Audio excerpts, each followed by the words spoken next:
Chapter 422. Ugh, I'm so full. Toka, Kotori, and Shirori sprawled on the messy dining table. They looked satisfied, pained, and satisfied. They didn't expect Wu Yan's cooking to be this good. This was especially true for 10 fragrances. She had never eaten food from the human world before, yet she was able to eat food of this level. It was like heaven. Of course, the main reason was that 10 fragrances was a foodie. Looking at them like this, Wu Yan couldn't help but shake his head.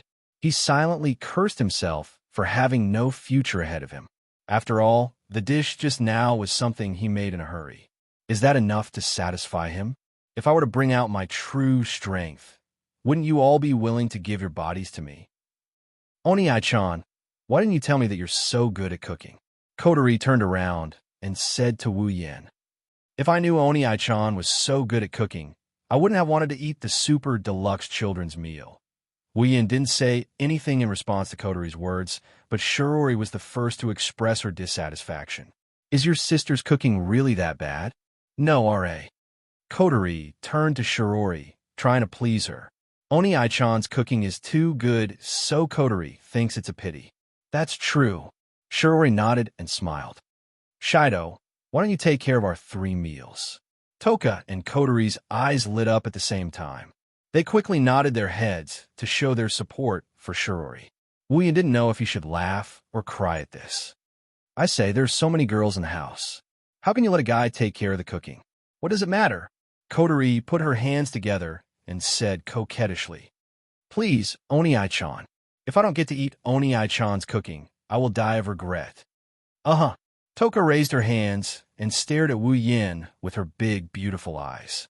Wu Yan felt a bit embarrassed by her stare. Shido, I'm counting on you. Toka and Kotori's sweet voice made Wu Yan shiver. He felt refreshed and goosebumps.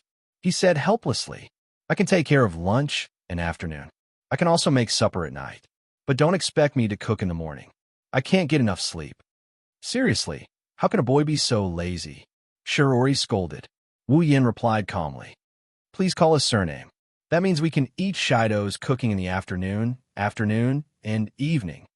10 Fragrance was laughing so hard that her eyes couldn't be seen. She wanted to jump up and cheer, but her stomach was too full. She immediately fell down with a pained expression. Aha! Kotori and Shirori giggled. Wu Yan rolled his eyes at them. They didn't know what's going on. What they didn't know is that Wu Yan spent a lot of time feeding Toka until she's full. In the end, he almost couldn't keep up with Toka's eating speed. If Toka didn't slow down towards the end, Wu Yan probably wouldn't have been able to finish his meal. Okay, since Shido is the one who made the dinner, let me clean up the bowls. Shirori smiled and said, you 3, hurry up and get ready to shower. Kotori rolled her eyes, and she looked at Wu Yan. Oni-chan, you've been in the kitchen for so long. You must have a lot of oil on you. Go take a bath. Wu Yan subconsciously wanted to nod, but a bad premonition crept into his mind, causing him to freeze in the middle of nodding.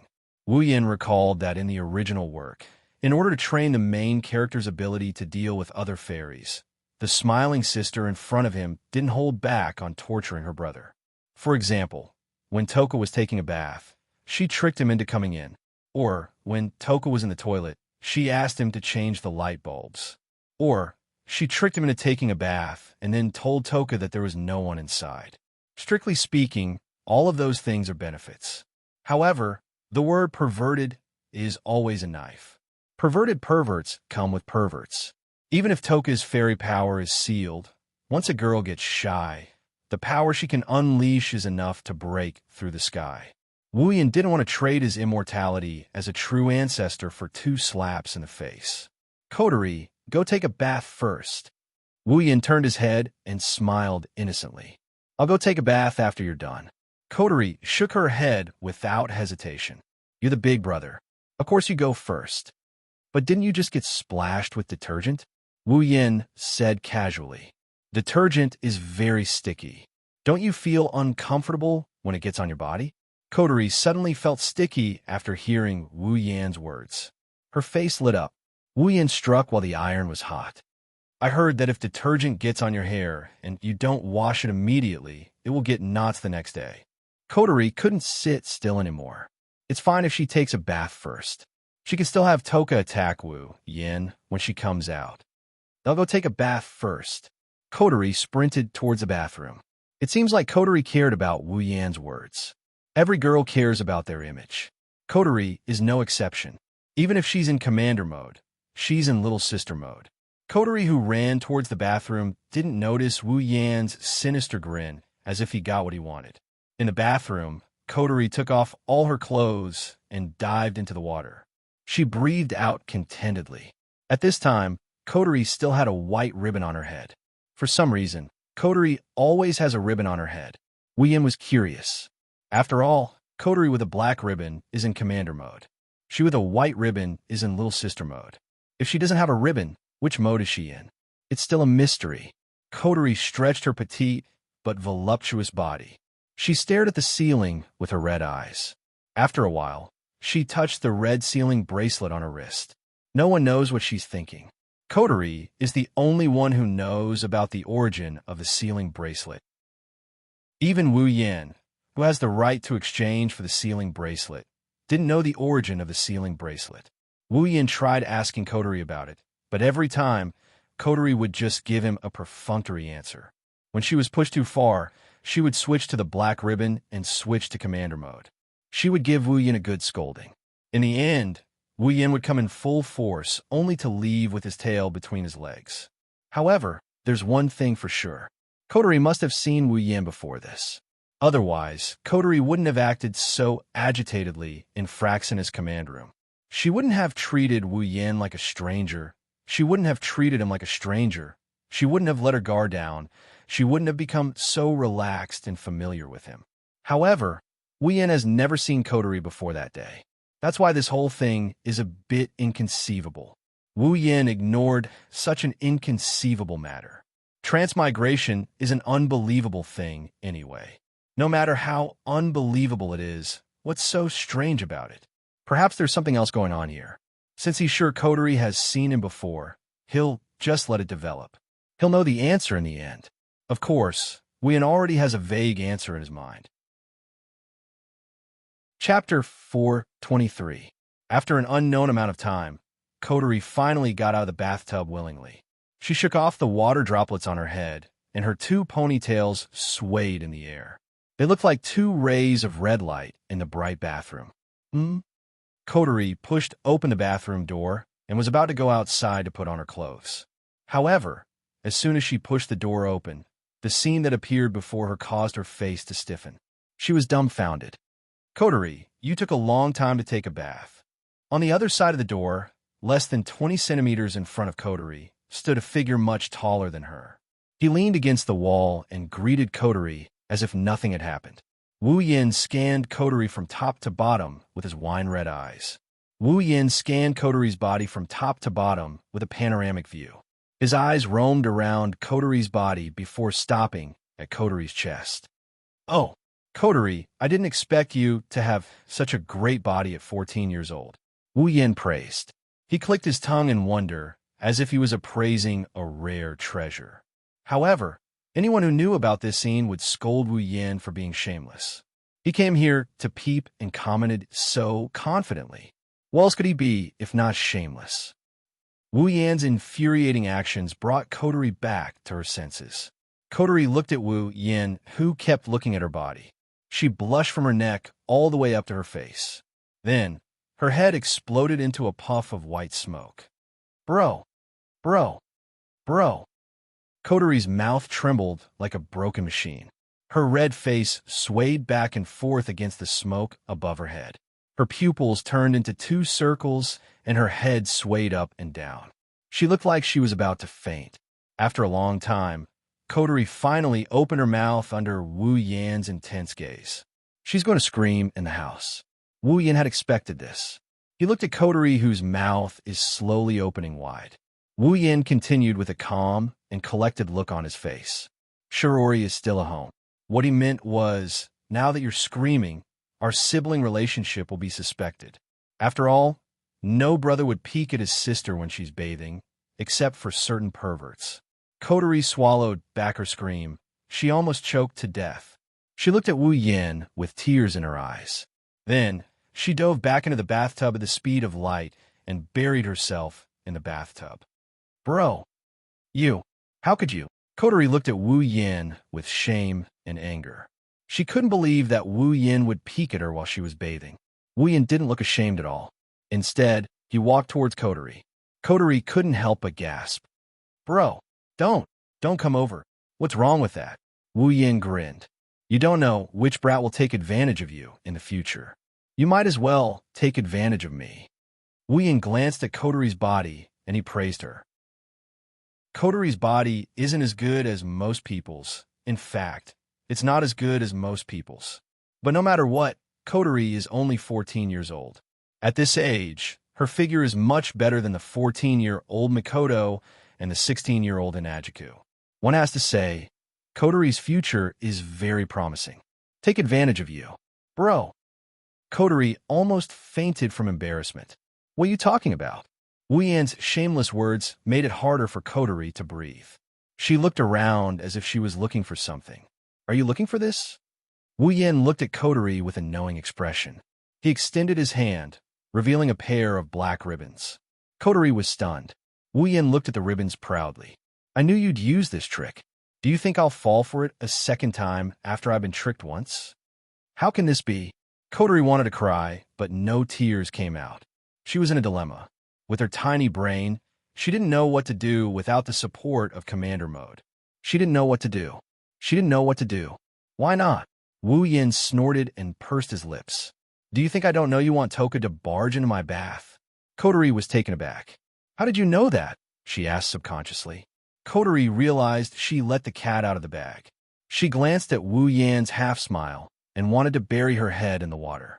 Kotori sobbed and begged for mercy with tears in her eyes. Sob, sob. Kotori knows she's wrong. Brother, please forgive me. You know you're wrong. Wu Yan glared at Kotori. I'm afraid you'll continue to frame me like this. Kotori said timidly. But it's for brother's sake. There are a lot of elves waiting for you to save. If you don't train yourself. Wu Yan rolled his eyes at Kotori. With my performance today, do you think I need to go through this kind of training?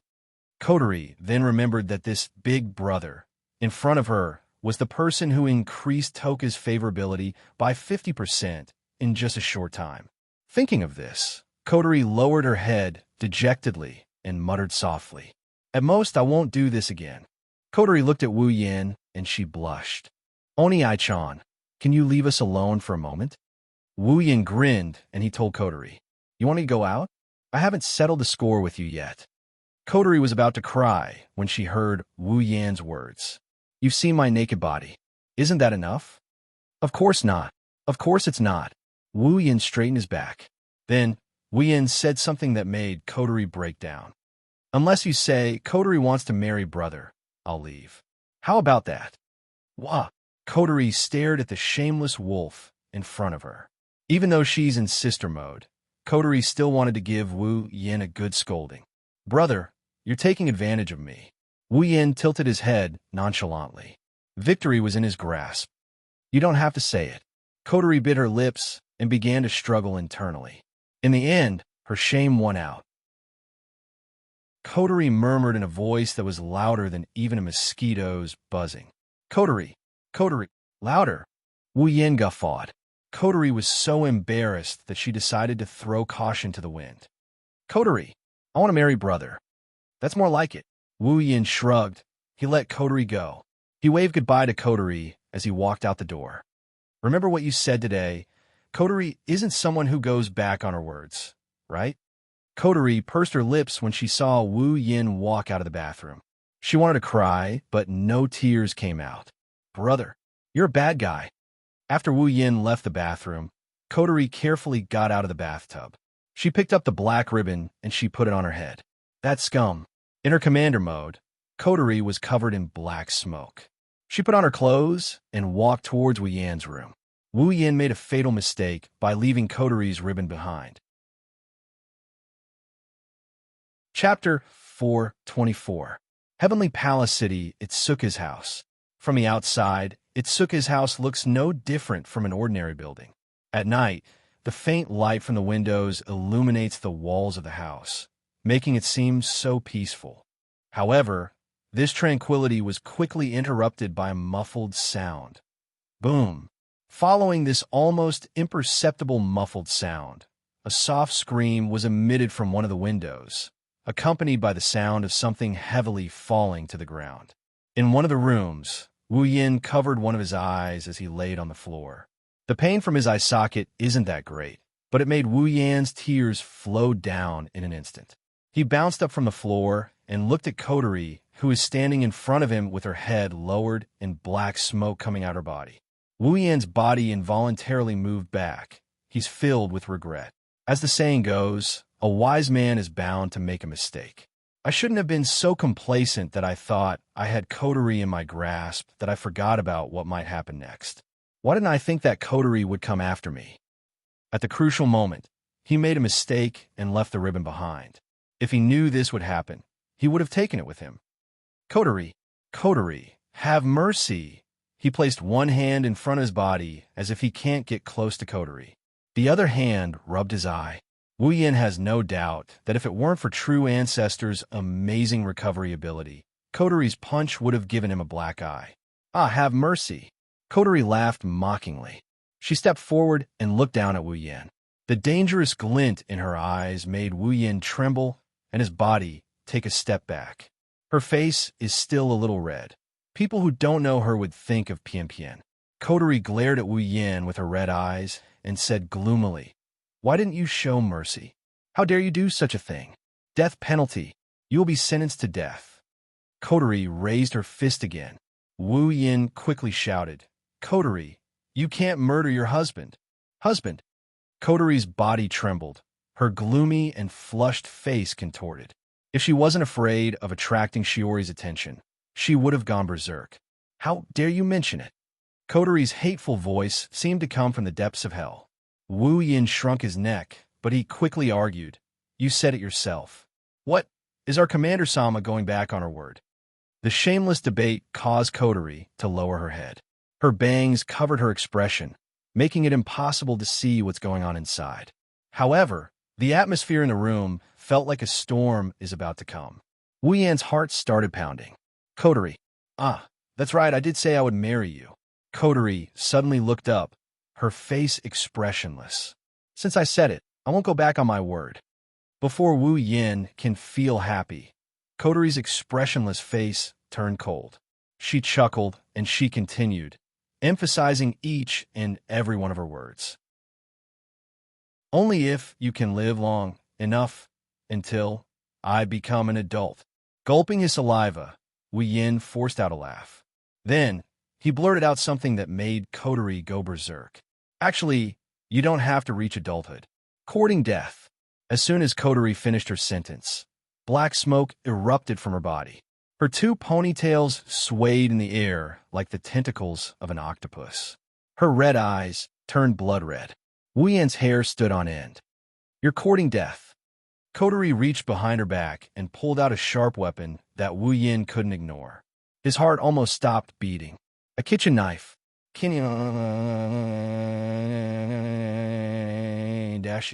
You can't play with this thing. You can't play with it. Wu Yin said it in a pleading tone. He almost knelt down in front of Coterie. No man is immune to a kitchen knife, or more accurately, a hatchet. Even Wu Yin, who is a true ancestor, can't ignore this weapon even if he knows he can't die. If possible, Wu Yin would rather Coterie give him a good beating than see a hatchet. Girls in the 2D world have hearts that can turn black at any moment. Wu Yin didn't believe this saying before, but now he has no choice but to believe it. Coterie in front of him is one such example. Wu Yan's shameless words turned her into a hatchet goddess. Wu Yin can only hope that his words can soften Coterie's heart a bit. However, Wu Yin was disappointed. Coterie only smiled coldly. Wu Yin was shocked.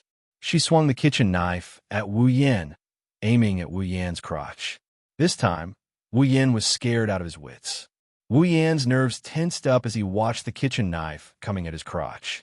He moved his legs to the left and right at the fastest speed in his life, narrowly dodging the knife. The kitchen knife didn't slow down and pierced Wu Yan's crotch. Wu Yin looked at the kitchen knife that was less than a centimeter away from his crotch. Cold sweat dripped down his forehead, soaking the hair in front of his forehead. However, none of this is important.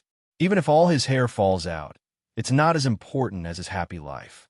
Coterie, are you serious? Wu Yin shouted. However, this didn't scare Coterie. Instead, it made her laugh. You have the guts to do something so shameless, but you don't have the guts to face the consequences. How can it be such a good thing? The hand holding the kitchen knife twitched as if trying to pull the knife out of the floor and end Wu Yan's blissful life. The cold gleam of the kitchen knife pierced Wu Yan's little brother, who was less than a centimeter away from the knife. Wu Yan's cold sweat turned into a waterfall as he yelled and jumped up from the floor. Stomping on the bed, he leaped over Coterie. The moment his feet touched the ground, he ran out of the room without looking back. He disappeared without a trace. Stop right there, Coterie shouted angrily. She pulled out the kitchen knife and chased after him with murderous intent. Where can I hide? Where can I hide? Where can I hide? Where can I hide? Where can I hide? Wu Yin ran down the hallway while muttering in fear. He looked left and right, trying to find a place to hide from the knife. Wu Yin has subconsciously forgotten that his combat power isn't something a sealed coterie can compare to. Wu Yin didn't want to take Coterie's knife. If it was any other part of his body, he would accept it. However, Coterie is aiming at a place he can't afford to lose. Even if a true ancestor can heal such a small injury in a short time, Wu Yin can't guarantee that he won't be traumatized. Shiori was taking a shower in the bathroom, so she didn't notice anything. As for Toka, she was rolling around happily because she got a comfortable bed in her room. Thus, a game of hide-and-seek began in Itsuka's house. Chapter 425. Wu Yin could feel Coterie chasing after him. She's not as fast as him, but she's following him in an orderly manner. She didn't give him any openings. Wu Yin wanted to cry, but had no tears. Is there a tracking device on me? Is that how Coterie knows where I am? Itsuka's house is pretty big. Run outside? No, I can play around at home, but if I run outside, Coterie will be so angry that she might ignore me for the rest of my life. Hide? Where can I hide? The living room? Where could he hide his body without being discovered by Coterie? The fridge? If Coterie can find the kitchen knife, she can find the fridge. The bathroom? Shiori is taking a bath in there. Wu Yin doesn't want to have two blackened people. Is God trying to kill me? Wu Yin howled, but he didn't want to attract Coterie's attention, so he swallowed it back. Instead, tears flowed down his cheeks. When he passed by Toka's room, Wu Yin stopped in his tracks. His face lit up as he opened the door with lightning speed and hid inside. Shido. Toka, who was rolling around on the bed, was shocked to see Wu Yin barging in. She wanted to say something, but Wu Yin appeared in front of her and covered her mouth. He even made a should gesture with his hand. Toka blinked her eyes in a daze. Then, she nodded at Wu Yin with a serious expression, indicating that she got it. 10 Fragrance's room fell into silence. The man and woman held their breaths with all their might, fearing that their breaths were too loud and might be heard by others. After an unknown amount of time, a series of messy and hurried footsteps could be heard from outside the door. It was not silent, but it was very fast. Due to the quiet environment, the two people in the room could hear it.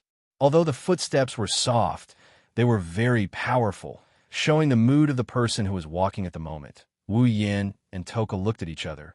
They didn't know what to do. Toka didn't know what was going on. She didn't know what was going on. Wu Yin, on the other hand, didn't know if Coterie left or not. Suddenly, Coterie's voice came from outside the door. Wu Yin and Toka jumped in fright when they heard her. Toka, is Shido inside? Toka didn't know what to do. She looked at Wu Yin with her amethyst eyes. She didn't know what to do. Her brain was overloaded, and she almost fainted. Wu Yin panicked. His wine-red eyes spun rapidly as he tried to think of a solution.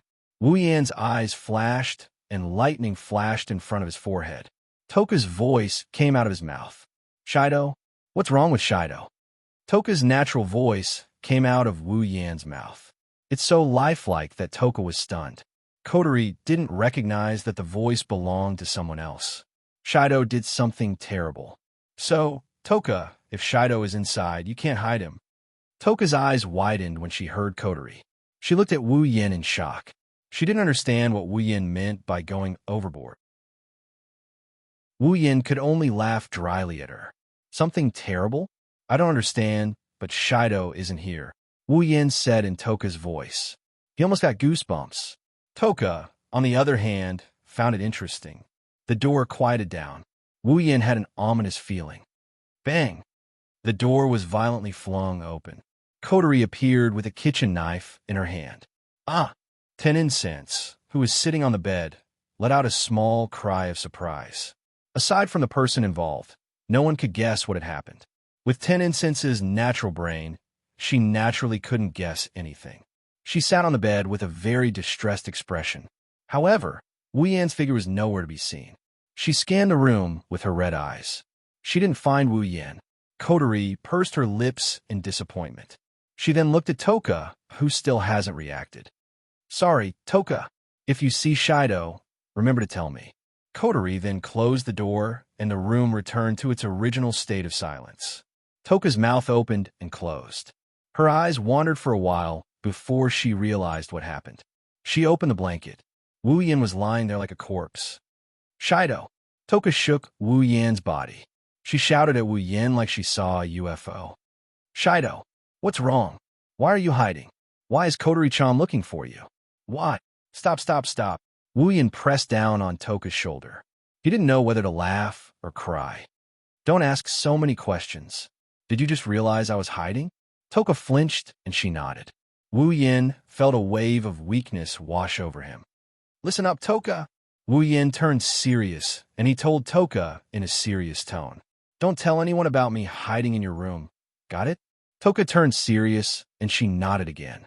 However, Wu Yan didn't feel reassured at all. This natural glutton would probably forget everything in the next second. Toka giggled when she saw Wu Yan's embarrassed look. She looked at Wu Yan's face seriously before she said in a soft voice, Shido, thank you. Wu Yan was surprised. Why are you thanking me? Because. Toka leaned against the wall and looked up at the ceiling. Her purple eyes shined as if she was reminiscing about something. Because I'm very happy today.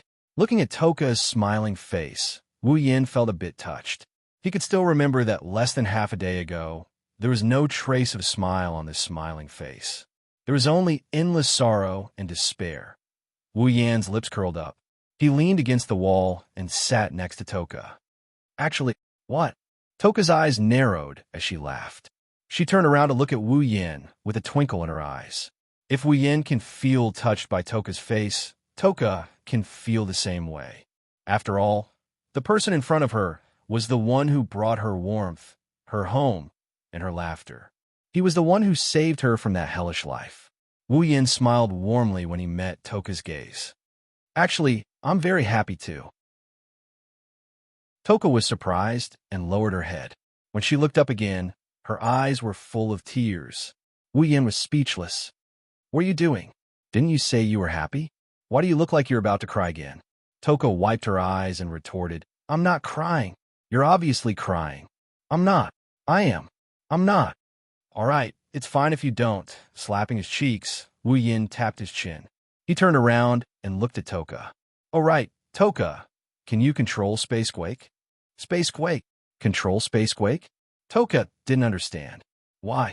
I have something important to do. I need Spacequake to complete it. How about it? Can you do it? I haven't tried to control the Spacequake, but if it's just triggering the Spacequake, it's very easy. Then it's done. Wu Yan grinned. He glanced at the quest tab, and he rubbed the sealing bracelet on his wrist. Then he grabbed Toka's hand. Toka, come help me. Toka tilted her head in confusion. Since it's Wu Yan's request, there's no reason for her to refuse. She nodded. Chapter 426. Early in the morning, the sky was overcast. There was no sunlight on the ground, and the sun was nowhere to be seen. It could be seen that the weather today was cloudy, and it didn't look good. This kind of weather was not good for those who planned to go out, but for those who stayed at home, it was good weather. Because without the sun shining on their buttocks, it would be more comfortable to sleep in, right? In the past, that would be the case. But now, even if you don't want to get up, someone will wake you up. The door opened, and Coterie poked her head in. The white ribbons on her head moved back and forth like a rabbit's ears. She then looked at the bed. As expected, Coterie blushed when she saw Wu Yin snoring away in his sleep. She was also a bit annoyed by this. Due to the bathroom incident last night, Coterie tossed and turned the whole night. She wanted to sleep, but couldn't. She finally fell asleep in the end. However, this brother of hers slept so comfortably that he almost had a bubble hanging above his nose. This made Coterie furious. She sneaked a glance at Wu Yin. Her expression fluctuated. Her blushing face showed a bit of timidity. She hesitated on whether she should wake Wu Yin up or not. If possible, Coterie would like to switch to her commander mode. After all, in sister mode, Coterie wouldn't be able to stand in front of Wu Yin after letting Wu Yin see her naked and say something so embarrassing. Even if she's in commander mode, she wouldn't have chased after Wu Yin for an entire night. Unfortunately, Shiori is still at home. Coterie has decided not to drag her into the fairy vortex. She doesn't want her sister to know that she has such a capable sister. Therefore, Coterie reluctantly used her sister mode to wake Wu Yin up. Coterie took a step into the room and retracted her hand. She blushed. She doesn't know how to face her Oni-chan. Coterie remembered Wu Yin telling her in her commander mode last night that she doesn't have to be a grown-up to do so.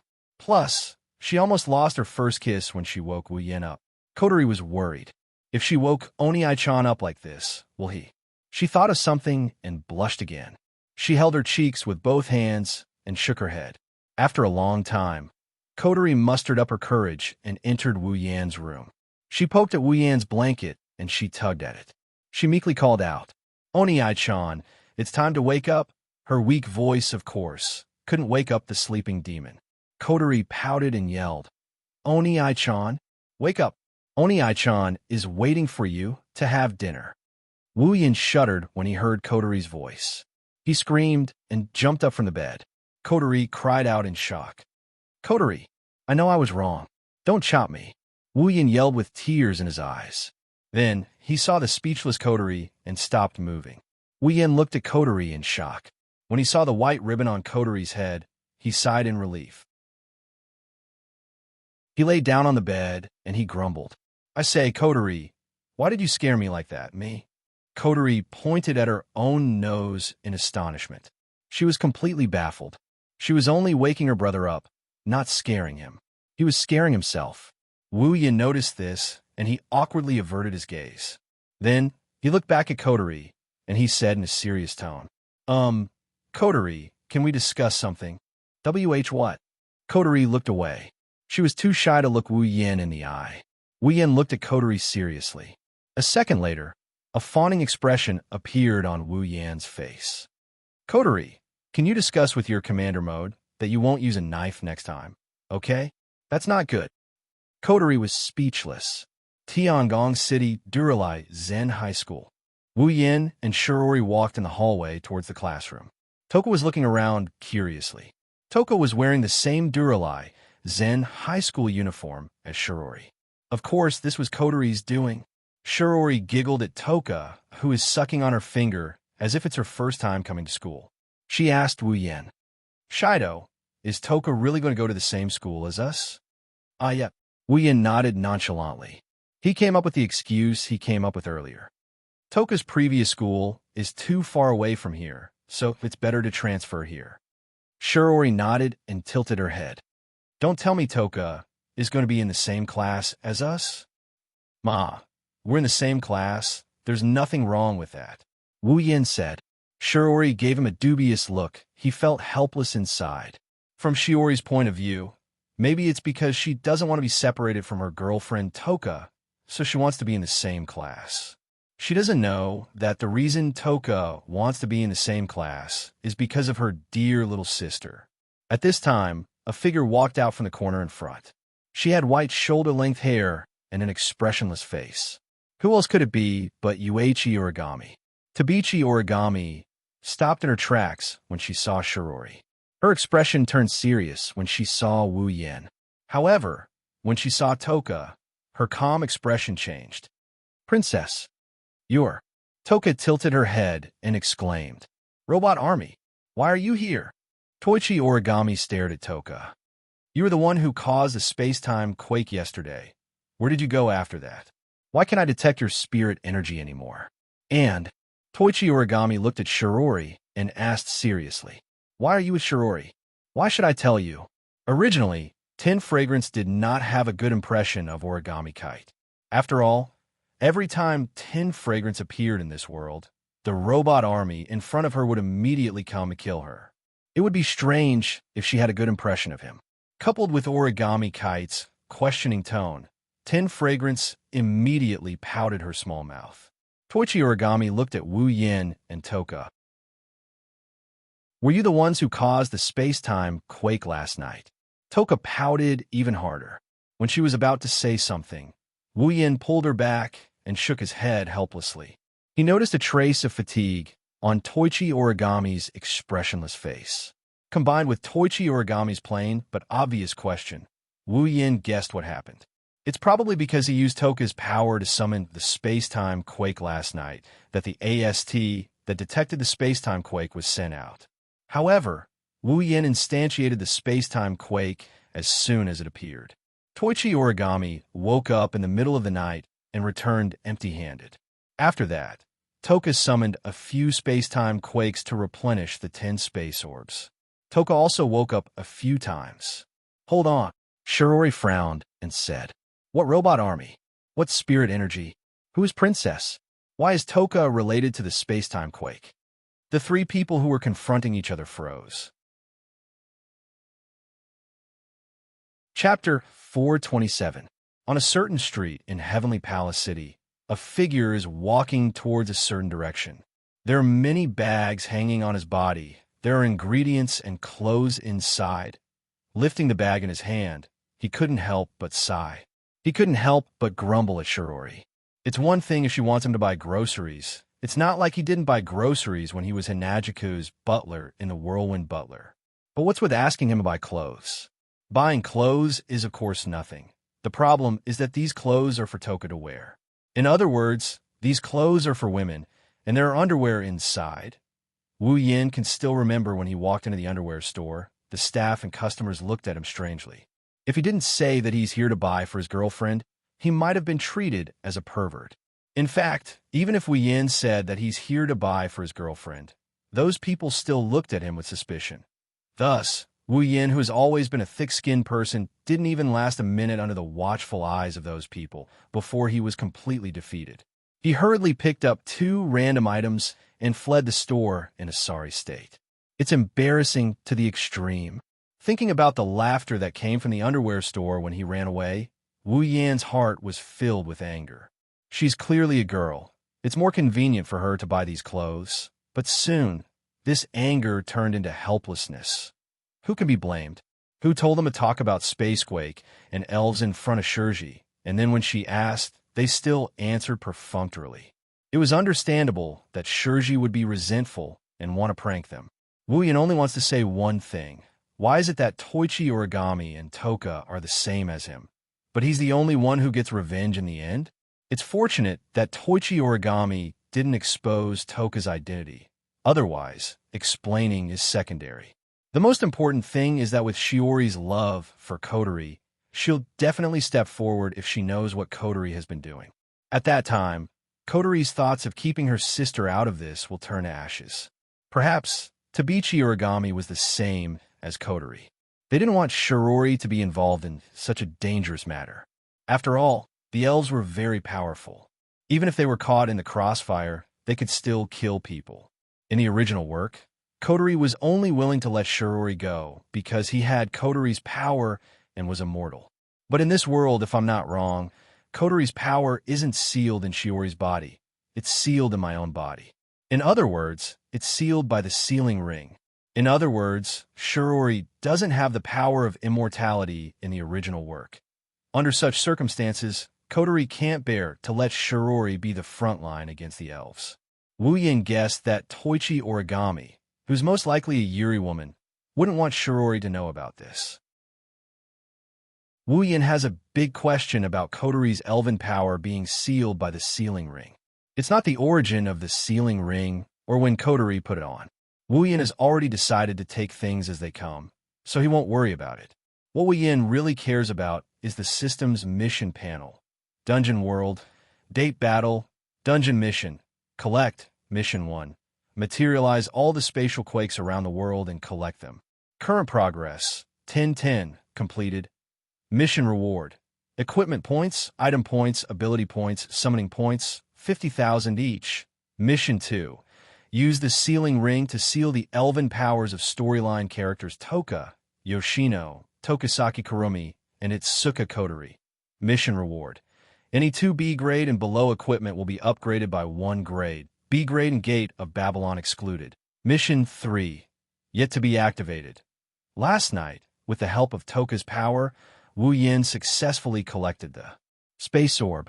With the completion of the first mission, the second mission was activated. Helping 4 storyline characters seal the elves' powers is just nice. It's another goal he's working on, so there's no conflict. However, last night, when the second mission was activated, Wu Yin stared at it for a long time. To be precise, he stared at Itsuka Kotori's name for a long time. When the second dungeon mission was activated, one of the names of the 4 elves was lit up. It was Night Sword God Toka. However, even though Kotori had sealed her power, her name did not light up. Could it be that Kotori's power wasn't sealed by the sealing ring? Then why did Kotori wear a sealing ring for no reason? Because it looks good? That's impossible. The mysterious appearance of the sealing bracelet and this strange dungeon mission too made Wu Yin think about the origin of Kotori's sealing bracelet. Now, he has a clear idea of where Kotori's sealing bracelet came from. Of course, guesses were just guesses. As for what the real situation was, it was still the same sentence. If he continued to stay in this world, he would definitely find the answer. Well, I've only sealed one of the 4 elves. Even if I eliminate Kotori, there are still 2 more. One of them is easy to deal with, but the other one won't be so easy. Once I solve the other 3, I should have an answer to Kotori's question. Walking on the street, Wu Yin couldn't help but smile. But when he saw the bag in his hand, he sighed. Lingerie stores and whatnot. Even though it's said to be a place of welfare for the people of this generation, it's also stressful. He really can't understand why the original protagonists didn't enjoy the same treatment as him when they entered a lingerie store. Suddenly, Wu Yin felt a sense of danger. Wu Yin stopped in his tracks. His wine-red eyes flashed, and he turned to look in a certain direction. Wu Yin heard a slight noise. At the same time, Wu Yin saw a tiny black dot coming towards him. It's a gunshot. The black dot is a bullet. In Wu Yin's vision, time seemed to slow down. The bullet coming from afar also slowed down.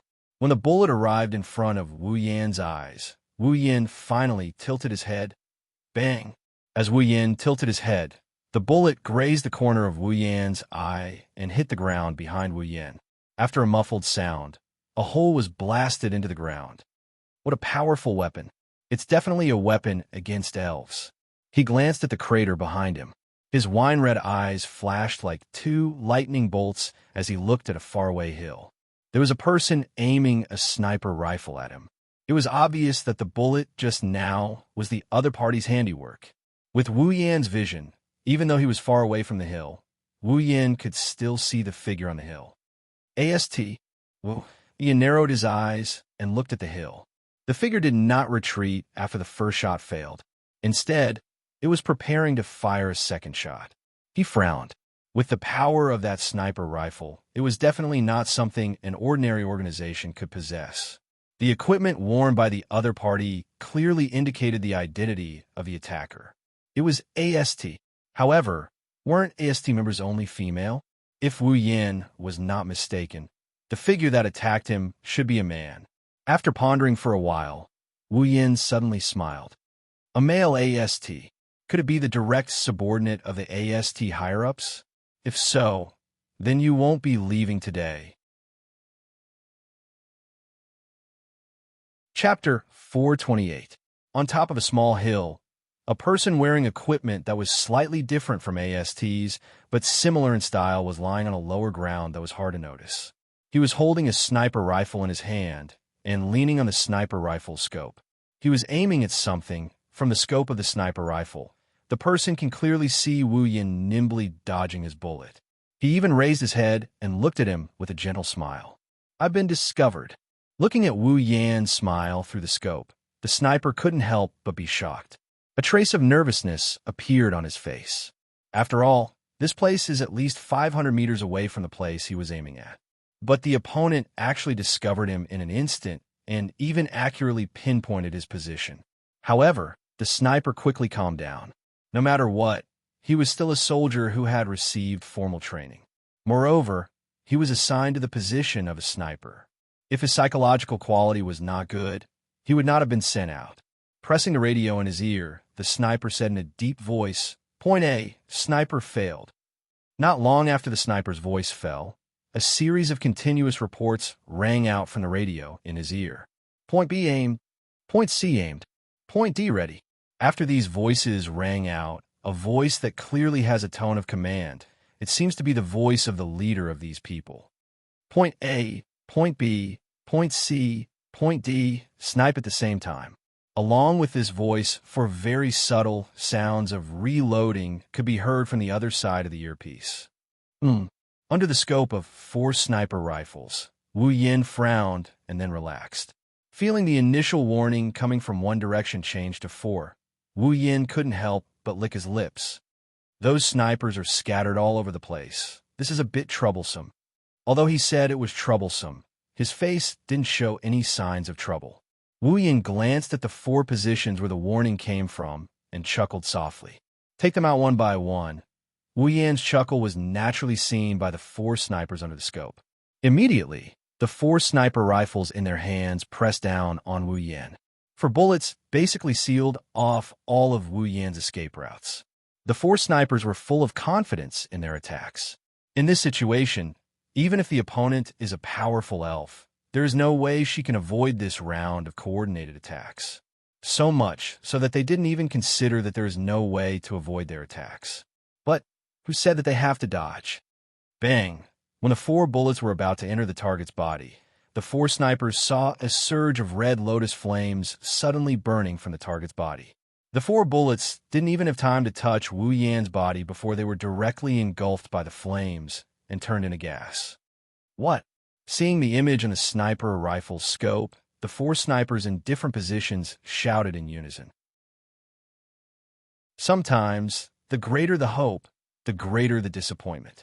This was the situation. What's wrong?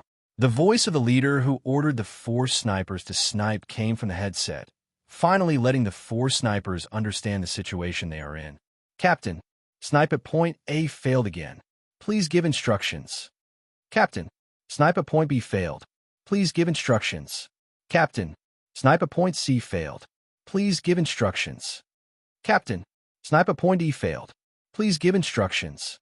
Listening to the report in the wireless headset, the voice of the person who was called the captain had a trace of gloominess. Snipe failed again? Suddenly, in the sight of the 4 snipers and the captain of the sniper team, a red lotus flame pillar rushed into the sky, as if it was going to burn the entire sky into ashes.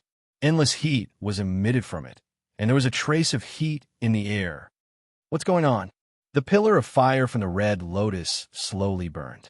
Soon after, the pillar of fire decreased at a speed visible to the naked eye. When the pillar of fire completely disappeared from the sight of the 5 people, a figure with a fiery glow shot out from where the pillar of fire was and disappeared on a small mountain slope. That small hill was the one where the sniper, who first sniped Wu Yan, was at. The leader of the sniper team turned pale with fright. He hurriedly pressed the earpiece and wanted to shout something into it. However, a scream came out of the earpiece first, causing the leader of the sniper team and the remaining 3 snipers to be extremely shocked. "Point A. What's going on? Point A. Answer. Answer." The leader of the sniper team was full of hope, hoping to hear the sniper at point A's location reply. There was a rustling sound in his earpiece, and then a reply indeed appeared.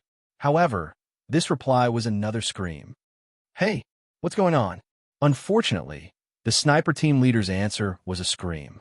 The sniper team leader's face turned pale. That was because the 3 screams were different from each other. Soon, The last scream also sounded in the wireless headset of the sniper team captain. After this scream, the only sound that could be heard in the entire wireless headset was the rustling sound. Damn it! In a small alley, a middle-aged man wearing a bulletproof vest smashed the wireless headset in his ear to the ground, shattering it immediately. The sniper team captain's face was gloomy, and he was panting heavily. One could imagine how annoyed he was at this moment. Mission failed. The sniper team captain gritted his teeth and snorted coldly, a pair of sinister eyes looking in the direction of the red lotus flame pillar just now, and said hatefully, "Damn elves. Don't think that it's over. Even if there's no elves, don't think that we'll let you run around in our territory sooner or later. What about one day?" The sniper team captain's pupils shrank, and his face changed greatly. He raised his head abruptly and looked in the direction of the voice. Then his face turned completely pale. In the sky not far in front of him, a figure was floating there, a pair of wine-red eyes staring at him with a faint smile, and the figure was holding four people he was very familiar with. The sniper team captain's pupils slowly shrank to the size of a needle. He looked up at the floating figure and his four subordinates in the figure's hands, and an inexplicable sense of oppression came from the figure, pressing down on him, causing the sniper team captain's body to start trembling. Bang! Bang! Bang! Bang! Seeing his four subordinates being thrown to the ground, the sound of their bodies hitting the ground was like a heavy hammer hitting the sniper team captain's heart. The sniper team captain's palms were sweaty, and he subconsciously took a few steps back.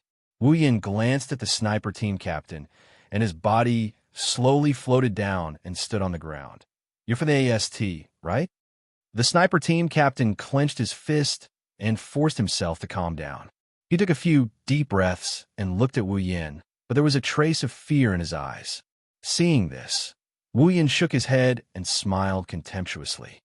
"What's wrong? Is this your first time seeing elves? Or are you afraid because all your subordinates have fallen?" Raising his foot, he walked towards the sniper squad leader. The sniper squad leader followed Wu Yan's movement and took a step back. His body started shaking violently. Seeing this, the contempt in Wu Yan's eyes intensified. "Afraid just like this? Looks like the lackeys raised by the upper echelons of AST are all trash. The troops directly under the upper echelons can't even compare to the normal members of AST in battle. Even their mental fortitude is so bad. No wonder the ones fighting against the elves are the female members. The men of AST are really living like dogs." Chapter 429. Scared just like that? Looks like the lackeys raised by the upper echelons of AST are all trash. The troops directly under the upper echelons can't even compare to the normal members of AST. Even their mental fortitude is so bad. No wonder the ones fighting against the elves are the female members. The men of AST have really wasted their lives. The sniper team leader was furious when he heard Wu Yan's words. The fear on his face turned into anger. A vein popped out on his forehead. His reaction made Wu Yan turn his head away. He looked down on this sniper team leader a little, keeping a poker face. Such a requirement might be a bit too much for a sniper team leader under the direct command of AST. But in a situation where he could be killed at any time, he actually showed his emotions on his face because of the enemy's words. Didn't he know that it would be easy for him to be caught or killed by the enemy if he did so? If the upper beam is not straight, the lower beam will be crooked. With how arrogant the higher-ups of AST were, how good could their subordinates be? At this moment, Wu Yin suddenly felt bad for Origami and the other AST girls. Not only did they have to fight on the battlefield, they even had to work under these people. He really didn't know what kind of sins they committed in their past lives. No wonder the AST team leader was so angry that she almost went through menopause. Seeing Wu Yan's disdainful expression, the sniper team leader was even angrier. However, he didn't dare to say anything. Even if he didn't know the current situation, he knew that angering the other party wouldn't do him any good. "You, how do you know about AST and where I belong?" The sniper team leader was secretly shocked. As far as he knew, Each of the elves had a serious lack of knowledge about this world. Unlike the elves in front of him, not only did they call him ST directly, but they even knew about the higher-ups directly. Little did he know that Wu Yin isn't an elf. AST's attitude towards elves is different from Ratatoskers. That's why AST's information is second only to elves and Ratatosker. Wu Yin hasn't been in this world for long, but as the combat commander of Ratatosker, if he doesn't know about his old rival, Coterie will cook him alive. Of course, Wu Yin wouldn't tell this to the sniper team leader. Wu Yin pursed his lips and ignored the sniper team leader's question. He walked past the 4 snipers and headed towards the sniper team leader. Tell me, staring at the sniper squad leader who is moving back and forth with him, Wu Yin asked in a low voice. Why do you want to kill me? I don't have any elven energy on me. The sniper captain started sweating as he backed away. He didn't pay attention to Wu Yan's words. Maybe he didn't want to say it, or maybe he didn't hear it due to fear. Wu Yan's wine-red eyes flashed with a sharp glint. Tell me. The cold voice caused the leader of the sniper team to stumble and fall on his butt. His face was full of fear as he cried out, I don't know. I don't know anything. Wu Yin stopped in his tracks when he saw the sniper squad leader's unbearable behavior. He frowned with a look of disgust on his face. Looks like he had overestimated them before. Are all the men in AST like this? If they are, they would have sent the girls into battle. I don't know. Wu Yin sneered. Then let's change the question. Did AST send other troops to kill other elfins other than me? Wu Yin didn't expect the sniper squad leader to say something he didn't expect. Are there other elves who don't have elf waves living here? You don't know. Wu Yin looked at the sniper squad leader in surprise. He lowered his head when he saw the genuine look of bewilderment on the sniper squad leader's face and started thinking. The sniper team leader didn't say the reason why AST came to kill him, but Wu Yin could more or less guess. Originally, AST was established to kill elves. The existence of elves would bring a great disaster to this world. Even without the spacecrafts, their powerful strength was enough to make humans fear them. Now, the fact that he didn't have elf waves on him must have been known by AST. However, without elf waves, he was an elf. Other elves might not be, but Wu Yin is. He's not an elf. The spacecrafts were an accident. Coterie and Ratatosker didn't believe Wu Yan's words back then. The people of AST didn't believe him either. That's why even if a nuclear bomb is frozen, it's still a nuclear bomb. Its destructive power won't disappear even if it's frozen. Similarly, an elf would still be an elf even if she didn't have any elven energy waves. Just like a nuclear bomb, no one would be able to stand by and watch a nuclear bomb walk around in their own home. Even Ratatosker wasn't as cruel to the elves as AST, but he still kept a close eye on them. Wasn't Coterie the one who was keeping an eye on Toka when she was staying at Itsuka's house? Wu Yin bitterly laughed. The original work sure is a scam. The elves are roaming around inside, but the AST people didn't do anything. Wu Yin subconsciously thought that the AST people wouldn't attack the elves with their powers sealed away because of the absence of the elves' energy waves. Based on the current situation, it's not that AST didn't want to make a move, it's just that they didn't know about the sealed elves living here. Wu Yin frowned when he thought of this. He's very confused about this. It didn't make sense. It was impossible for AST to not know that there was an elf living here. Other things aside, Kite Origami had seen 10 fragrances with his own eyes. With Kite Origami's personality, such an important matter would definitely be reported. So why exactly? Is there something else going on? The sniper squad leader looked at Wu Yin, who was deep in thought. The fear on his face disappeared and was replaced by a ruthless expression. He quietly reached his hand behind him. The moment the sniper squad leader reached behind him, he felt a chill coming from his chest. It was as if he lost something. The sniper squad leader was at a loss. The sniper team leader lowered his head and looked at his chest, which had become cool. The next moment, his eyes widened to the maximum. His face was filled with disbelief. On his chest, there was a hand, but the entire hand was gone. That's because the hand is inside his body. I didn't want to kill you so quickly. You're the one who asked for it. A faint voice came from the sniper squad leader. He raised his head with difficulty. A pair of wine-red eyes with a cold glint appeared in his vision. The sniper squad leader wanted to say something, but when he opened his mouth, nothing came out. All he got was a cold smile from Wu Yan. He slowly pulled out the hand from his body. Fresh blood dripped from Wu Yan's hand and sprayed out from the sniper squad leader's chest like a fountain. It sprayed out in front of Wu Yan and sprinkled on his body. However, not a single drop of blood touched his body. Instead, it dripped down like water droplets. The intense pain finally reached the head of the sniper team leader. The scene in front of him began to blur. At this time, the sniper team leader realized that his 4 subordinates were in the same situation as him. Their chests were pierced, and fresh blood flowed all over the ground beneath them. Chapter 430. Following the sound of the sniper team leader falling to the ground, the small alley fell into complete silence. However, no one could ignore the scene that unfolded before their very eyes. The 5 of them fell to the ground in different postures. There was a bloody hole in each of their chests. Blood kept flowing out of the holes. It was as if there were 5 blood fountains coming out of the ground. The ground was dyed in red. Under such a scene, a person stood in the middle of the 5 corpses. Blood flowed from his body, but his clothes were not stained by a single drop of blood. The blood flowed down like a leaf and dripped onto the ground. Similarly, there was a hand. After a long while, a faint sigh was finally heard from this bloody scene. The only figure standing had broken the silence of this place. Raising his hand and looking at the blood flowing on it, Wu Yan's wine-red eyes flashed with a golden glow. Although the urge to suck blood has been eliminated, a vampire is still a vampire. I can't help but want to suck in a mouthful of blood. Wu Yan smacked his lips and shook his head with a smile. He waved his hand and shook off all the blood on his hand. What a pity. Such filthy blood definitely doesn't taste good. Just as Wu Yan was about to turn around and go home, a sweet voice with a hint of laughter sounded behind him.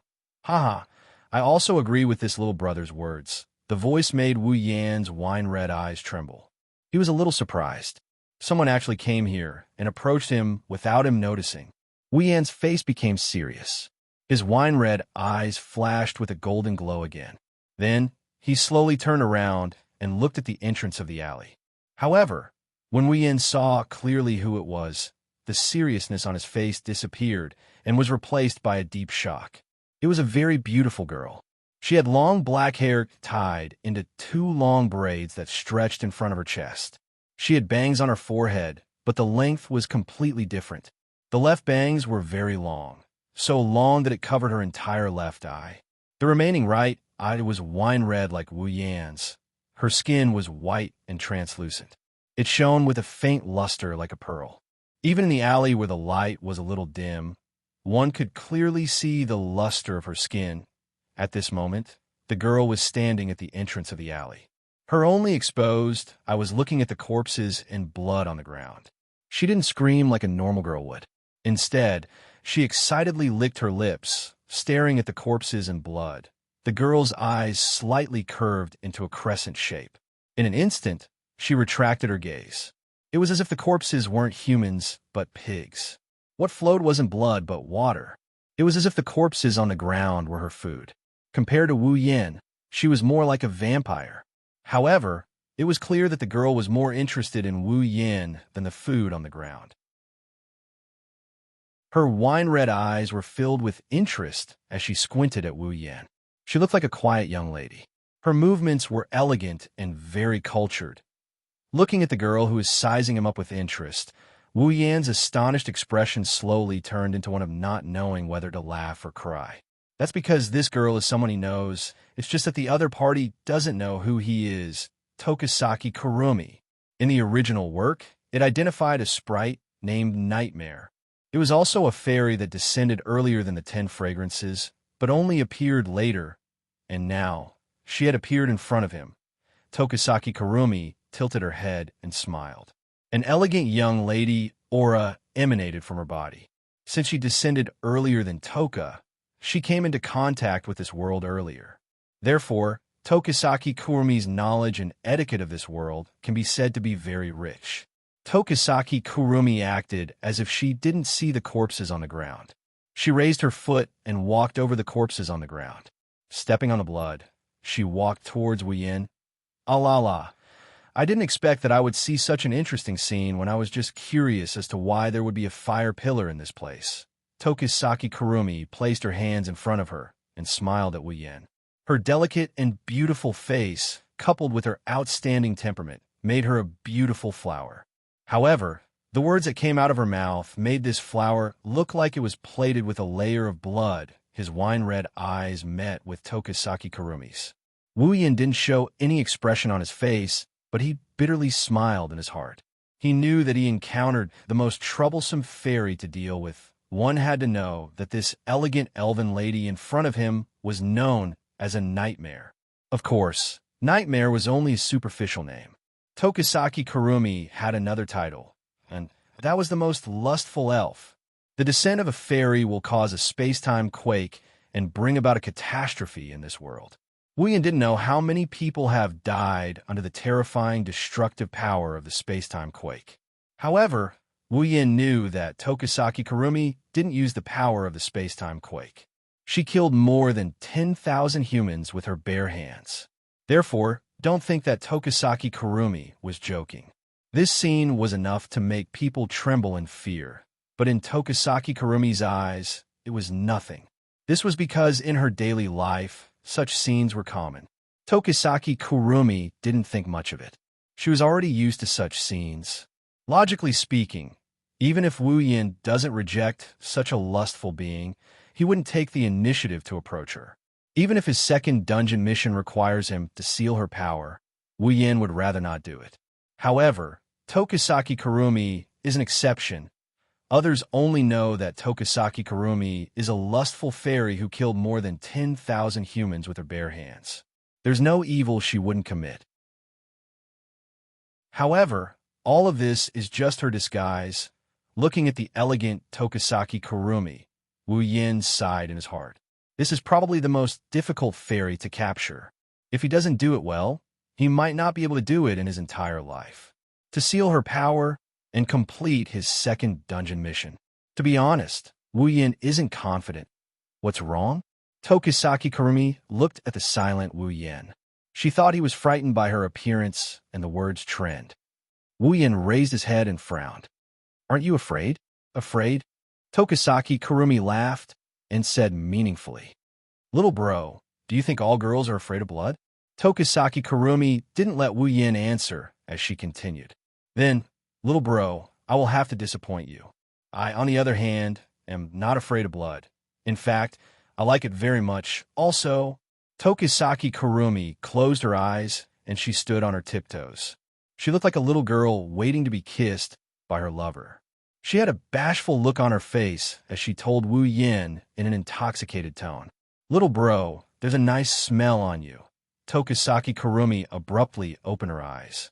Her originally delicate and elegant face instantly turned a little lustful.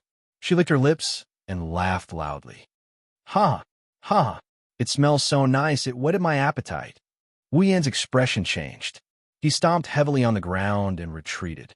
At the same time, a few pale arms drilled out from the ground and wrapped around Wu Yin. They brushed past Wu Yin's retreating body. Chapter 431. Tokisaki Kurumi is very, very happy. So happy that she's going crazy. Every elf has a spiritual equipment and an angel. For example, Toka's spiritual equipment is the amethyst-like armor, Kimui spiritual equipment 10 times. Her angel is the great sword Sandalphon. Tokisaki Kurumi is the same. As an elf, she also has a spiritual equipment called Kimui spiritual equipment 3 times and an angel called Zafkiel. The Zafkiel's body was a huge clock. The long and short hands of the clock were an ancient rifle and an ancient pistol respectively. The ability of the Zafkiel was to turn the ability of time into bullets for the 2 guns. By firing the bullets, it could control time.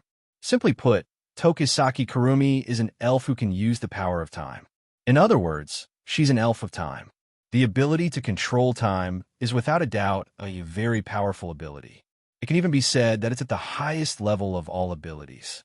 From a certain point of view, the ability to control time is incomparable to Accelerator's ability. With such a powerful angel, it's easy to imagine Tokisaki Kurumi's strength. Unfortunately, such a powerful ability comes with a huge price. Since the Zafkiel is too powerful, there's a corresponding price to pay to use such a powerful ability. Every time Tokisaki Kurumi uses the Zafkiel, she has to consume her own time. In other words, she has to sacrifice her own lifespan to use the Zafkiel. In order to not exhaust her time by using the Zafkiel, Tokisaki Kurumi consumes the lives of others to replace the time she needs to use the Zafkiel.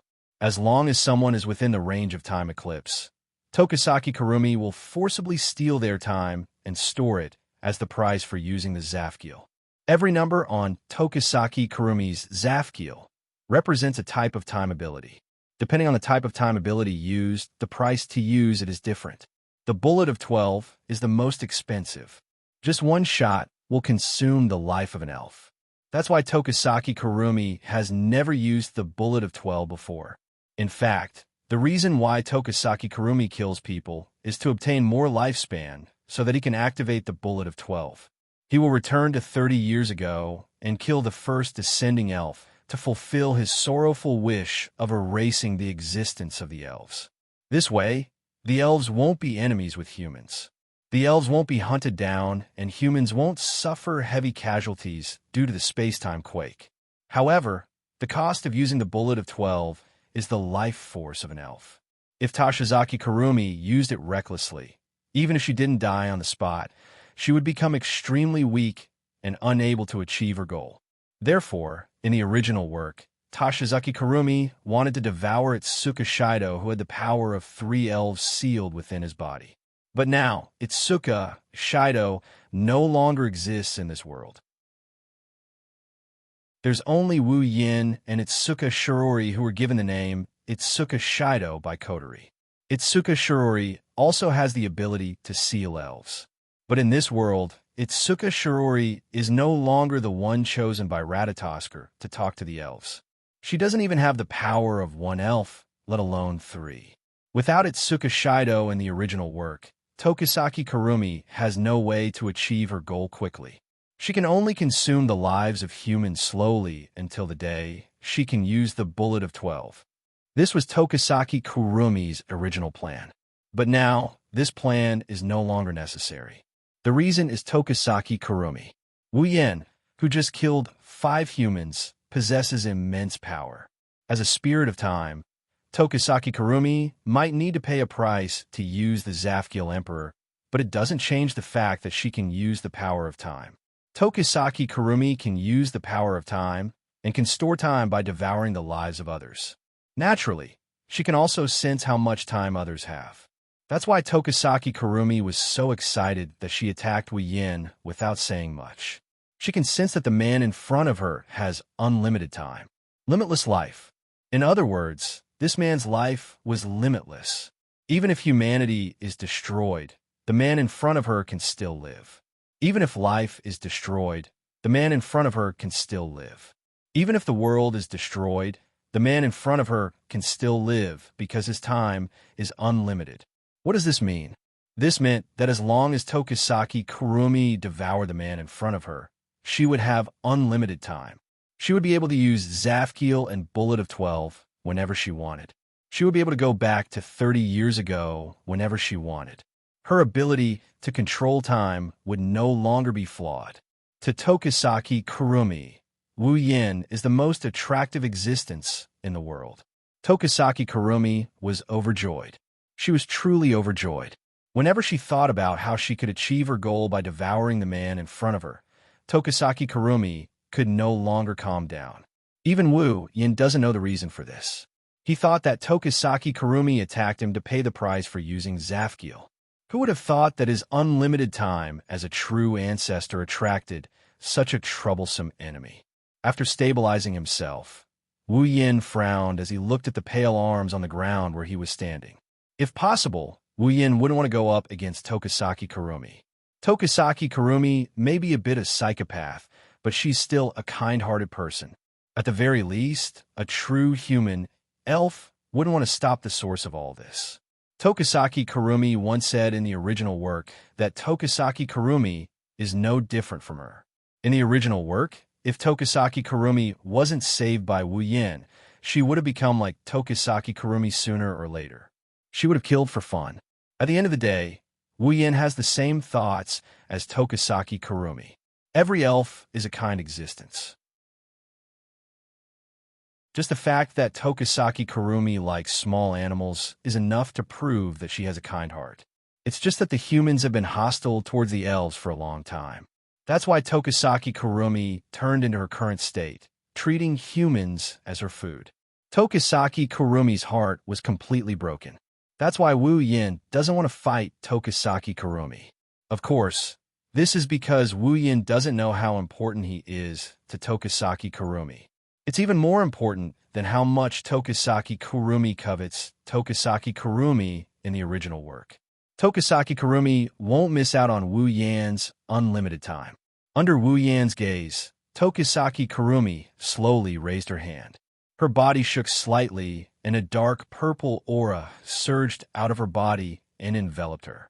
At the same time, a gloomy aura spread throughout the small alley.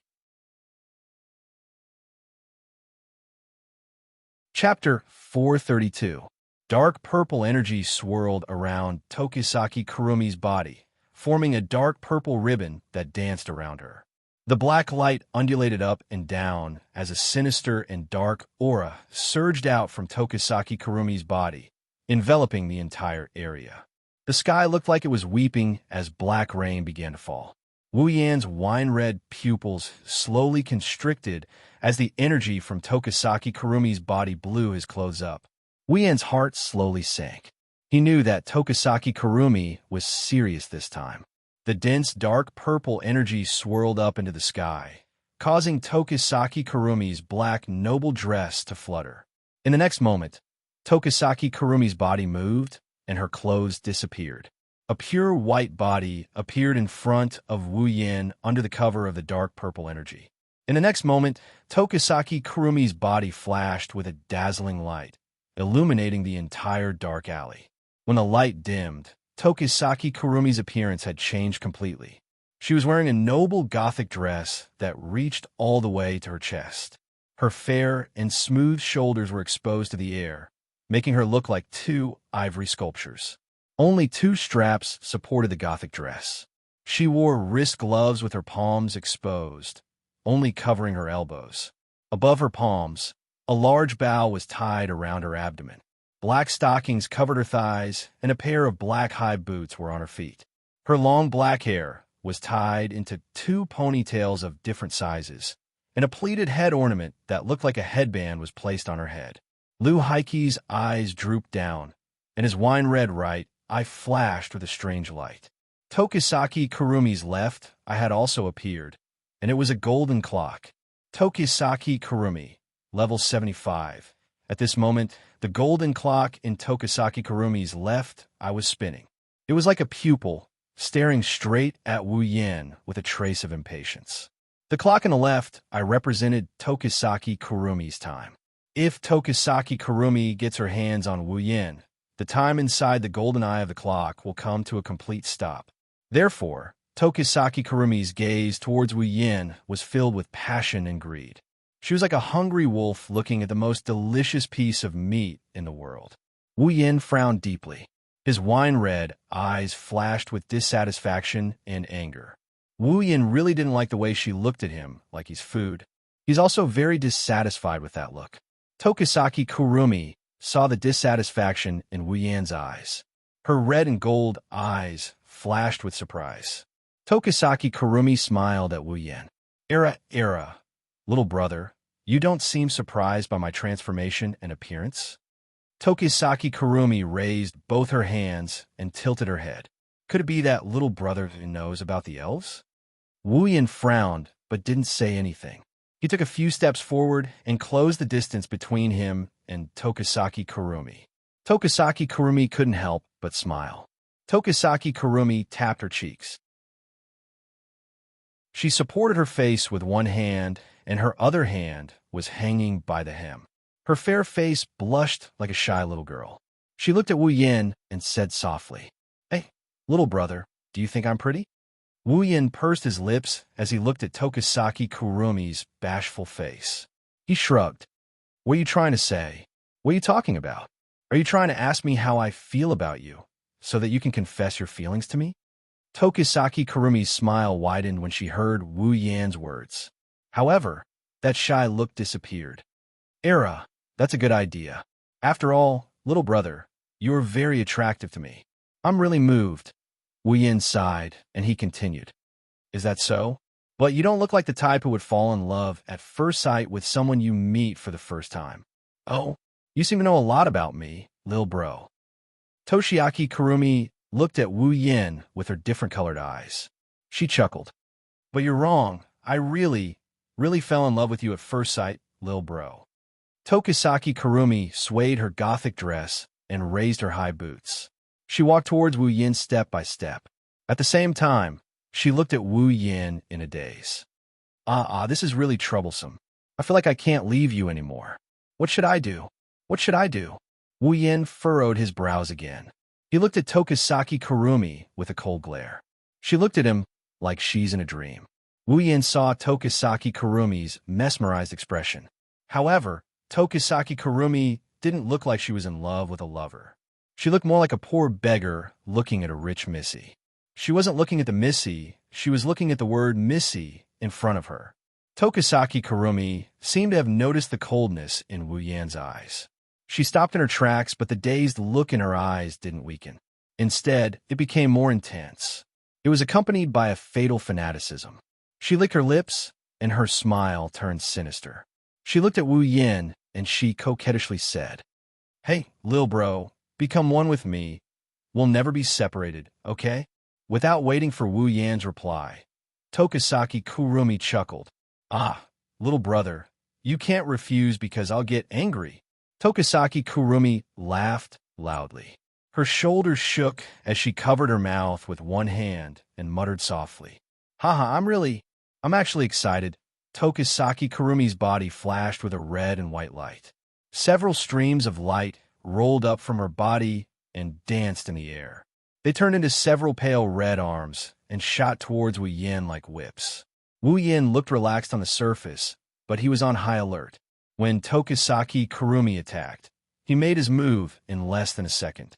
Dozens of crimson spatial ripples appeared behind him. As the ripples spread out, streaks of black light shot out from them and collided with the incoming hands. Then, the weak arms were all smashed into smithereens as if they were dried twigs. Tokisaki Kurumi seemed a little surprised. Her eyebrows slightly arched as she looked at Wu Yin with a smile. As expected, little brother isn't an ordinary person. You're not an elf, and you don't look like a human. Humans don't have such powerful strength. I want to make you my possession more and more. Wu Yin didn't feel happy at all when he heard Tokisaki Kurumi's fanatical words. It's not a good thing that this sickly girl has her eyes on him. It's better to run. Just as this thought surfaced in her mind, Tokisaki Kurumi grinned. With a twist of her hand, an ancient rifle and an ancient pistol appeared in her hands. She waved her hands in front of her, and the two pistols in her hands turned into a dance of spears. She swung them very smoothly. The appearance of the two guns made Wu Yin stop in his tracks. Tokisaki Kurumi grinned, and she raised her handgun. An invisible wave gathered at the muzzle of the gun. Bang! The sound of a gunshot reverberated in the alleyway. A bullet with enough force to shatter rocks came out of Tokisaki Kurumi's pistol. She fired at Wu Yin, who narrowed his eyes.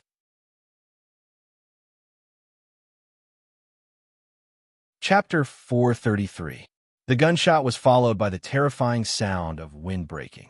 The bullet from Tokisaki Kurumi's ancient handgun is much more powerful than the bullets from Wu Yan's sniper rifle.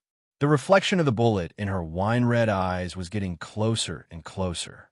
Wu Yin didn't expect Tokisaki Kurumi to take out a part of her angel without saying a word. Wu Yan's reaction was a little slow, and he could only move his face to the side to avoid the bullet. The bullet grazed past Wu Yan's face and left a wound on Wu Yan's cheek. Fresh blood flowed down from his cheek. Era, what did I do? Seeing the blood flowing down from Wu Yan's face, Tokisaki Kurumi turned pale with fright. She held her cheek and said pitifully, I actually hurt little brother and made him bleed. What should I do? What should I do? I wanted to become one with little brother. How could I hurt little brother? As she said that, a hint of sadness appeared on her face. It was as if she was really afraid. If someone else saw this, they would probably forgive her even if they were shot. Wu Yan bitterly smiled. He wiped the blood off his face, and he licked it. The wounds on his face melted away in less than a second. Tokisaki Kurumi stopped in her tracks. Her red and gold eyes showed an intoxicated look. Although the wound wasn't deep or heavy, it was still an injury. Even an elf wouldn't be able to recover in such a short period of time unless they had some special powers. With such terrifying recovery ability, Tokisaki Kurumi sensed that Wu Yan had unlimited time. Tokisaki Kurumi understood that the man in front of her really has an immortal body. This made Tokisaki Kurumi want Wu Yan even more. Hee, little brother, do you like the taste of blood too? What a coincidence, me too. Little brother and I are a match made in heaven. Hurry up and become one with me. Tokisaki Kurumi shouted excitedly. She raised both guns, but before she could pull the trigger, 2 crimson spatial ripples appeared beside her. 2 black whips shot out and tied up Tokisaki Kurumi's gun-wielding hands. At the same time, a series of crackling sounds could be heard from afar, accompanied by a dense bluish-white light. The bluish-white light vibrated, and before Tokisaki Kurumi could react, a bolt of lightning surged out and struck Tokisaki Kurumi hard. Ugh! The electric current violently flashed on Tokisaki Kurumi's body. Soon, white smoke rose from Tokisaki Kurumi's skin. She couldn't help but let out a soft cry of pain. Lightning? Tokisaki Kurumi raised her head with difficulty and looked in Wu Yan's direction. She couldn't help but be stunned. Not far from Tokisaki Kurumi, Wu Yan's body was flashing violently with bluish-white lightning. The sound of electricity echoed in the empty alley. The owner of the sound turned his head slightly and looked coldly at Tokisaki Kurumi, who was tied up by the whips. The wine-red color in his eyes disappeared and was replaced by a resplendent golden color. As Wu Yan's eyes turned golden, a pressure unique to a true ancestor rolled out from his body. Under this pressure, Tokisaki Kurumi couldn't help but feel her shoulders sink. She seemed to see a thick blood aura around Wu Yan. Tokisaki Kurumi's eyes were filled with excitement. She wasn't afraid of the blood aura that would scare an ordinary person. Instead, she was like a fish in water. Her eyes were filled with satisfaction as she looked at Wu Yan with intoxication. Little brother, you're the best. This blood aura that's like a lake of blood and the pressure of a noble existence. It's really great, really great. Tokisaki Kurumi smiled evilly and said to Wu Yan, I can't wait to become one with you. I can't wait any longer. I can't wait any longer. After saying that, Tokisaki Kurumi pulled at her bound right hand. Under Wu Yan's astonishment, her right hand was torn off. This sudden situation left Wu Yan at a loss. At this time, Tokisaki Kurumi used her broken right hand to smash the iron sand whip in her left hand. The iron sand whip shattered into iron sand, and she immediately leaped away. Descend. Emperor of Carving, Zafkiel. Tokisaki Kurumi raised her hand and shouted. Her voice resounded through the sky. Following her voice, a black-red lightning bolt descended from the sky and struck Tokisaki Kurumi's back. However, the black-red lightning didn't cause any damage. Instead, it distorted Tokisaki Kurumi's back. The black-red lightning turned into a black-red light that drew a circle behind Tokisaki Kurumi. When the light dissipated, a huge clock that was twice as tall as Tokisaki Kurumi appeared behind her. Tokisaki Kurumi's angel. Emperor of Carving, Zafkiel. Wu Yan's expression tensed up. He wanted to retreat. He didn't want to fight Tokisaki Kurumi to begin with. Now, Tokisaki Kurumi even used Angel. It's clear that she doesn't want to let him go. Wu Yin bitterly laughed inside.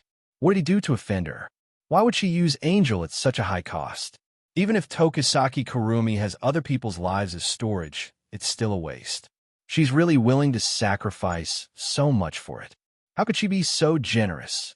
Wu Yin didn't know that once he fell into Tokisaki Kurumi's hands, the so-called price would be gone. Naturally, Tokisaki Kurumi didn't care about such a small amount of time. Even if she used it all up, as long as she had Wu Yin, she wouldn't need it. Bullet of 4 Dalit.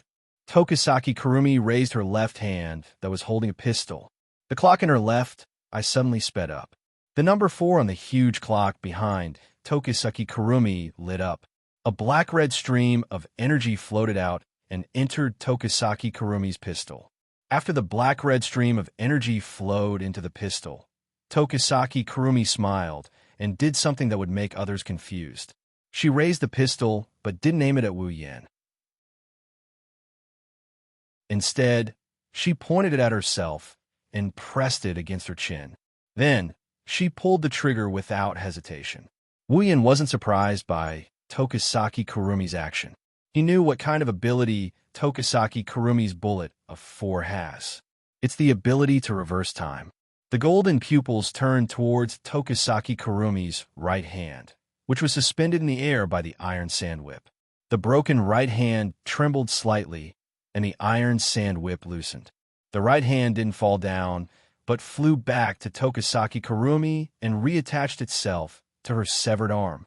Tokisaki Kurumi clenched her right hand and smiled sinisterly at Wu Yin. Let's start again. Wu Yan's body tensed up.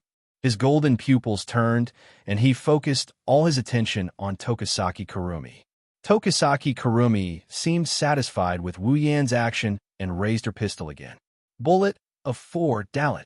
This time, the number 1 on the huge clock behind Tokisaki Kurumi lit up. A black-red stream of energy floated out and entered Tokisaki Kurumi's pistol. Tokisaki Kurumi shot it into her head. Then, Wu Yan's expression changed. That was because Tokisaki Kurumi had already disappeared from her original spot and reappeared beside him.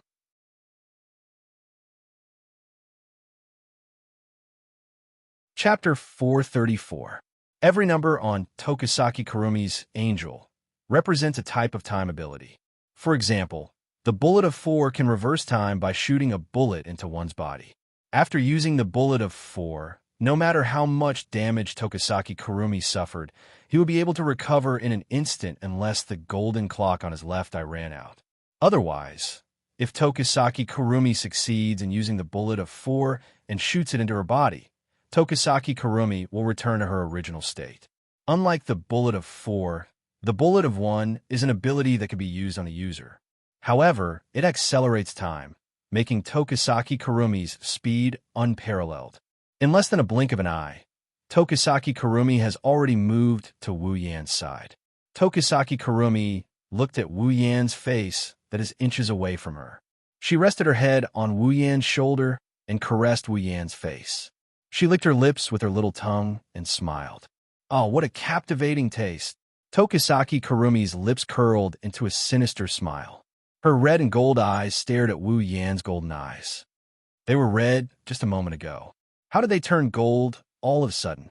Hey, little brother, can you tell me? Tokisaki Kurumi's unique fragrance wafted into Wu Yan's nose as she rested on his shoulder. If it were any other time, Wu Yan's heart would be stirred. However, no matter how carefree he is right now, he wouldn't think that this is the right time to do such a thing. Taking a light breath, Wu Yin didn't turn to look at Tokisaki Kurumi. Is this okay? You're touching my body without permission. Tokisaki Kurumi was stunned. Before she could react, the sound of lightning clashing echoed. Her face turned cold, and she quickly moved away from Wu Yan's body. However, her hand that was caressing Wu Yan's face was inevitably injured. The lightning struck her hand and caused her hand to twitch. The pain was transmitted to her mind. Tokisaki Kurumi shook her hand that was charred black from the lightning. She looked at Wu Yin and said, You're not an elf, but you can use such power. Lightning? If I'm not wrong, the pillar of fire just now should be little brothers. With such power and time, what kind of existence are you? I'm really curious. Time. Wu Yin didn't pay attention to Tokisaki Kurumi's words. Instead, he noticed one of her words. Combining his understanding of Tokisaki Kurumi and her ability as an angel, a thought flashed through his mind. No wonder Tokisaki Kurumi treated him like that. It was because of his unlimited lifespan, which meant unlimited time. Well, it doesn't matter. Little brother, you're going to be mine soon. I'm really excited. I'm really excited. Tokisaki Kurumi raised her right hand and pointed her rifle at Wu Yan's head. The next moment, a gunshot rang out. Blood flew into the air and scattered on the ground. Tokisaki Kurumi weighed the rifle in her hand and chuckled. He dodged it at such a close distance. Tokisaki Kurumi turned to look at the panting Wu Yin who's holding his forehead. Damn it! Wu Yin wiped the blood off his forehead. He clenched his teeth and looked at Tokisaki Kurumi. The ability of time is really troublesome. It's just a simple acceleration of time, and I'm already in this state. If I use other abilities of time, I'll be in trouble. How did Kotori defeat this pervert in the original work? That won't do, little brother. Tokisaki Kurumi's red right eye flashed with a demonic blood-red light. She raised her foot and walked towards Wu Yin. I should have told you not to reject me. As Tokisaki Kurumi got closer, a black shadow spread out from her feet. It covered the entire alley, including Wu Yan's feet. Standing in the shadow, Wu Yin felt something flowing out from his body and into the shadow. Wu Yin was shocked, and his face sank. Could this be the City of Time eclipse? It's over, it's over. I finally found some fun, and it's going to end just like that. What a pity, what a pity. Tokisaki Kurumi lowered her head in disappointment, but she quickly raised it again with a happy smile. But to be able to become one with you, little brother, it's all worth it.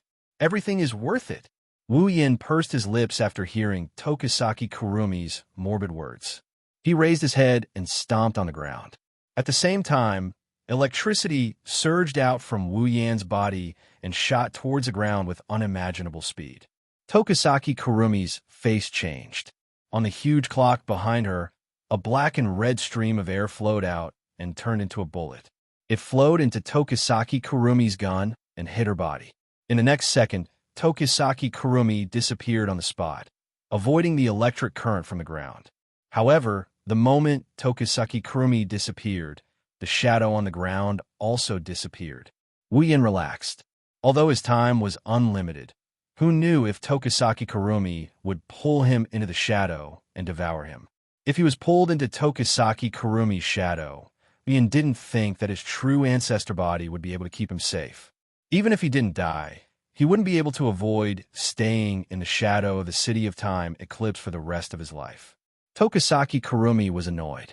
She came in front of Wu Yin, and the clock in her left eye started spinning again. A huge clock appeared behind Tokisaki Kurumi. On the number 8, 2 black and red streams of air flowed out and were shot out by Tokisaki Kurumi. Bullet of 8, Chet. A shadow spread out from under Tokisaki Kurumi's feet. However, this time, the shadow wasn't the City of Time eclipse. Pale red, glowing arms extended from the shadow.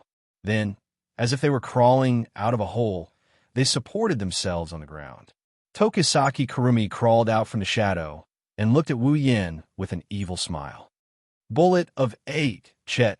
The ability to recreate one's past self in different timelines. Seeing the Tokisaki Kurumi walking towards him, Wu Yin couldn't help but smile bitterly. No way. You're using a cheat. Seeing Wu Yan's bitter smile, Tokisaki Kurumi felt her heart ache. She raised her hand and tapped her chin. But what she said only made Wu Yan's bitter smile even more bitter. This time, I won't let you escape. I won't let you escape. Bullet of 7, Zayn. The number 7 on the clock lit up. Black and red streams of air flowed into the guns in Tokisaki Kurumi's hands. Then, Tokisaki Kurumi shot the bullet of 7 at Wu Yin. Not good. Wu Yin quickly retreated and dodged the bullet of 7. His heartbeat quickened.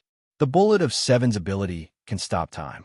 If he's hit by the Bullet of Seven, he won't be able to move and can only be dragged into the City of Time eclipsed by Tokisaki Kurumi. Bullet of Seven Aleph. However, just as Wu Yin dodged, Tokisaki Kurumi's voice rang again. Before Wu Yin could react, Tokisaki Kurumi appeared in front of Wu Yin. She raised her rifle and pointed it at Wu Yan's forehead. Bullet of Seven Zayin. Looking at Tokisaki Kurumi, who had a sickly smile on his face, his golden pupils constricted as he stared at him.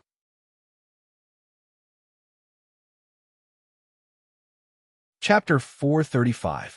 When he felt a cold sensation between his eyebrows, Wu Yin finally saw the rifle in front of him.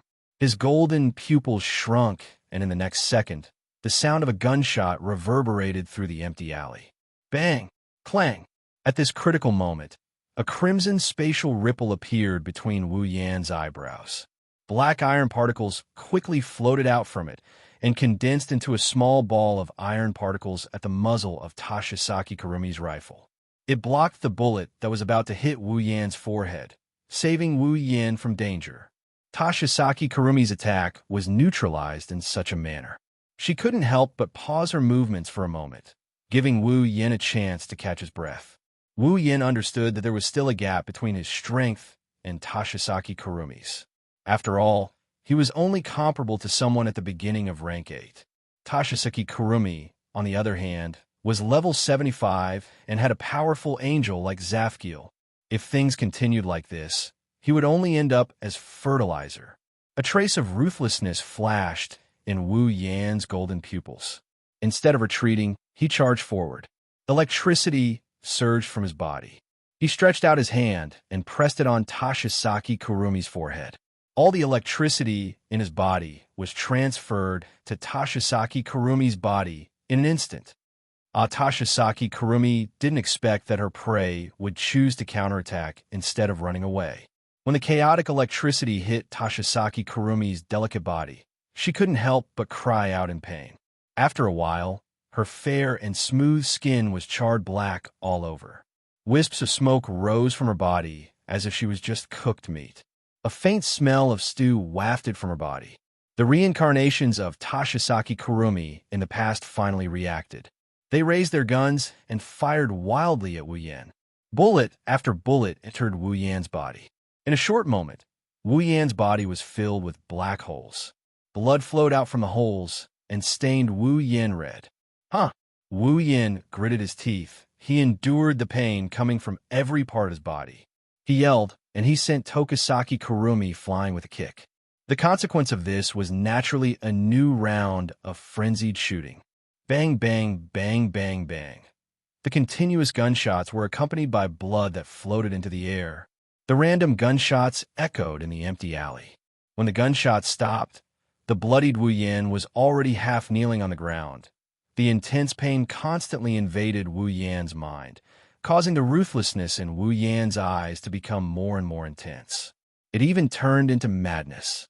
Wu Yan ignored the injuries on his body and raised his fist. Lightning flashed from Wu Yan's body again. The violent electric current rushed to Wu Yan's fist, causing it to shine. Then, Wu Yan punched the ground fiercely. Boom! After a loud bang, the ground collapsed with the fist as the center. The ground in the empty alley collapsed into pieces of broken stone slabs.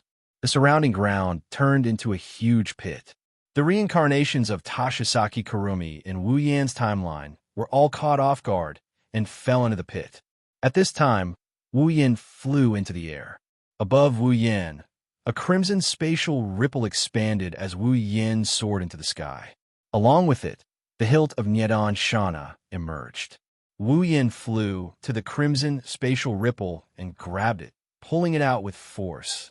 Burn it all up! A low voice came from the figure in the air. At the same time, the flames of the red lotus fell from the sky like lightning and crashed into the deep pit. Boom! In an instant, the red lotus fire burned fiercely in the deep pit, turning everything on the ground into a sea of fire. In the sea of fire, faint groans could be heard and screams could be heard. Faintly, in the sea of fire, A thin figure could be seen slowly turning into nothingness, huff, huff. Looking at the sea of fire below, Wu Yin panted violently. His blood dripped into the sea of fire, causing a sizzling sound. But if one looked closely, one would notice that the holes on Wu Yan's body were slowly recovering until there was no trace of injury left at this time. A somewhat intermittent voice drifted into Wu Yan's ears. "Looks like I've underestimated you, little brother." Hearing this voice, Wu Yan closed his eyes for a moment before turning his head to look. At the source of the voice, Tokisaki Kurumi's charred body crawled up from the ground. Her red right, I stared straight at Wu Yan. She didn't seem to have any reaction to the destruction of her past body. Instead, she seemed excited. Under Tokisaki Kurumi's excited gaze, Wu Yan couldn't help but feel his scalp tingle. He cursed in his heart, and his hand that was holding the Yamano no Shana turned blue. Wu Yan knew Tokisaki Kurumi wouldn't be easy to deal with. But now that he's facing her, Wu Yan knew that she's not just a tough nut to crack, she's a tough nut to crack. Bullet of 4, Dalit. Tokisaki Kurumi used the bullet of 4 again on his head. The charred body of Tokisaki Kurumi disappeared at a speed visible to the naked eye and returned to its original state. Seeing this, Wu Yan couldn't help but smile bitterly. Who's the one with the immortal body? I'm tired of this game. Tokisaki Kurumi's face showed some impatience. The shadow under her body expanded, and pale, red, glowing arms started waving wildly around her body. "Hey, little brother, are you happy to be dragged into the City of Time Eclipse? Are you happy?" Tokisaki Kurumi laughed maniacally. Her sweet voice sounded like it was filled with ice, chilling the hearts of those who heard it. Sighing deeply, Wu Yan could only praise his own luck. He was assassinated when he went out to buy something, killed a rat, and then met a sickly girl. He raised the Yamano no Shana and faced Tokisaki Kurumi. Red lotus flames burned on the blade, and lightning flickered on his body. Crimson spatial ripples appeared behind him. At this moment, Wu Yan is going all out. Even if Tokisaki Kurumi is much stronger than him after using the Zafkiel, Wu Yan still wants to let her know that she can't bully others just because she's a cute girl. Era, so scary. Tokisaki Kurumi looked straight at Wu Yan's face. She held her cheeks with her hands and blushed. "Little brother, you're so strong, yet you're bullying a weak girl like me." Wu Yan's lips couldn't help but twitch. He wanted to teach Tokisaki Kurumi a lesson. If she's a weak woman, then what's a man like me who risked my life to leave a mark on her body? What's the big deal? Let's get along well. Tokisaki Kurumi crossed his arms and raised a long gun and a short gun. The clock in his left eye spun crazily, and the Zafkiel behind him slowly lit up. On the edge of the Zafkiel, the phantom-like wheels and gears on the huge clock spun as well. A black and red aura swirled in the air. Wu Yan's heart tightened. His golden eyes were filled with vigilance. The lightning on his body and the flames on the Yamano no Shana also surged up. The atmosphere in the alley reached a critical point again. So much so that the two of them didn't notice that a bright light was shining above their heads.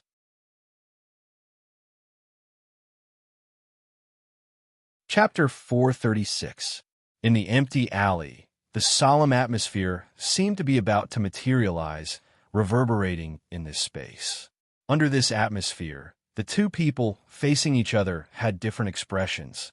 One face was filled with seriousness and vigilance, while the other was filled with excitement and fanaticism. Just as Wu Yan and Tokisaki Kurumi were about to start their second round of battle, a beam of light suddenly appeared in the sky. It descended towards the empty alley at a speed no slower than either of them. Before the two of them could react, the beam of light had already appeared above the empty alley. When the two of them felt that something was wrong, they quickly raised their heads. Only then did they see the scene above them. They saw an extremely resplendent beam of light descending at lightning speed. In the next moment, the beam of light landed on Wu Yan, who had just raised his head and enveloped him. "What's going on?" Wu Yan was shocked. He waved his Nyedan Shana in an attempt to cut off the beam of light that enveloped him. However, The Nyedan Shana seemed to have cut through the air and did nothing. Wu Yin furrowed his brows. When he felt that the beam of light had no effect on him, Wu Yin let out a sigh of relief. On the ground, Tokisaki Kurumi looked at the beam of light that enveloped Wu Yin. He seemed to have thought of something, and his expression changed. He subconsciously reached out his hand and shouted, "Wait!" However, just as Tokisaki Kurumi's voice rang out, the beam of light suddenly lit up. The resplendent light illuminated the entire dark alley like it was daytime. The dazzling light caused Tokisaki Kurumi to raise his hands to block in front of him. One of his red and one of his gold eyes involuntarily closed. Within the resplendent light, the beam of light shook and retracted at a speed several times faster than when it came. It returned to where it came from and disappeared in the blink of an eye. However, the same thing happened to Wu Yin, who was enveloped by the beam of light. When Tokisaki Kurumi recovered from the dazzling light and opened his eyes, both the beam of light and Wu Yin had disappeared. All that was left was the ruins and the 5 members of the AST sniper team who were knocked down by the shockwave. Tokisaki Kurumi's expression turned gloomy. It was obvious that someone had taken away Wu Yin. Clutching her forehead, Tokisaki Kurumi chuckled softly. Her laughter grew louder and louder until it reverberated throughout the empty alley. Tokisaki Kurumi's red right eye flashed with a demonic blood-red color as he laughed maniacally. No matter where you run to, you'll become mine in the end. You can't escape, you can't escape. Behind Tokisaki Kurumi, the clock Zafkiel disappeared without a trace as soon as she finished her sentence. Tokisaki Kurumi lightly sighed and pursed his lips into a smile. Era, seriously, I'm getting hot in advance. However, the good stuff should be saved for last. So it's you again? At this time, an indifferent voice was heard from behind Tokisaki Kurumi. Hearing this voice, a faint smile appeared on Tokisaki Kurumi's face. She seemed to recognize the owner of this voice. She turned her head and looked towards the source of the voice. A petite girl of about 14 years old with dark blue hair tied in a ponytail and a mole under her left eye stood not far from Tokisaki Kurumi. Her brown eyes scanned the empty alley. When she saw the 5 corpses on the ground, she wasn't surprised at all. Instead, she frowned when she saw the mess on the ground. Her emotionless eyes stared at Tokisaki Kurumi. There was an unconcealable numbness in her eyes. The girl said, "Why didn't you use the word eat this time?" Nightmare. Tokisaki Kurumi chuckled and said to the girl, "If I said I didn't do it this time, would you believe me?" "Ah, is that so?" The girl didn't care at all. It was obvious that she didn't take Tokisaki Kurumi's words to heart. Tokisaki Kurumi didn't care at all and shrugged. The number of people who died in Tokisaki Kurumi's hands is 1,000 times more than the number of people here. If she were to count them one by one, who knows how long it would take even if all of AST's members were to do the math. Adding in 5 more wouldn't matter. Seeing that Tokisaki Kurumi was silent, the girl's gaze sharpened. Then, a light flashed from her body. After the light dimmed, a light armor similar to AST's appeared on her body, but it was of a different color. The girl pulled out a lightsaber from her back and pointed it at Tokisaki Kurumi. "Then please die again," the girl said in a numb tone. It sounded like she's killed Tokisaki Kurumi multiple times already. Tokisaki Kurumi grinned. He didn't retort or resist. He looked at the girl rushing towards him and put down his gun. He looked up at the sky. Next time. Before he could finish his sentence, the light sword in the young girl's hand slashed across Tokisaki Kurumi's throat, cutting off the rest of his words. Fresh blood sprayed into the air. Above Heavenly Palace City, Fraxinus, on a platform in the invisible airship, a beam of light suddenly rose up and illuminated the platform like a light bulb. Then it slowly dimmed. As the light pillar dimmed, a figure appeared on the high platform. The clothes on his body were in tatters, as if he had just come out from a refugee area. However, a glint flashed across his wine-red eyes from time to time, telling others just what kind of energy he possessed. The one who appeared here is naturally Wu Yin, who was taken away by the beam of light. His wine-red eyes scanned the scene. When the familiar scene imprinted itself into Wu Yan's eyes, Wu Yan felt relieved. He also roughly guessed why he appeared here. Welcome back. In front of the platform, Rain Murasame, who always has dark circles under her eyes, stared blankly at Wu Yan. Her tired voice sounded like she didn't sleep at all. Wu Yan felt powerless when he heard it. Where's Coterie? Jumping down from the platform, Wu Yan looked at Rain Murasame. It should be Coterie's idea to send me back through the teleportation device. Rain Murasame nodded and walked outside. Let's go. The commander is waiting for you in the command room. Wu Yan scratched his face and followed Rain Murasame to the command room. In the command room, all the members of Ratatoskr looked up at the big screen in front of them. Their eyes were filled with seriousness, fear, hesitation, and uncertainty. They all fell silent, causing the command room to become silent. Coterie, who was sitting on the command platform, was included as well. On the big screen in front of them, the battle between Wu Yan and Tokisaki Kurumi is being broadcasted. Looking at the battle on the screen, everyone is impressed by Wu Yan's strength. Even when facing such a powerful elf, he can still hold his ground. Even though he's at a disadvantage, no one will look down on Wu Yan. That's because they all witnessed Tokisaki Kurumi's ability as an angel. However, right now, they were thinking more about the sprite that could identify Nightmare. After all, they saw with their own eyes Tokisaki Kurumi's strength, bloodthirst, madness, and wickedness. This was completely different from the elves they knew in the past. From this, they can see why Tokisaki Kurumi is called the evilest elf. It's because Tokisaki Kurumi's existence is constantly disrupting people's understanding of elves.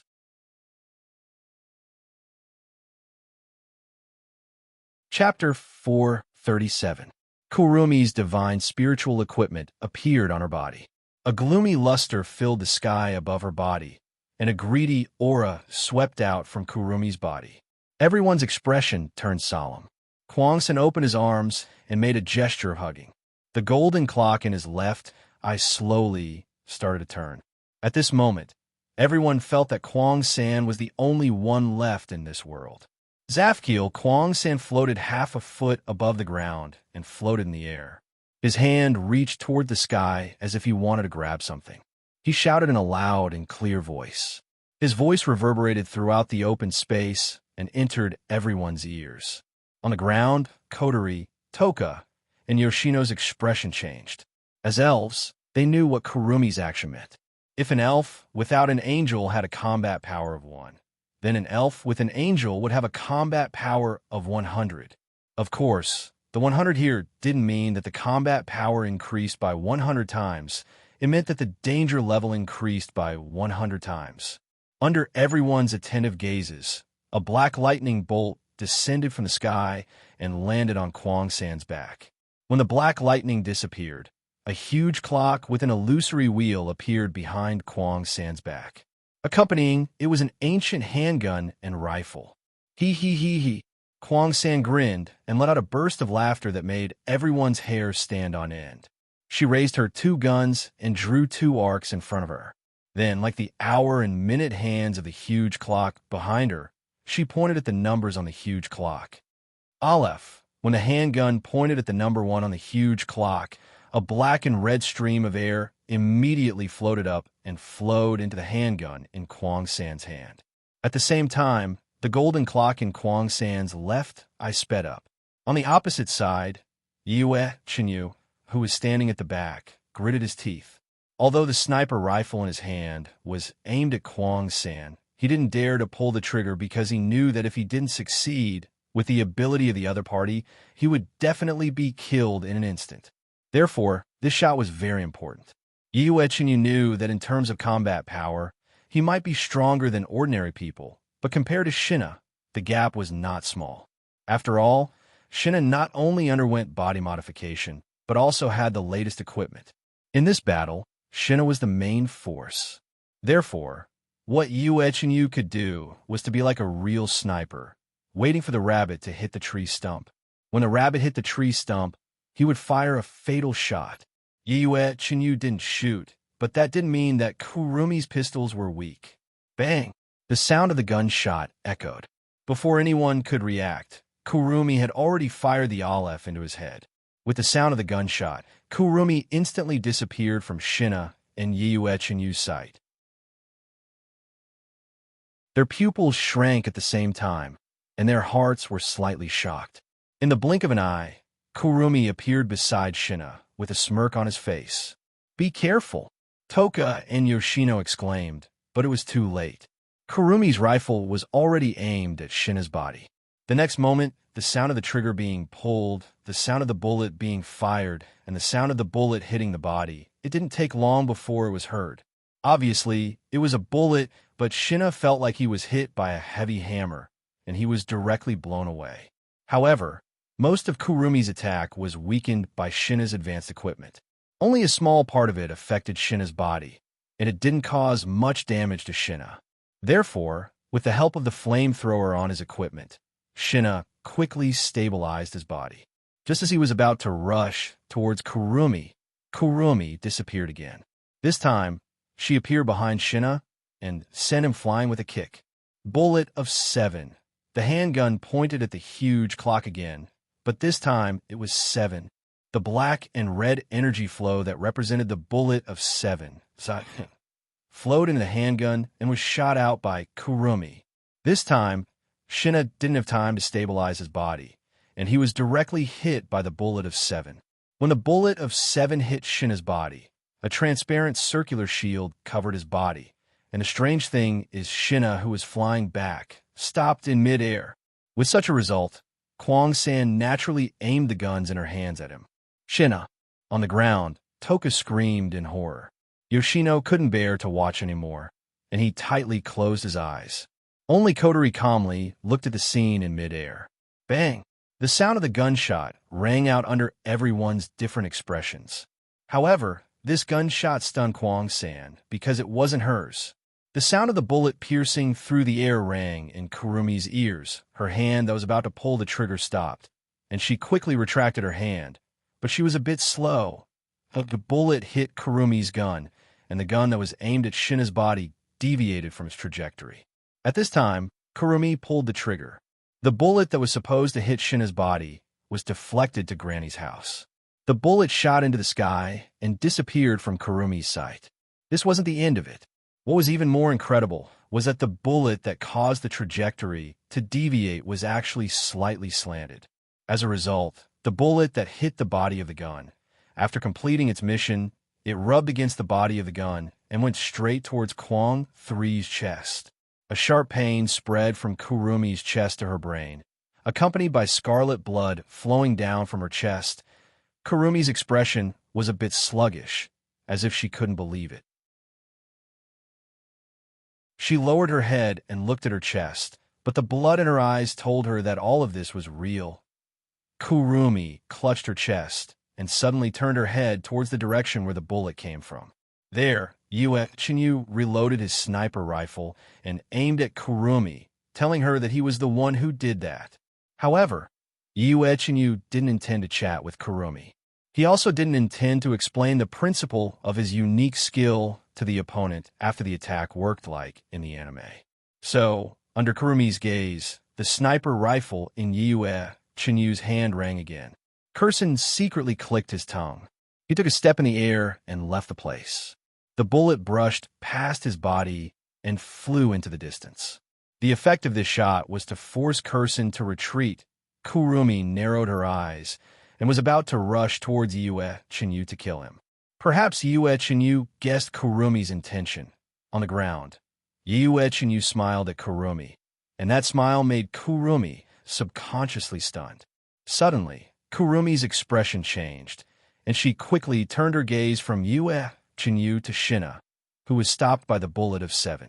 She looked at Shina and immediately understood the meaning of Yue Chenyu's smile. She saw that the transparent black shield that wrapped Shina began to lose its effect, and in an instant, it disappeared. Shina regained control of his body and suddenly stopped his body from flying backwards. The 2 jets on his shoulders shook, and he rushed towards Kurumi. When Kurumi realized that she was careless, Shina had already appeared in front of her, looking at her expressionlessly, and the lightsaber in his hand chopped down. Blood spilled from the air.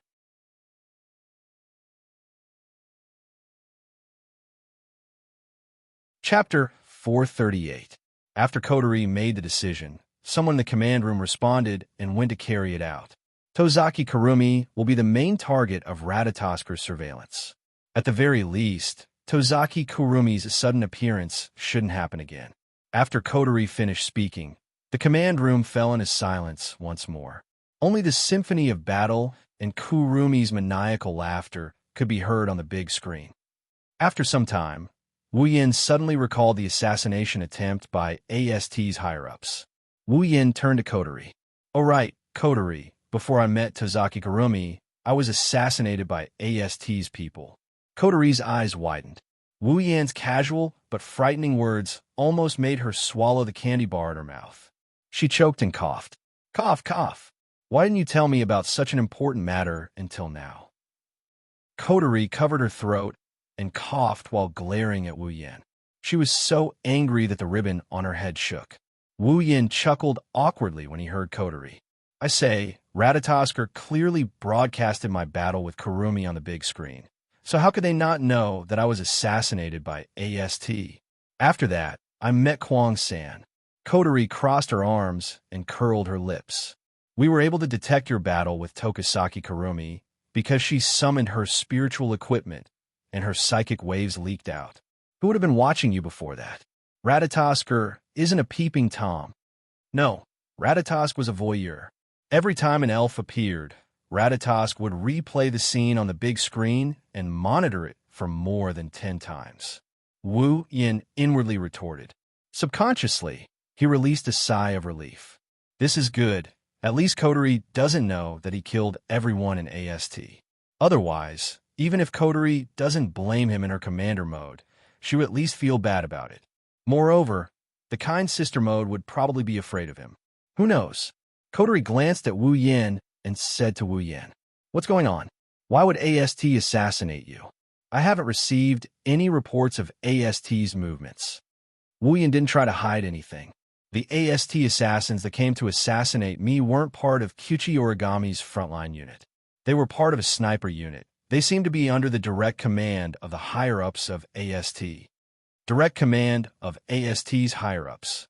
Kotori narrowed her eyes and sneered. "Ah, it's those guys' troops. No wonder I couldn't get any news. The direct subordinates of the AST higher-ups usually don't appear in the eyes of others. They only hide in the dark and secretly do things that others look down on. If it's them, then it's not strange at all." Wu Yin could hear the disdain and disgust in Kotori's words. It seems like Kotori doesn't have a good impression of AST's higher-ups, who only know how to talk. Kotori asked Wu Yin, "Then, why did they attack you?" Wu Yin frowned and looked at Kotori in confusion. "Wasn't the reason why you attacked me because I was mistaken for an elf when I arrived with the spacequake earlier? After all, I only explained to you guys that I'm not an elf. But you don't have psychic waves." Kotori froze as if she thought of something. It's not just Kotori. Kimizuki Kyuhei and Murasame Rain also had a strange feeling. This made Wu Yin even more confused. Even if there's no psychic wave, the people from AST saw me descend with their own eyes. Perhaps they thought that I used some method to conceal my psychic wave, or perhaps they would rather kill the wrong person than let me go. That's understandable. Hasn't AST always been aiming to destroy the elves? Lucian asked. Wu Yin looked at Kotori with his red eyes. "All right, Kotori, if I was attacked, what about Toka? She shouldn't have been attacked, right? I tried to get information from the sniper squad leader, but he didn't know anything about Toka. Isn't that a little too unrealistic?" Wu Yin isn't sure if it's just his imagination, but he felt like Kotori's expression is getting stiffer and stiffer. She even started shivering as if she knew something. Wu Yin rubbed his chin and stared at Kotori. "Kotori, could it be that you know what's going on?" Kotori chuckled, but there's a hint of guilt in her laughter. Wu Yin narrowed his eyes. Wu Yin's intuition tells him that the reason he's being treated differently than Toka is because of this commander. Kotori's expression turned unnatural under Wu Yin's intense gaze. She finally said, Toka is under Radatasker's political protection because she's an elf. As long as she doesn't have psychic waves, AST won't pay attention to her political protection. That's right. Coterie went all out. It's similar to America's Witness Protection Program. Oh, Wuyan rubbed his chin and grinned at Coterie. In other words, Toka is under Radatasker's political protection, so she doesn't attract attention, but I'm not. That's why I was attacked. Is that what you're trying to say? Coterie gulped. She's speechless. Looks like she's admitting to it. Wu Yin flipped over 1,000 tables in his heart. He couldn't stay calm as he shouted. Why is there a difference in treatment? Don't tell me they don't care about me. Aya, you're so long-winded. Coterie retorted. Radatasker's political protection is only for elves. You're not an elf, so what? Coterie fidgeted for a bit and whispered. So, I forgot. After a while, Wu Yin slapped himself on the head and sighed at the sky. He wanted to cry, but no tears came out. I'm being targeted because this cute girl forgot. That's why I'm being targeted. That's why I attracted Tashisaki Kurumi. My bad luck today is all because of this girl. Coterie knew that she was being natural for once, so she felt a bit awkward. She didn't want to face Wu Yin, so she quickly changed the topic. By the way, Sherdao, Radatasker has decided to assign you an assistant. You can ask him to do anything for you in the future. In order to change the topic, Coterie didn't ask for Wu Yan's opinion. She yelled out, "Come in." The door to the command room opened automatically. A beautiful person with long silver hair, wearing the same uniform as Kyuhei Kanazuki, walked in and bowed to Coterie. "Commander, Yasuyuki Chinyu, I'm here to report." Finishing his words, the guy called Yatsuki Chinyu turned to Wu Yin and bowed again. "Captain, I'm Yasuyuki Chinyu. I'm looking forward to your guidance." Seeing that his so-called assistant is pretty, Wu Yan's expression lightened up a bit. "Thank you for your guidance, beautiful lady, yes." "Captain." Yasuyuki Chinyu smiled at Wu Yan. Wu Yan smiled back. But what Yasuyuki Chinyu said next made Wu Yan's smile freeze. "By the way, Captain, I'm a man." Wu Yan channeled his innate chi into his head. Wu Yan looked at the smiling, beautiful girl in front of him, and he started crying.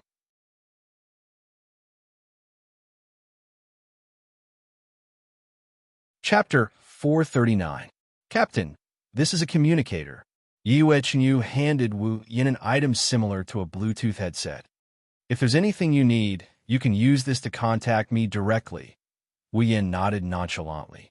He put away the Bluetooth headset, which is also the communicator. Then, he looked at Yatsuki Chinyu and sighed. Wu Yan patted Yue Chinyu's shoulder and said seriously, "Yue, I never believed that there would be a man who looks like a girl and is very beautiful. But after seeing you, I believe it." Yue Chinyu's lips curled up. He didn't seem to care about Wu Yan's words. Instead, he seemed to be very happy. He said shyly, "Captain, you can call me Chinyu." Wu Yan raised an eyebrow. Looking at Yatsuki Chinyu, who seems to be in a state of shyness, Wu Yan clenched his fists. His heart is struggling to hold it in, because if he didn't, Wu Yan was afraid that he wouldn't be able to control himself and beat up this guy who had a beautiful face but was actually a pure man. After taking a few breaths, Wu Yan forced a smile and said, "Then I'll go home first. If there's an emergency, remember to inform me." Yatsuki Chinyu got serious when it came to business. He saluted Wu Yan and said in a loud and resonant voice, "Yes, sir. Captain, is there really no problem?" Casting a suspicious glance at Yatsuki Chinyu, Wu Yan could only keep his thoughts to the back of his mind. He waved his hand at his assistant and stepped on the teleportation device in front of him before disappearing. Heavenly Palace City, Wu He's house. Wu Yan took out the ingredients and clothes that he put in the gate of Babylon and pushed open the door of Wu He's house and walked in. Of course, Wu Yan wasn't used to shouting, "I'm back." The people of the Celestial Empire didn't like that. Wu Yan walked into the living room and threw everything on the table. He shrugged and was about to go back to his room when he saw a scene from the corner of his eye. He slowly turned his head and looked at the table not far away. Wu Yan saw a beautiful girl with dark purple hair. Her eyes were rolling and she fell on the table. She kept crying and looked like she couldn't get up. "Xianxia." Wu Yan's face changed. What's wrong with you? Xianxia, who was lying on the table, suddenly heard Wu Yan's voice. She trembled and raised her head with difficulty. When she saw that it was Wu Yan, her purple eyes lit up as if she saw her savior. She reached out to Wu Yan. Shido. Wu Yan couldn't help but frown when he saw Xianxia's uncomfortable expression. Then he heard her weak voice. Wu Yan looked at her and felt a little worried. She's not sick, is she? Wu Yan walked up to Xianxia and held her hand. He quickly said, Xianxia, what's wrong? Are you not feeling well? Shido. Xianxia looked up at Wu Yan. Tears fell from her eyes. Wu Yan was shocked. But in the next moment, Xianxia's words made Wu Yan's face collapse bit by bit. In the end, it turned into the word embarrassed. I am hungry. Xianxia seemed to have used up her last bit of strength. She closed her eyes and lowered her head. Once again, she prostrated herself on the table. Looking at the burnt toka, Wu Yan wanted to cry, but no tears came out. He found out that today is really his day of suffering. Not only did he run into an assassination attempt, he ran into a sickly girl, he ran into a trap, and now he almost got screwed over by this glutton of his. Where's Shiji? Xianxia, don't you know how to ask Shiji to get you something to eat? Wu Yan helplessly rubbed Xianxia's head and sighed. His tone was full of helplessness. Xianxia didn't look up. Her muffled voice came from the table. Shiji, she said she ran out of ingredients, so she can't cook. Toka struggled to lift her head. She looked at Wu Yan with teary eyes. She whimpered. Shido, dinner. Got it. I will make it for you now. Wu Yan waved his hand, and he walked towards the kitchen. Toka finally smiled when she saw this. She looked at Wu Yan with eyes full of hope and anticipation. While Wu Yan was cooking, Shirori caught a whiff of the aroma coming from upstairs. She immediately came to the living room. Kotori followed behind her, and she sat down with Shirori and Toka at the dining table. She looked at Wu Yan in the kitchen with glowing eyes. Smelling the aroma wafting through the air, she looked like she's intoxicated. Naturally, the three of them were very satisfied with the meal that followed. While Shirori was cleaning up the table, Kotori tore open a treasure and put it in her mouth. She enjoyed it like a dessert after a meal. She licked the pearl in her mouth and glanced around the living room. When she saw Xianxia rubbing her belly, Kotori thought of something and turned to Wu Yan. Her red eyes turned and a sly smile appeared on her face. Big brother, it's time to take a bath, Kotori said casually as if she was talking to her family. Oh, okay. Wu Yan nodded. He stood up from the table and looked at Xianxia. Sure, Xiang. I bought your clothes for you. They're on the sofa over there. Go try them on and see if they fit. Okay. Xianxia nodded. She spread her arms and pounced on the sofa. Wu Yan chuckled and shook his head. She then walked to the bathroom. When Wu Yan disappeared from the living room, Kotori's nonchalant expression changed. She sneaked a glance at Xianxia, who was happily fiddling with the clothes. She covered her mouth and giggled. Damn, brother. This time, Kotori will definitely get her revenge. Kotori was still holding a grudge over what happened last time. Kotori quickly swallowed the pearl in her mouth. When she felt it was almost time, she turned to Toka. Xianxia, big brother should be done.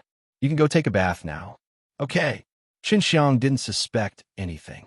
He didn't expect Wu Yan to take a bath in less than 5 minutes. He picked up a set of clothes and ran to the bathroom. Kotori giggled when she saw Xianxia go in. She stood up and ran to the bathroom as well. Of course, she wasn't going to join them. She was just there to watch the show. Kotori schemed against Wu Yan again. She wanted to take revenge for what happened last time. It was the same as the last time she schemed against Wu Yan. She wanted to train Wu Yan. Originally, Kotori thought Wu Yan didn't need to go through so much trouble with the skill he displayed when he took down Toka. Also, last time, Wu Yan saw her naked in the bathroom, and he didn't even bat an eyelid.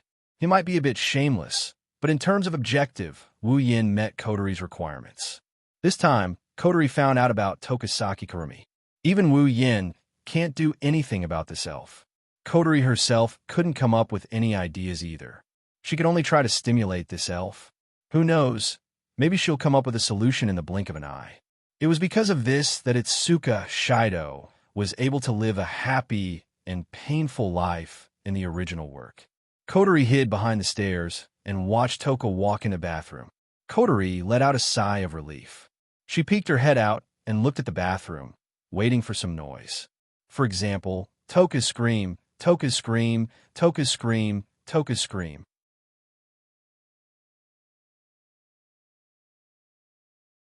Chapter 440.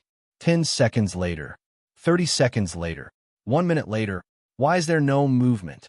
5 minutes later, Kotori finally couldn't hold it in any longer. She covered her head with her hands and shook her head with all her might. Her 2 red ponytails swayed in the air, and her white satin ribbons also swayed. She was unable to accept what was happening. Does Toka not mind Oni-chan's presence? Did they take a shower together? With that thought in mind, a scene appeared in Kotori's mind. Shido. Toka was wrapped in a towel. Her face was flushed. She rubbed her hands together and said shyly, "Let's take a shower together." Toka. Wuyin looked at Toka in a daze. He got up from the tub and walked up to her. He looked into her purple eyes. Shido. Toka. Wuyin and Toka's eyes lit up as they murmured her name. Their mesmerized faces slowly inched closer to each other. Puff! Steam rose from Kotori's head, and her cute little face turned crimson. Kotori whimpered and cupped her face with her hands. She shook her head violently again. No! Toka and Oni-chan wouldn't do something like that. Kotori pursed her lips and said hesitantly. She didn't have confidence in her own words. Kotori raised her foot. She wanted to check out the situation with her own eyes. However, when she thought about how Wuyin and Toka might be doing something in the bathroom, Kotori couldn't bring herself to move her foot down. No, Kotori said embarrassedly. A calm voice came from behind Kotori. What do you mean? Big brother and Toka won't do anything embarrassing at home. Kotori answered subconsciously, and then her whole body froze. I won't. Kotori's eyes were filled with tears. She tried to comfort herself, but this time, she wasn't talking about the bathroom. Instead, she was talking about the voice behind her. Kotori gulped. Her neck cracked as though it had rusted. She turned around slowly, and when she saw the figure looking at her with a spurious smile, all the joy in her heart flew away. Kotori crooked her head and forced a smile. Oh, Oni-chan. Oh ho ho, good morning. Wuyin raised an eyebrow. He turned his head to the side and looked at the night sky outside the window. The moon could be seen clearly in the night sky. Then, he nodded with a brilliant smile on his face. Ah, good morning to you too. Kotori shuddered when she saw Wuyin's brilliant smile. She looked like she's about to cry, but no tears came out. Why? Why am I here and not in the bathroom? Wuyin narrowed his eyes, and he pressed down on Kotori's head. He chuckled. Haven't you heard that the same move is useless against a Saint Seiya? No, I mean against me, your brother. Plus, Wuyin rubbed his chin, and he chuckled as he reminisced. What's more, you failed the first time you used the same move. Kotori shuddered when she saw the smile on Wuyin's face. She didn't forget the price she had to pay when she fell at the hands of her older brother. Kotori whimpered and said meekly, Be big, brother. I know I was wrong. Wuyin's face turned cold when he heard that. You know you were wrong? I remember that you said the same thing the last time. Do you think I'll believe you? Gulp. Kotori gulped and forced a smile. Brother, you'll forgive Kotori, right? Kotori is your cute little sister. Yeah, my cute little sister. Wuyin caressed Kotori's red hair. His lips curled into a grin that sent chills down Kotori's spine. So, my cute little sister, how do you want me to punish you in order to forgive you? Punish. Punishment, punishment, punishment, punishment. Kotori's face paled. Was this so-called punishment referring to the one from last time? Kiss. A blush crept up Kotori's neck and covered her entire face. Kotori's face turned red when she saw the smile on Wuyin's face. She screamed and she turned around to run. However, with her power sealed, Kotori is just a normal human. Wuyin, who is on the verge of reaching Tier 8, is no different from trash in terms of speed. Kotori only managed to run 2 steps before a hand grabbed her collar and pulled her back. When Coterie realized she was back to her original position, a smirk on his face enlarged in her eyes. In the next instant, the mischievous smile on his face and the panicked face on his face directly overlapped with each other at almost zero distance. Ugh! Coterie's red eyes widened. She couldn't believe her eyes. Her first kiss was taken away by her cheap older brother, just like that. His arms encircled Coterie's waist, and he squeezed her soft and petite body into his embrace. Wu Yin straightened his head, and he bent Coterie's body a bit. Then he used his tongue to force open her teeth, and he stuck his tongue in her mouth. Coterie's mouth rapidly widened. When Coterie recovered from her daze, her small tongue had already been entangled by a large tongue. Moreover, the large tongue even coiled around her small tongue domineeringly and began to stir irregularly. Ugh, ugh, Coterie whimpered. Her small hands couldn't help but touch Wu Yan's chest. She wanted to push, but she couldn't muster up any strength. She wanted to hit him, but she couldn't raise her fist. In the end, Coterie could only watch as the man enjoyed her lips. Her consciousness started to blur. At the top of the stairs, two figures were tightly in contact with each other. Their heads were constantly moving left and right. From their overlapping lips, tsk, sounds could be heard endlessly, adding a bit of warmth to this cold staircase. Their tongues intertwined, and the pleasure was transmitted into their minds. The man was intoxicated, and the woman was absent-minded. The man was even more intoxicated, and the woman was becoming more and more absent-minded. This scene was repeated repeatedly. After a long time, the two lips finally parted. Their expressions once again entered the eyes of the two people. However, one of them was normal and seemed to have mastered the Tao. As for the other, her face was flushed red. Her eyes were blurred, and she was panting heavily.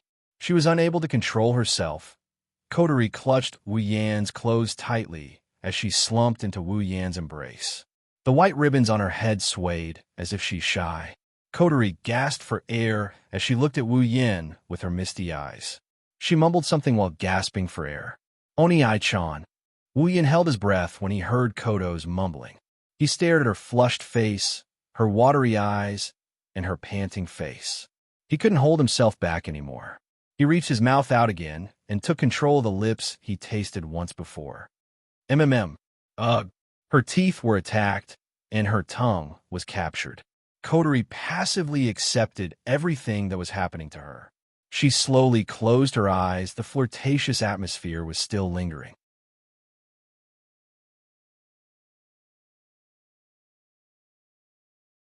Chapter 441.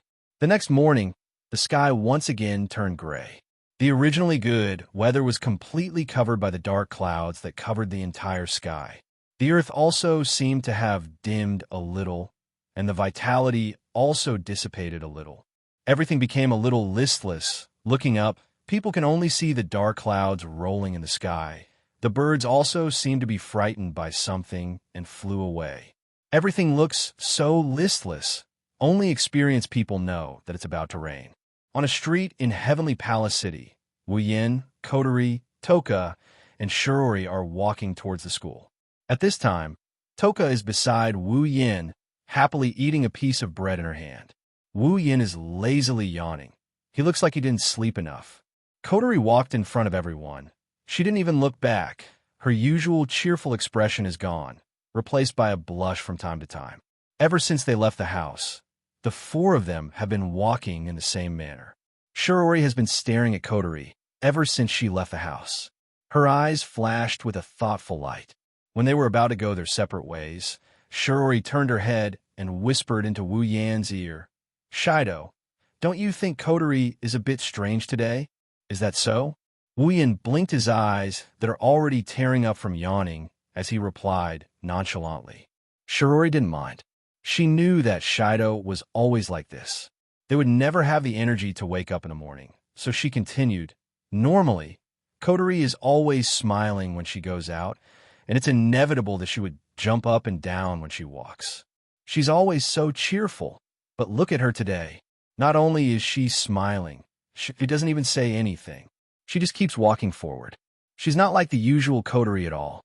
Shirori continued. Also, Kotori was acting strangely in the morning. Usually, Kotori's laughter is heard at home. Wuyin looked at Kotori, who was walking in front of him. His wine-red eyes scanned every inch of Kotori's body. When he noticed that Kotori's face is slightly red, he couldn't help but chuckle. Kotori's abnormal behavior is most likely due to the kissing scene last night. Last night, Kotori woke up from the kissing scene and screamed with a red face. She ran into her room and didn't come out. She only came out in the morning after Shirori called her. She didn't even dare to look at him. Wuyin found it funny. Kotori in her younger sister mode is so innocent and fun to play with, of course. Wuyin has to thank Shirori for this. If it wasn't for her presence at home, Kotori wouldn't dare to use the black ribbon and turn into commander mode. Otherwise, he would have lost a few pieces of flesh last night. Silently thanking Shirori, Wuyin laughed. Well, girls, there's always a day or two when they're not normal. Shirori almost fell to the ground. She gritted her teeth and looked at Wuyin, obviously blaming him for being indecent. Wuyin scratched his head and laughed apologetically. Shirori snorted. She looked at Kotori and said thoughtfully, Kotori couldn't have been taken advantage of by a boy in school, right? Wuyin was shocked. He quickly turned his head and pretended not to know anything. However, his admiration for Shirori has increased by several levels. Although it wasn't at school, Kotori was indeed taken advantage of by a boy. It said that a girl's sixth sense is very accurate. He didn't expect a feminine main character to have such a special ability as well. It's really admirable. In Class 4, Grade 2 of Duli Lichon High School, a morning class passed quietly in such a gray weather. At this time, it was already raining outside the window. Shido. Toka had a lunchbox in her hand. She moved her table to Wu Yan's side and joined them together. Let's have lunch together. Wu Yan nodded with a smile and turned to Shirori. Shirori, come here and eat with us. Okay. Shirori paused for a moment before replying. She moved her desk over as well, intending to merge it with Wu Yan's desk. However, before she could merge her desk, another desk suddenly swept out from behind and inserted itself in front of Shirori. Before Shiori's desk could merge with Wu Yan's desk, it stopped right beside Wu Yan's desk. Wu Yan, Toka, and Shirori were stunned. They reflexively looked behind the table. In the next second, Toka's expressionless face entered their line of sight. Yorushi-san. Shirori looked at Yorushi-san in surprise. She didn't know what to do. Toka was also shocked. She frowned and said, What are you doing? I want to join you. Tabichi Origami used a flat tone, but it's not hard to hear the tone of her voice. Her blue eyes stared at Wu Yan, causing goosebumps to rise all over Wu Yan's body. Tin Fragrance could not help but pout in dissatisfaction. She did not have a good impression of Yuichi Origami, who would chase after her every time she descended. She said rudely, Don't get in my way. Kite Origami immediately said, That's what I want to say. Toka and Toka's eyes shot out electricity. Wu Yan, who was sandwiched in the middle, was trembling. Shirori quickly said, Everyone, let's eat together, okay? Tabichi Origami was the first to answer.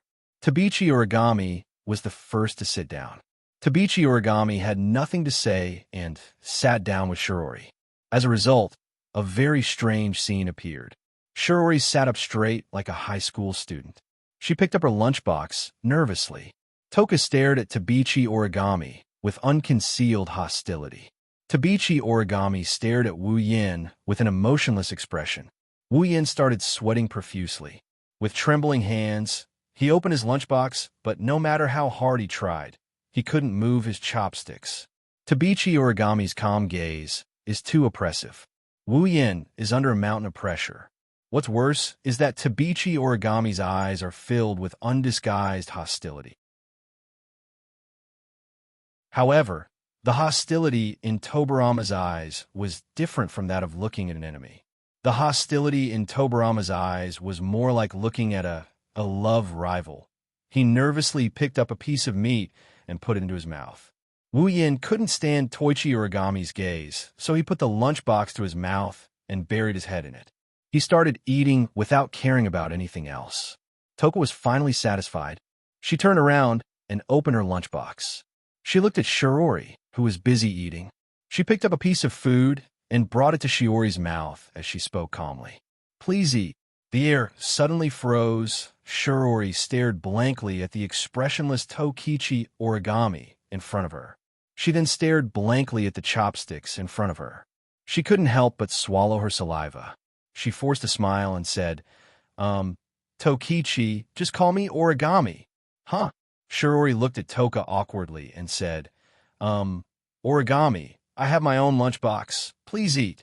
As if she didn't hear Shiori's words, Tabichi origami continued in a declarative tone.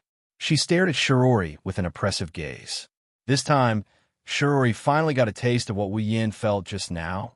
Shiori hesitated for a while and then ate the dish that Tobi origami fed her. She chewed it with a strange expression. Tobi origami then sent another dish to her mouth.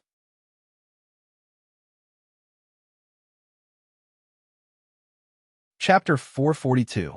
Looking at Shiori sullenly accepting Tabichi origami's feeding, Wu Yin didn't feel happy at all. Instead, he felt a deep sense of sympathy for Shiori. Although Tashiichi origami was also a cute girl, the pressure of having no subordinates was already very high. When he was facing it, he almost broke out in a sweat, let alone Shiori. The scene in front of him and the way Tokichi origami looked at Wu Yin as if she was looking at a rival made Wu Yin very certain. Tokichi origami really became a lesbian. Wu Yin's thirst for gossip is burning. He's curious. He's curious about what happened between Tabichi origami and the main character of this world for her to be so stubborn. In the original work, she was constantly thinking about pushing down Itsuka Shido. In this world, the main character became a Yuri girl due to the feminization of the main character. These two must have a dark history. With that thought in mind, he stopped paying attention to the two lovey-dovey girls. Ignoring Shiori's pleading gaze, he calmed down a bit. Shido, that guy's really strange. Tokichi origami said to Shido while eating her lunch. Even Shiori became a bit strange. Let's not worry about it. Shiori isn't in any danger anyway. Wu Yin said. Inside, he's grumbling. For Shiori, this is probably the biggest crisis she's going to face. Her sexual orientation was changed at this moment. The warning signs of a spacequake have been detected in this area. Please go to a nearby shelter as soon as possible. This is not a training. This is a real warning. Please go to a nearby shelter as soon as possible. Please go to a nearby shelter as soon as possible. I repeat, the warning signs of a spacequake have been detected in this area. The shrill warning sound from outside the window made everyone in the classroom, except for Tokichi origami, stop what they were doing and look outside the window. That included Wu Yin and Tokichi origami. Spacequake warning. Shiori was shocked and stood up from her seat. Keeping the chopsticks in her hand, Tabichi origami walked out of the classroom without saying a word. She didn't even say a word to the others and disappeared from the classroom door. This made Shiori unhappy. What? Student Yueni. No matter when, why is her behavior always so strange? Last time, she didn't pay attention to anyone, and this time, it's the same. To think that I thought that she really wanted to be with us. No, not with US. It's with you. Ah, that's right. Wu Yin stood up from his seat and looked at Tokichi, who was still calmly eating. He helplessly pulled her up. Shiori, take Tokichi origami to a shelter. Shelter? Tokichi origami's head tilted in confusion. She didn't seem to understand why. Shiori heard Wu Yan's words. Shido, what about you? I have something important to do. Wu Yin patted Shiori's shoulder and said to Tokichi origami, Tokichi origami, be a good girl and don't run around. You have to go with Shiori, okay? Hey, Tokichi origami said unwillingly. I want to go with you, Shido. Wu Yin bitterly smiled. It's not that he didn't want to take Tokichi origami with him. After all, Tokichi origami was not the original Tokichi origami, who was unstable after her power was sealed. In this world, Tokichi origami was wearing the sealing ring. As long as Wu Yin wanted to, Tokichi origami could release 100% of her power at any time. If he didn't want to, he could also seal her power back in an instant. Compared to the unreliable original, where he had to worry about losing control of his power, Tokichi Origami Seal was different. In this world, bringing Tokichi Origami with him is equivalent to bringing a powerful ally. However, in the original work, Tokichi Origami had seen the protagonist interact with a descending elf and developed a great deal of jealousy. Although the main reason was because the protagonist accidentally kissed the elf and Tokichi Origami saw it. Wuyin didn't want such a scene to happen to him. In order to prevent any accidents, it's better not to bring Tokichi Origami with him this time. Tokichi Origami, have you forgotten? Wuyin smiled at Tokichi Origami and said confidently, I am very strong. Ten Fragrance was startled. Only then did she remember that the man in front of her had blocked her attack the first time she met him. Even if that attack was done casually by her, an ordinary human would definitely not be able to block it. At that moment, Ten Incense could only mutter, I understand. Wuyin nodded and looked at Shirori. Shirori, I'll leave Tokichi Origami in your care. Be careful, Shirori said. She didn't object to Wu Yan's actions anymore. Even so, it's still a little irrational for someone who doesn't know anything. She's also a little worried. Under the gaze of the two girls, Wu Yan ran out of the classroom and headed outside. No one noticed that after Wu Yan turned a corner, his body flashed with an illusory light. After the light flashed, Wu Yan's figure disappeared from the spot above Heavenly Palace City, inside Fraxinus. The automatic door to the command room opened, and Wu Yan ran in, attracting everyone's attention. After all, Wu Yan is the most important part of Ratatasker's strategy against the elves. On the command platform, Coterie, who was wearing a black ribbon, saw Wu Yan's arrival in her commander mode. However, unlike the others, Coterie's face is cold. She looked at Wu Yan with a dangerous glint in her red eyes. It's like she's looking at a bitter enemy. She can't wait to bite off a piece of flesh from this person. It was natural for her to react this way. Commander Mode Coterie wasn't as soft as Little Sister Mode Coterie. She hated Kieran for kissing her so much that her teeth were itching. Last time, he had seen her naked in the bathroom. This time, he had stolen her first kiss. What about the next time? Next time, wouldn't he push her on the bed? Coterie had the urge to cut this hateful bastard into pieces for the sake of her chastity. However, the most helpless thing was that she was too easy to bully when she was in Little Sister mode. She was seen naked by this guy and even kissed by force. She actually developed a little bit of feelings for him. Could it be that this guy was really the god of strategy who specialized in attacking elves? Even a human with elven power like me can't avoid being conquered. Coterie sighed and inadvertently glanced at the sealing bracelet on her body. Perhaps everything was already decided the moment she put on the sealing bracelet. Who knows? Maybe everything was already decided the moment she put on. Wu Yan didn't know about Coterie's complicated thoughts. He ran into the command room and looked at the screen. He looked at the descending elf. Captain, you're here. Yuki Chinyu stood beside Wu Yan. As Wu Yan's assistant, he has to cooperate with Wu Yan. Wu Yan narrowed his eyes as he stared at the small green figure on the screen. This is the elf this time? Yes, Captain, Yuki Chinyu said. His name is Hermit. In terms of danger level, he's much weaker than Toka and Tokasaki Kurumi. Then, Yatsuki Chinyu retreated to Wu Yan's side and he asked, Captain, are you confident we could take down this elf? Well, Wu Yan chuckled. Just wait and see. Yes, Captain. Yuki Chinyu said respectfully. Do you need me to do anything? Wu Yan nodded and he looked at Yatsuki Chinyu with a serious expression. Prepare a lollipop for me. Yuki Chinyu, everyone present.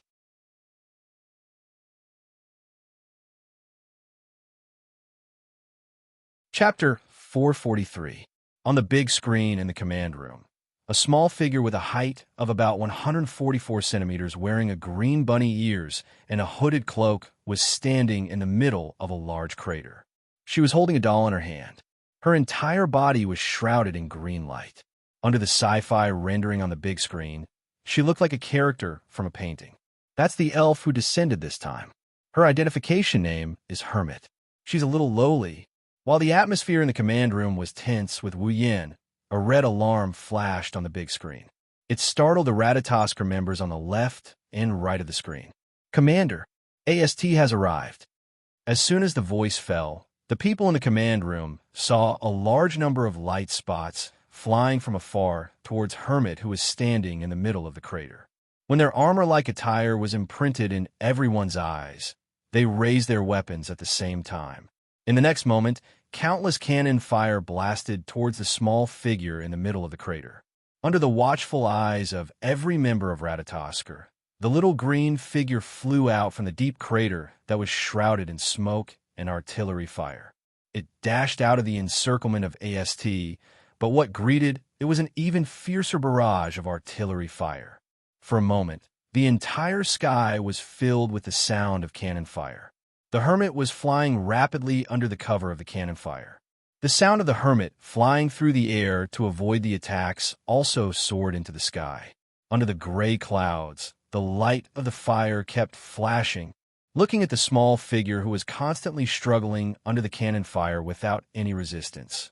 Wu Yan's heart was filled with anger. An inexplicable murderous glint flashed across his wine-red eyes. The temperature of the scene suddenly dropped to freezing point. Everyone in the command room felt a chill run down their spines. At this moment, Wu Yan's favorable impression of AST dropped by dozens of points.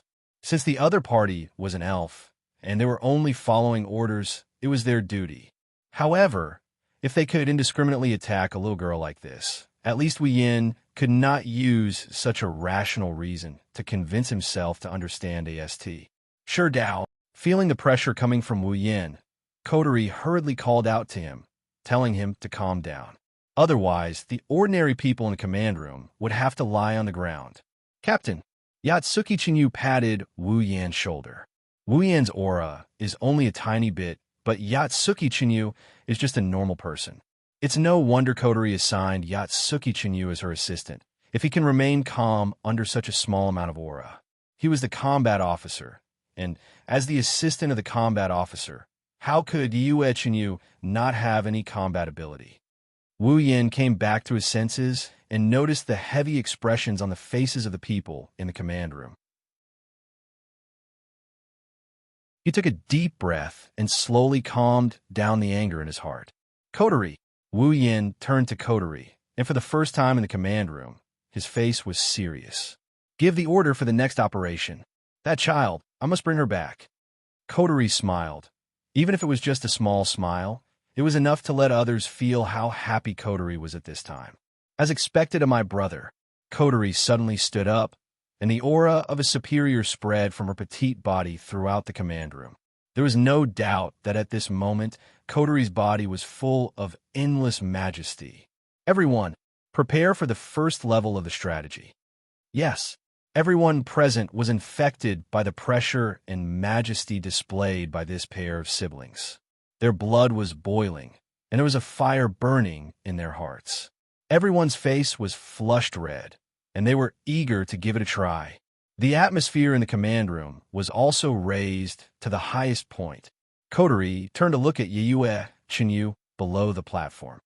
"Sure Dao, you are in charge of full support." "Yes, Commander." Yue Chinyu ran out of the command room, and before that, when Coterie gave the first order, Wu Yan already ran out of the command room. Coterie looked at the excited people in the room, and she smiled with satisfaction, looked up at the big screen, Hermit and ST, and her eyes were burning with fire. "Let's start the war between us."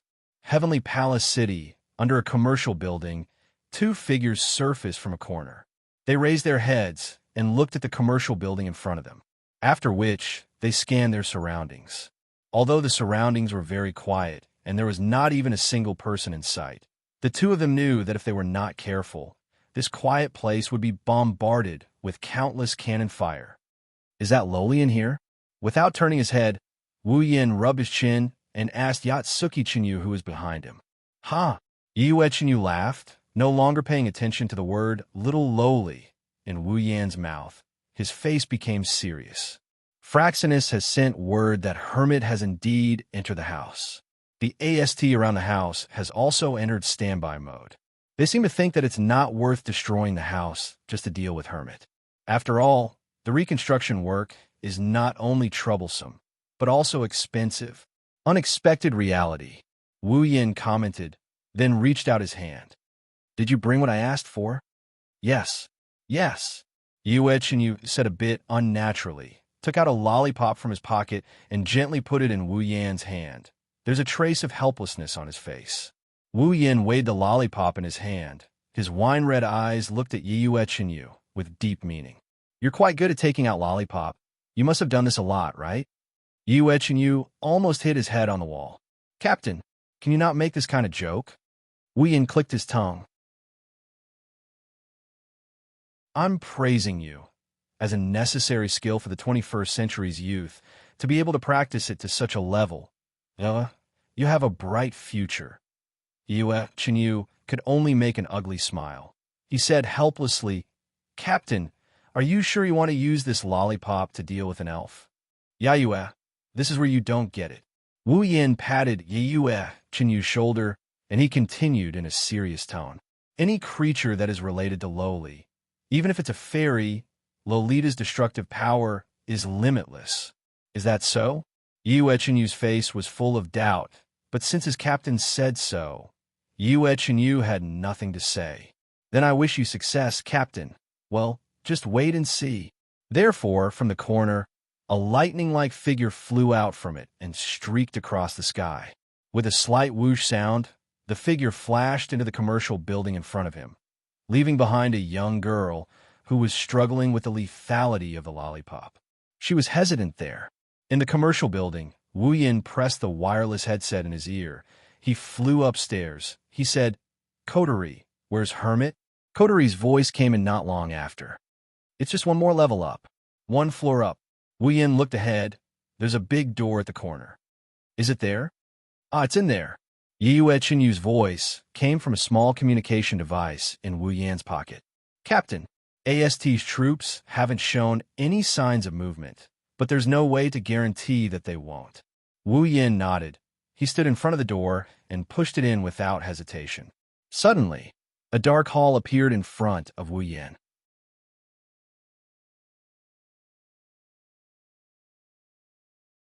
Chapter 444. In the quiet floor, the darkness completely isolated this area. Walking here, one could clearly hear their own footsteps and even a trace of echoes. Around them, there were some mannequins standing in different postures. In the dark environment, these mannequins seemed to be shrouded in a layer of shadow and coldness, making the atmosphere in the entire space a little strange. Even Wu Yin felt a bit nervous in this eerily silent environment. Perhaps every building has the potential to become a haunted house at night. Wu Yin looked around and tilted his head. Where is she? No, where's the elf? Wu Yin pressed the wireless earpiece and asked, Coterie, are you sure the elf will appear here? The environment here is pretty much the same as the original work. However, the original work didn't specify which building the lowly elf went into.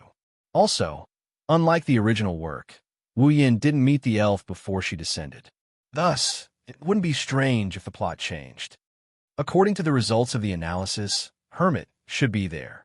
Can you be a little more patient? Don't tell me you're afraid. Wu Yin raised an eyebrow at Coterie's taunting. As expected, Commander Mode Coterie needs to be taught a lesson. Suddenly, a bunny doll fell from the sky in front of Wu Yin and hung upside down in front of Wu Yin. Are you here to bully Xianxia too? The sudden appearance of the doll in front of him and the voice gave him a fright. He almost shot out an electric shotgun. Luckily, Coterie's voice came from his wireless earpiece. Otherwise, things would have gotten out of hand. Looking at the bunny doll, Wu Yin lifted his head to look at the ceiling. He saw the sprite he once saw on the big screen, and now it's the sprite he saw on the big screen. It was a beautiful young girl who looked like a French doll. Her long blue hair was slightly curly, casually scattered in front and behind her, looking like two blue torrents. A green cloak with rabbit ears covered her small body all the way to her calves. She wore a pair of green boots on her feet, and behind her there was also a tail-like accessory connected to a white fur ball. At this moment, the rabbit-eared hoodie was still on her head, covering her head under the hoodie. As long as she lowered her head slightly, she would be able to cover the area above her nose. Under the hoodie, a pair of large eyes were looking forward. They were the same sky blue pupils that looked as if they were formed by a lake. It was very captivating. She has a dreamy appearance and a petite figure. She's about the same age as Flandrachon. She's also holding a bunny doll with a black eye patch that looks like a pirate's eye patch on one of its eyes. Without a doubt, this was a very adorable little girl. In terms of appearance, even if there was an unconcealable immaturity, there was no way to hide her lovable temperament. Compared to little Flandrachon, she was only on par with her. She was simply too adorable. Yoshino, level 70, Hermit. Yoshino, the water and ice elf. Looking at this girl who looks like she just walked out of a manga, she's a manga character. Even though he's been through the baptism of at least 10 girls who aren't any less beautiful than Yanban, Wuyin couldn't help but be dazed for a moment. He has to admit, this elf girl in front of him is too cute. After all, this is the first time he met her. The scene in front of him is the same as in real life. Of course, it was only for a moment, not even 0.1 seconds. The elf girl in front of Wu Yin didn't notice it. The fairy who was hanging upside down on the ceiling stared at Wu Yin with her blue eyes. He couldn't see any emotion in her eyes. It's as if she had nothing to do with this. She lifted her leg and landed on the floor. She looked at Wu Yin while raising the rabbit plushie in her hand. She's Yoshino, so this is Yoshino, right? Wu Yin narrowed his eyes as he looked at the single-eyed bunny doll in Yoshino's hand. Don't think that this is just an ordinary bunny doll. This doll called Yoshino isn't an inanimate object. It's another personality created by Yoshino's spiritual power. In other words, there was an independent personality in this small doll. As long as Yoshino's spiritual power connected it to his hand, this independent personality would appear. This personality would replace Yoshino's introverted self to communicate with the surrounding things. Therefore, if one wanted to conquer Yoshino, then this puppet with an independent personality, Yoshino, could not be ignored. Because if you want to come in contact with Yoshino, you have to go through Yoshino first. Oh yeah. Yoshino's mouth doesn't show any signs of moving, but a sharp voice came out from it. Coupled with Yoshino's exaggerated dance, it looks like she's talking. Why aren't you wearing any of those disgusting armors? Aren't you here to bully Yoshino? Before Wu Yin can say anything, Kotori's voice came out of the wireless earpiece. Sure, Dao, wait for a moment. Let us help you analyze how to carry out the conversation to achieve the best effect. Wu Yin couldn't stay calm after hearing Kotori's words. Let those old men who are lazy and can only go to nightclubs, and those women who specialize in beating up villains and are under observation help me conquer Yoshino. Why don't you just ask me to throw this little lowly out of the window and reduce her favorability to 0? Kotori, no. Before Wu Yin can finish, a voice came from the other side of the earpiece. Sprite data loaded into inventory. Analysis AI activated. Commander, the analysis AI is responding. Options have appeared. Okay, Kotori said. Let's begin.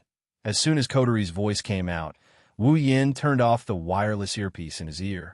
Countless Qing characters appeared on his forehead. You can see how Wu Yin is feeling right now. Wu Yin turned to look at Xiao Karen and the bunny doll standing in front of him. He sighed and took a few steps forward. Can I talk to her for a bit? Wu Yin pointed at Yoshino while looking at Yoshino's plushie. Yoshino and Yoshino were startled at the same time. They were unable to react to what was going on. Could it be that the person in front of them knew about the matter between the two of us? Aha! Yoshino doesn't understand. What are you talking about? Yoshino said, while dancing as if she's trying to hide something. It's like she really doesn't understand Wu Yan's words. However, there's a hint of unnaturalness in her tone. Wu Yin stared at Yoshino with his wine-red eyes and said with a smile, "Do you want this little sprite to hide behind your back for the rest of your life?" Wu Yan's words stunned Yoshino. She froze on the spot, unable to do anything. From the outside, she looks like a normal doll that can't move. Wu Yin continued in a gentle tone. You've been the one who's been communicating with the outside world on her behalf, right?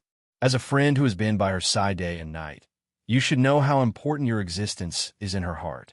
Because without you, she can't do anything. At least, that's what she thinks. Don't you want her to change? Don't you want her to be able to communicate with someone else?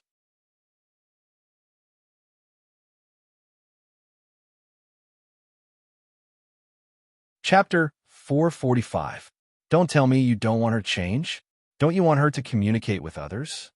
Hearing Wu Yan's words, Sharona was silent. How could Shino not understand the situation of the two of them? Sharona is a docile and timid person. She almost doesn't dare to talk to people directly. She's very afraid of humans. She's so afraid that just a little contact will make her shrink her body like a snail. Because of this, Sharona was born. Due to Yoshino's extremely introverted character, he would usually communicate with others through Yoshino. When it came to external matters, Yoshino would also be the one to deal with it. However, due to Yoshino being the one to deal with external matters, Yoshino himself did not have the slightest bit of contact with others. This caused Yoshino's mind, which was originally afraid of strangers, to directly enter a closed state. Just like what Wu Yin said, Sharona knows what kind of position she has in Shiona's heart. It could be said that Sharona herself is Shiona's goal.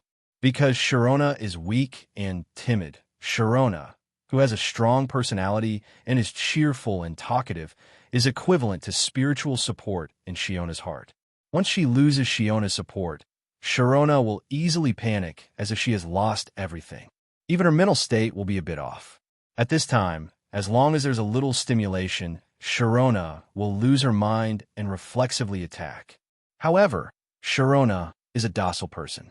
In her heart, she actually hopes that she won't hurt anyone because Sharona is a person who hates pain and fear very much. So, Sharona doesn't want to bring pain and fear to others. Sharona can't leave Shiona's side because she will be afraid. Once she's afraid, her spirit energy will go out of control and hurt others. Sharona was born by relying on Sharona. Once she leaves Shiona's hand, without the support of Shiona's spirit energy, she will fall into a state of slumber and can't appear. The two of them rely on each other and support each other. Actually, Shitonai knew that the reason why Shitonai treated her as a spiritual support was because of her personality. Shitonai deeply longed for her personality. In Shitonai's heart, she hoped that she could be as strong as Shitonai and not be so cowardly. But the problem is, Sharona doesn't dare to communicate with others. How can she become strong? That's why when Wu Yin said, "Don't you want her to change? Don't you want her to be able to communicate with someone else?" Shino fell silent. How could it not want to toughen up the 4G Nai? This is Shiona's wish. Of course, after thinking so much, it was only a moment of silence outside. Sharona has already raised her head and said to Wu Yin, Why do you know so many things about Sharona?" Hearing Shiona's words, Wu Yin smiled and said, "Don't worry about that. I just want to ask you, do you want this little elf to change? I don't need you to care about Shiona's matters." Sharona said in an unfriendly tone, "You humans bully Sharona every time and almost hurt Sharona every time. Why should Sharona believe you humans?" Hearing this, Wu Yin sighed. "Indeed, I don't have anything worthy of your trust, but I trust you. Trust us?" Sharona is stunned. "Yes." Wu Yin nodded firmly. "I believe that an elf like Sharona is definitely not a bad guy. So, I want to help you." As soon as he finished speaking, the entire place fell into silence. Although there is no way to see any changes on Shiona's body except for her tone, Wu Yin can feel that Sharona is carefully observing him, sizing him up. Not long after, Sharona said, "Why do you trust Sharona?" Wu Yin chuckled, raised his head, and looked at the ceiling. "Because, in my home, there is such a kind, pure, and adorable elf." "There is an elf in your home?"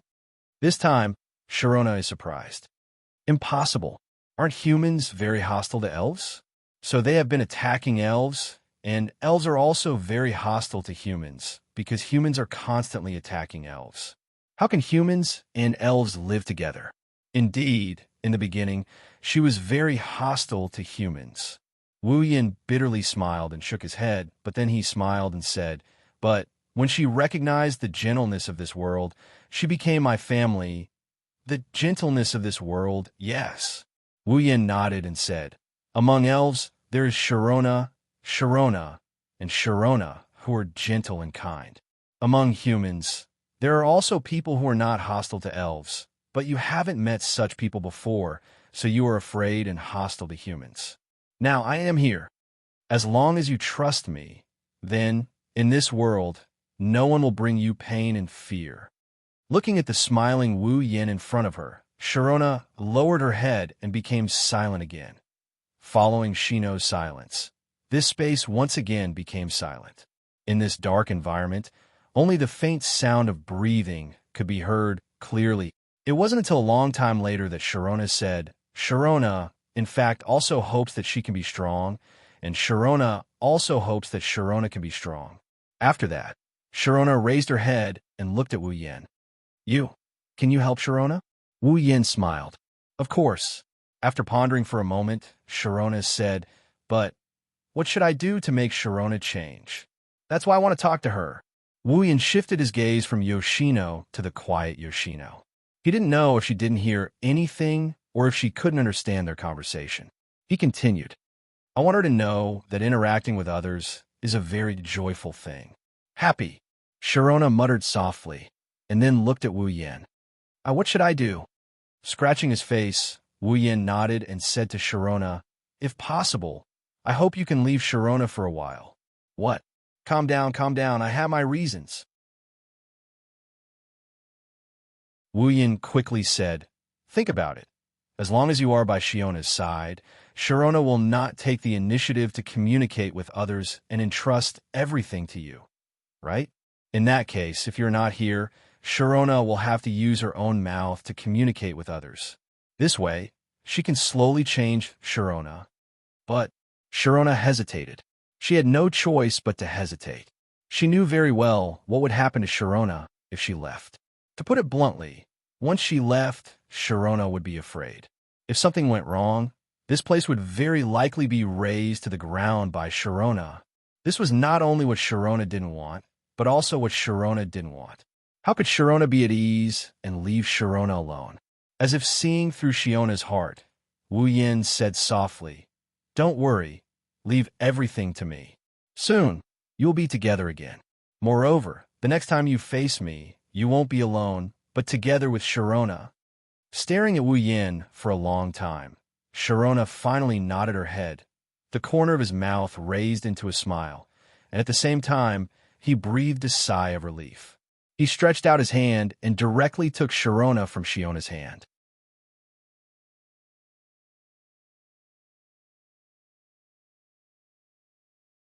Chapter 446.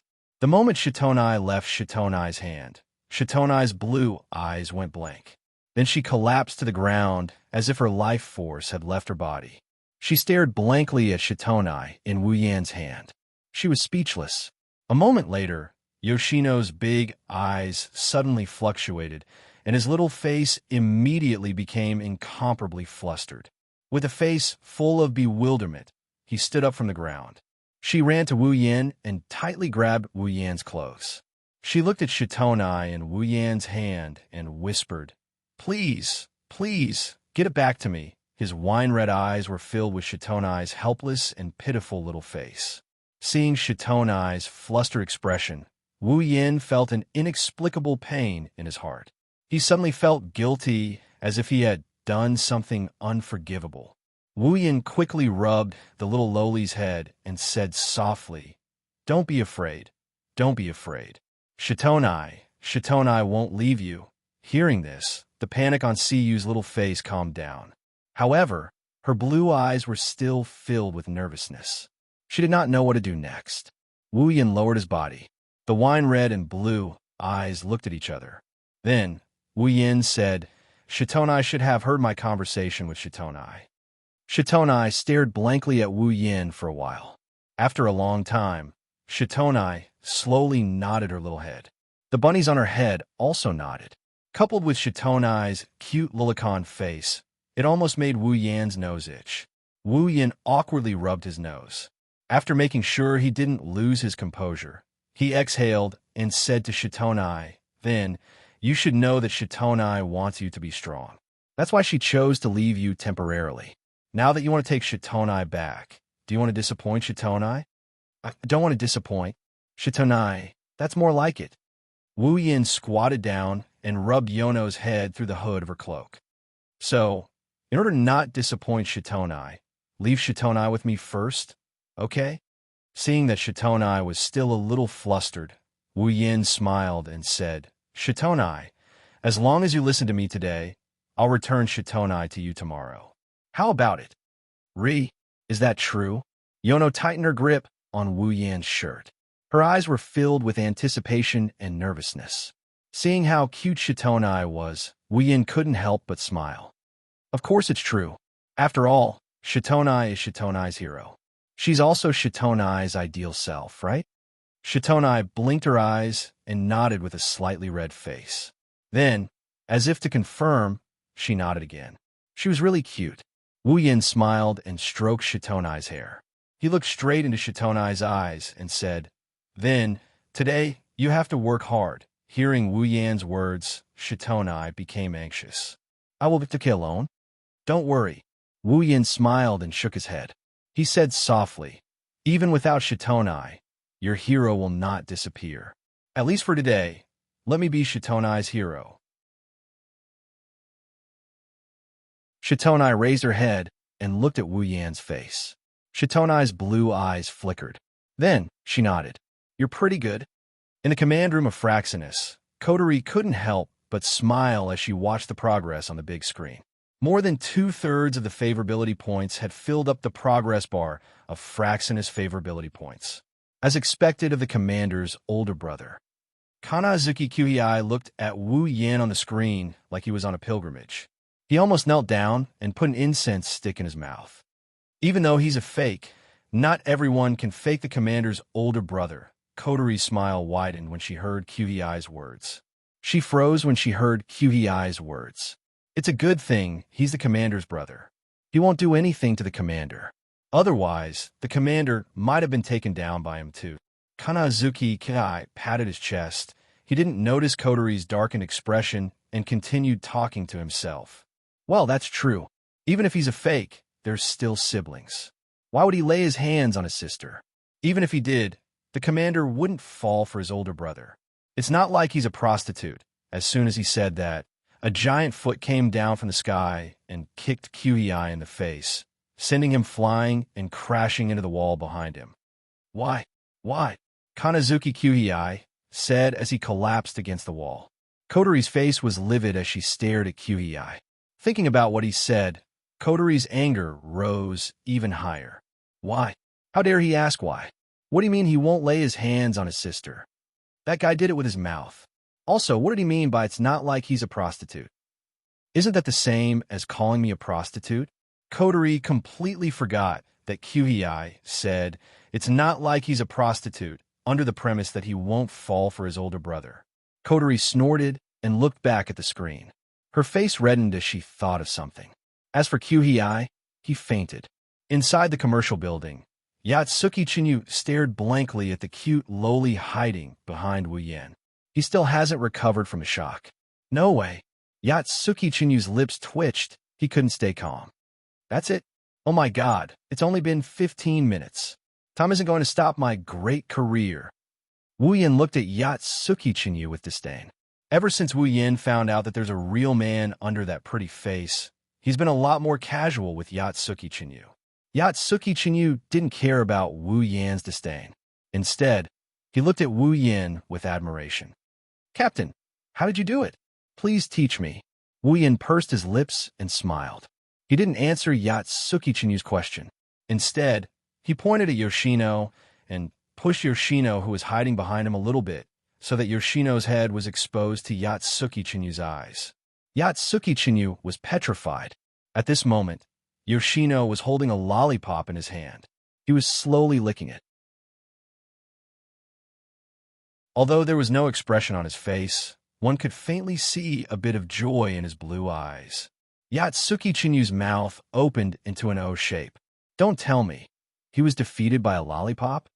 After that, Yatsuki Chinyu looked at Wu Yan.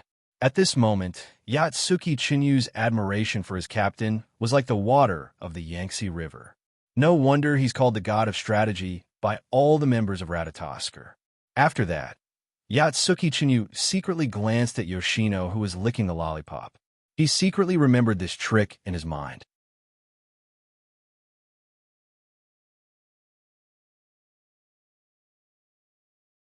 Chapter 447. Opposite the commercial building, on the top floor of a building, two AST girls were standing there with weapons in their hands, glaring at the opposite side like a tiger watching its prey. One of the two AST members was Kyuchi Origami, and the other was a mature woman around 25 years old. She was the captain of the AST frontline unit. What about the permission to attack? Yuichi Origami said expressionlessly, as usual. However, from her pair of blue eyes, one could see a trace of impatience. It was as if as long as elves existed in front of her eyes for a second, she would not be able to tolerate them. The captain of AST seemed to have gotten used to the former's way of speaking, so he replied nonchalantly, "I don't think so for the time being. After all, our opponent is that cowardly hermit. It's not worth it for us to destroy such a big building and send out a reconstruction team. It's different from that powerful Princess Pasha." After saying that, she seemed to have thought of something and turned to look at Tokichi Origami. But it's really unbelievable. No matter how you look at it, there's a girl who looks like a princess who transferred to Duli Zen High School that you're studying in. Not only is she in the same class as you, but there's also no elfin reaction on her, and there's nothing suspicious about her household registration. What's going on? The captain of AST didn't know that all of this was Ratatoskr's handiwork. Ratatoskr had activated the political protection plan against the elves, completely concealing her identity and hiding among the masses. As long as Toka didn't show any psychic waves, AST would at most treat her as a girl who looked like a princess. There would be nothing suspicious about her, and AST would have an excuse to kill the wrong person rather than let her go. From this, one could see how brilliant Ratatoskr was. Perhaps AST didn't know that they had an opponent hiding in the dark. Unfortunately, the powerful Ratatoskr had a commander who was usually very astute, but would occasionally go against nature. As a result, a certain true ancestor would be shot when he was walking. Tabichi Origami opened her mouth slightly when she heard her captain. After a while, she regained her expressionless face and looked at the building in front of her. No one knows what she's thinking. It was not until a certain moment that a voice came from their radio that the two of them turned their attention back to the conversation. "Captain, Hermit spotted." The two of them froze at the same time and turned their heads to look in the direction of the commercial building. Then, the two of them quickly discovered a green figure running out of the commercial building and running toward the other side of the street. The captain of AST could not help but frown. Hermit has come out of hiding? Why isn't there any psychic wave? Moreover, why didn't they fly but run instead? While the captain of AST was muttering, Toichi Origami stomped on the ground and fired the propellers on her back at full power. She flew towards the green silhouette on the ground at full speed. Wait, the captain of AST was shocked. He gritted his teeth and shouted, "This origami kite always acts without permission." Seeing that Koichi Origami was already on the move, the captain of AST could not let him deal with the elves alone, so he could only follow. Everyone attack. Suddenly, the sound of ejectors firing continuously rang out from the top of the buildings surrounding the commercial building. They rushed towards the green figure running on the ground. At the same time, continuous artillery fire also rang out. The originally undamaged street was mercilessly attacked by the cannons. The sound of explosions echoed through the sky, and smoke covered the entire street. After the cannon fire subsided, the previously undamaged street became riddled with holes. Amidst the smoke, the green figure rushed out. Other than some dust on her body, nothing else happened to her. Seeing this, AST no longer hesitated and continued to fire at the figure on the ground. However, under the barrage of attacks, the green figure was like a vigorous warrior. He dodged left and right, dodging the incoming attacks. At the same time, he continued to move forward unwaveringly. It was this movement that allowed him to evade the earth-shattering barrage of attacks. The AST captain clenched his teeth as he looked at the heavily damaged street. His heart was filled with hatred. Originally, AST did not want to cause too much damage to the cowardly hermit. That was why they did not make a move when Hermit entered the commercial building. Who would have thought that Hermit would be so cunning? Instead of attacking them from the sky, he chose to run on the ground like a rat, causing damage to the streets. It seems that the reconstruction team will have to be mobilized this time. Flying in the sky, Origami Kitsune mercilessly pulled the trigger of her cannon. She continuously fired at the green figure on the ground. Seeing the figure nimbly dodging the cannons, Origami Kitsune frowned. She felt that something was wrong. However, Yuichi Origami's hatred for the elves quickly suppressed the uneasiness in his heart. Yuichi Origami's figure flashed, and the frequency of the heavy cannon in his hand increased by a few notches. What Origami didn't know was that the feeling she had in her heart was right. If one were to take a closer look, they would notice that the green figure running on the ground was twice as tall as Hermit. Unfortunately, the AST members could only vaguely see a green silhouette flying high up in the sky. They were unable to discern its exact height. On the ground, the figure in the green cloak was dodging the incoming cannon fire as she dashed into the distance. From the perspective of the AST members, a beautiful face was buried in the green cloak. She looked like she was about to cry, but no tears came out. 10 minutes ago. What? Yuichi looked at the green cloak in his captain's hand in disbelief. He shouted, "You want me to distract AST? Is there a problem?" Wu Yin said matter-of-factly. Yuichi almost jumped up. "There's a big problem. Captain, it's not like you don't know how strong AST's firepower is. Even the elves might not be able to avoid it. If you want me to go, won't I die?" "Well, don't say that." Wu Yin smiled and patted Yuichi's shoulder. "You might not be as strong as the elves, but I believe you can still avoid them. If you can't even do that, Coterie wouldn't have arranged for you to be my assistant." "But Captain, isn't it safer for you to come?" "I have no problem with that." Wu Yin pursed his lips at Yoshino. "As long as you have the confidence to appease Yoshino." Yuichi recalled the conversation 10 minutes ago. Yuichi was sweating profusely while dodging the cannons. "Why don't I have the ability to pick up girls?" As Yuichi ran for his life, the AST members gradually disappeared at the end of the street. Inside the commercial building, Wu Yin held Yono's hand as he strutted out of the building. He looked at the rubble on the street, and he silently prayed amen. "Brother, Shido," Yoshino said uneasily. "Is that person okay?" Wu Yin smiled. "It's okay. That uncle won't die that easily." "Uncle?" "Well, you can call him that from now on."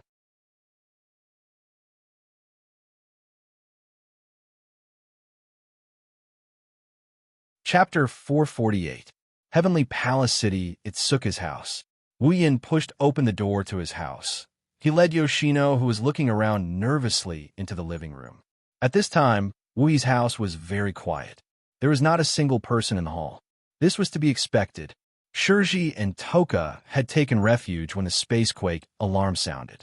Even though the alarm had been lifted, it would still take a while for them to return home.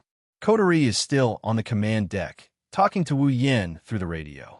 "Shido, can't you seal Yoshino's power now?" Coterie asked in confusion. As far as she knows, the sealing bracelet isn't as troublesome as Shiori's ability.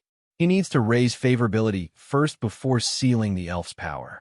Wu Yin shook his head and said helplessly, "The sealing bracelet isn't as troublesome as Shiori's ability. In some ways, it's much more troublesome." "Much more troublesome?" "Yes."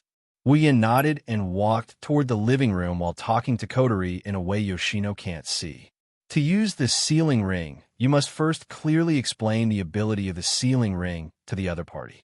Then, the other party must be willing to put on for it to take effect. Otherwise, No matter how strong your ability is, you won't be able to put the sealing ring on an elf. Wu Yin glanced at Yono, who was gripping his hand tightly. She looked anxious, and he sighed. Fourth Banai, on the other hand, has a rather delicate personality. If we rashly tell her the ability of the sealing bracelet without a certain foundation of feelings and explain our purpose, it might cause her to subconsciously panic, and then her spiritual energy might completely go berserk. This is going to be troublesome. Kotori felt a headache coming on. Wu Yin and Yoshino's conversation was captured on the big screen in the command room. Based on their conversation and Yoshino's cowardly behavior, Wu Yin's claim is entirely plausible. Then what should we do? Kotori asked. Maybe Kotori didn't notice that her independent and shrewd self is starting to rely more and more on Wu Yin when it comes to making decisions. Wu Yin chuckled, and he consoled her. Ma, don't worry about it too much. Yoshino is an easy person to get along with. Think about Shikisaki Kurumi. Yoshino isn't that hard to deal with. Hearing this, Kotori couldn't help but think of that arrogant time elf. Her head that was originally a little headache really got a lot better, and her complexion also became better. This made Rain Murasame stare at her for a while until Kotori felt embarrassed. Wu Yin smiled as if he predicted Kotori's reaction. Do you feel better now? Don't worry. I'm confident I can put the sealing bracelet on Yoshino before tomorrow. In the command room, Kotori looked at the confident Wu Yin on the big screen. She couldn't help but feel a sense of security when she heard Wu Yan's confident words. Ever since Kotori became the commander of Ratatoskr, this is the first time she felt such a sense of security other than when she's in sister mode. Kotori suddenly had a thought. Maybe it's not so bad to have a big brother like him. Kotori couldn't help but have this thought. In the past, Kotori had the support of Kanazuki Qi and Rain Murasame, but most of the time, Kotori was the only one in charge of Ratatoskr's affairs. Internally, I have to save the elves, and externally, I have to deal with the AST. No matter what, Kotori is only 14 years old. Even if I'm in commander mode, it's only natural for me to feel tired when dealing with the affairs of a large organization. Wu Yan's appearance as a big brother is unprecedented. Kotori felt like she could rely on him. In Ratatoskr, he managed to conquer the elf that gave her a headache in 10 minutes. At home, he's a good cook. His combat prowess is on par with the elves. Although his personality is a bit unsettling, it's undeniable that Kotori is slowly starting to accept him as her big brother. She's starting to rely on him. Kotori doesn't hate this feeling. But when Kotori realized that she had such thoughts, she was startled. Could it be that this big brother whom she had only known for less than a month had become so important to her? Thinking of this, Kotori blushed. She couldn't help but feel shy and rebellious. To put it simply, she was being too proud. Oomph. How can I not worry about a scum like you? Kotori didn't even think before she said it. Wu Yan's confident smile froze. He said angrily, I say, Kotori, even if you don't trust me, you don't have to call me a scum. Kotori's mood improved a lot when she saw Wu Yan's angry face. She continued to mock him. Aren't you a scum? Then who was the one who did that? That thing last night. Kotori started blushing when she recalled Ripple from last night. Wu Yan didn't see this, but he couldn't refute Kotori's words, so he just stood there, speechless. Forget it. I'm the one who did it anyway. It doesn't matter if I lose the argument. Thinking of this, Wu Yan's expression lightened up. He shifted his attention away from the radio and looked at the four elements. Hey, Yoshino, sit here for a bit. Wu Yan brought Yoshino to the sofa. I'll make you something to eat. You should be hungry, right? Hearing that, just as Yoshino wanted to shake his head, a clear and audible rumbling sound came from his stomach, causing Yoshino's face to redden. He took off his hat and covered his face. He was so embarrassed that he didn't dare to look at anyone. Wu Yan was amused by Yoshino's cute behavior. He held back his laughter and scratched Yoshino's little nose. Wait for a bit, it'll be ready soon. Yoshino nodded with a red face. Wu Yan laughed and walked into the kitchen. After a while, a fragrant smell wafted out of the kitchen. Children's endurance was always relatively small. Even Yoshino was no exception. Smelling such a good smell, Yoshino couldn't help but turn around and look at the kitchen. Wu Yin shook his head with a smile when he saw Yoshino's covetous expression. As expected, she's just a child. Wu Yin didn't know how much of a charm his cooking has on other people. Whether it's Hinajiku, Mikoto, or Toka, they couldn't help but crave his cooking because it's just too delicious. In a way, Cooking Master might be the strongest ability among all the abilities that Wu Yin exchanged for. Even the members of Ratatoskr in the command room of Fraxinus swallowed their saliva at the sight of the delicious dishes on the big screen. Coterie, who knew how delicious the dishes were, couldn't help but tremble at the sight of them. When a strange sound entered Wu Yan's ears through the wireless earpiece, Wu Yin knew what's going on. He laughed and said, "Come back if you want to eat. It's not like I won't let you eat." Hearing this, Coterie couldn't hold herself back any longer. She jumped off the podium and ran out of the room. Everyone in the command room looked at each other when they saw Coterie's reaction.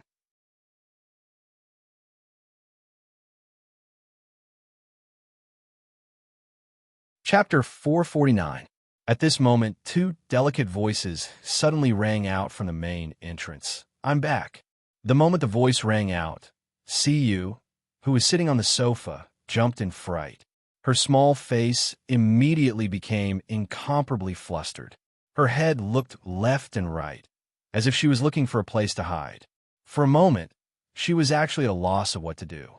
When the footsteps began to sound and were getting closer and closer, the corners of Yoshino's eyes couldn't help but tear up. She really didn't know what to do, so she lowered her head. At the same time, a cold air was emitted from Yoshino's body. In the space around Yoshino, the cold air was like steam, slowly rising, causing the temperature of the entire hall to drop a lot. On the sofa where Yoshino was sitting, thin sheets of ice directly formed. In the kitchen, as soon as he heard the sound outside the door, Wu Yin secretly knew that it was not good because he knew that with Yoshino's personality, it was already very difficult for her to face him. If it wasn't for Yoshino's words, Yoshino would have already gone berserk like the original. At this time, Yoshino's mood, who had lost Yoshino, was undoubtedly very unstable. And in such an unstable mood, if a stranger appeared, then with Yoshino's timid personality, there was a 90% chance that her spiritual power would directly go out of control. As expected, hearing the approach of a stranger, Yoshino's heart began to fear, and with this fear, her spiritual power really went out of control. Looking at the cold air that began to spread to the surroundings, Wu Yin quickly flashed. In the blink of an eye, he appeared beside Yoshino and hugged Yoshino. Almost as soon as this small body entered his hands, an extremely cold air was transmitted from the small body in his arms into Wu Yan's body, causing Wu Yan to groan, and his whole body couldn't help but tremble. Yoshino was also greatly frightened. In the midst of panic, she was hugged by someone. Anyone would be more afraid, and Yoshino was the same. Immediately, one of Yoshino's hand was raised. On top of it, a dense cold air flickered. However, in the next moment, Yoshino's hand that was filled with dense cold air stopped, and the cold air on it also dissipated. Yoshino calmed down, resisting the corrosion of the cold air that entered her body, and allowing it to be like an electric current that destroyed her body everywhere. Wu Yin fiercely clenched her teeth, and with a trembling voice, she tightened her body, trying to use her body temperature to make Yoshino feel a little safer. Those people are Big Brother's family. They won't hurt Yoshino. So, Yoshino, listen, you have to become strong. Hearing the trembling voice that came from her body, Yoshino's mind finally calmed down, and the panic in her eyes also began to slowly dissipate. The consciousness that she nearly lost due to fear also gradually returned to her mind, allowing Yoshino to regain her senses. After regaining her senses, Yoshino realized what she had done. Looking at the sofa that had turned into ice and the body that was hugging her and trembling nonstop, Yoshino panicked again. Yoshino looked at the slightly pale face of Wu Yin and said helplessly, "I'm sorry," gently exhaling. Following Yoshino's recovery, the surrounding cold air also disappeared, and the cold air that invaded Wu Yan's body was the same. The internal organs that were frozen by the cold air also began to slowly recover under the powerful vitality of the true ancestor. A moment later, Wu Yan was once again in perfect condition. Looking at the flustered and guilty Yoshino in his arms, Wu Yan chuckled and rubbed Yoshino's head. "Don't worry, everything has to be done slowly. It's normal that Yoshino hasn't gotten used to it yet. But Yoshino, don't be afraid. Even if Yoshino isn't here, I'm still here." Hearing this, Yoshino raised her head and looked at Wu Yan. Although there was still guilt in her big blue eyes, most of the fear and panic had disappeared. She touched Wu Yan's body, and only when she confirmed that Wu Yan was fine did Yoshino relax. Seeing this, Wu Yan also let out a sigh of relief. He looked around the hall that was almost frozen and the sofa that was already frozen. Hearing the approaching footsteps outside the door, he quickly waved his hand. A scarlet spatial ripple appeared in front of Yoshino's surprised eyes. The handle of the Nyedan Shana extended out and was held in Wu Yan's hand. In the next second, following a soft, muffled sound, the red lotus flame burned on the Nyedan Shana. The temperature in the hall that was a bit cold due to Yoshino's ability immediately rose up. Yoshino's small body began to tremble. Seeing the red lotus flame on the Nyedan Shana, Yoshino grabbed Wu Yan's clothes in fear.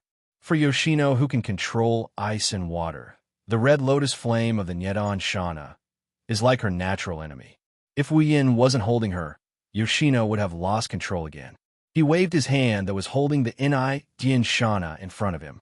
The red lotus flame exploded into sparks and landed on the sofa and various parts of the hall. After that, the thin ice disappeared at a speed visible to the naked eye. The strange thing was that when the thin ice disappeared, the red lotus flames also disappeared without a trace. They didn't damage anything in the hall at all. When all the thin ice disappeared, Wu Yan immediately put away the Nyedan Shana and put the frightened Yoshino back on the sofa. At this time, at the entrance of the hall, the owners of the two voices finally appeared. "It's Toka and Shurji." "Shido." Toka squealed in delight. Back in the shelter, Shirori told her how dangerous it is outside after the spacequake alarm went off. That's why Toka has been worried about Wu Yan since a while ago. If it wasn't for Wu Yan's order that Toka must follow Shirori, and if it wasn't for Wu Yan's strength, Toka would have already gone out to look for him. "Shirdao, you really came back." On the contrary, it was Shurji who had expected this. "When I came in through the door and smelled your fragrance, I knew you were back." "Ah, I'm so sorry for making you worry." Wu Yan scratched his cheek and smiled. At this time, Toka and Shurji also noticed Yoshino standing next to Wu Yan. The two girls were shocked, and Wu Yan's heart skipped a beat. After all, in the original work, when Toka saw Yoshino with the main character, her reaction wasn't normal. Now, in a different place, the same thing is happening. Wu Yan can't help but worry that Toka will lose her temper. "Why do you give me a familiar feeling?" Toka's expression didn't change. She blinked her eyes and said with a bit of surprise, "Could it be that you're a Toka?" Realizing that Toka probably guessed Yoshino's identity, Wu Yan quickly interrupted her. "Are you hungry? I made a lot of delicious food for you." Toka's eyes lit up. She nodded her head and ignored Yoshino's identity. While Wu Yan was relieved, he couldn't help but feel confused. What's going on? In the original work, when Toka saw the main character with Yoshino, her jealousy went off the charts. Why didn't she react at all? Does Toka not have feelings for me? But I'm not worse than the main character in the original work. In fact, I'm much better. Wu Yan guessed wrong. In the original work, Toka was mad because Yoshino accidentally fell down and kissed Shido. Toka just happened to see it. Plus, Yoshino has a bad habit of going overboard when talking. That's why Toka almost went berserk. Since there's no drama here, Toka has no reason to be jealous.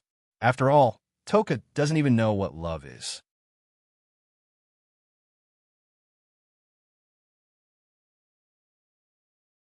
Chapter 450. What's your name? Shiori's blue pupils secretly glanced at Shirori, then immediately lowered her head and said in a small voice, I. I am. Shirori Yono?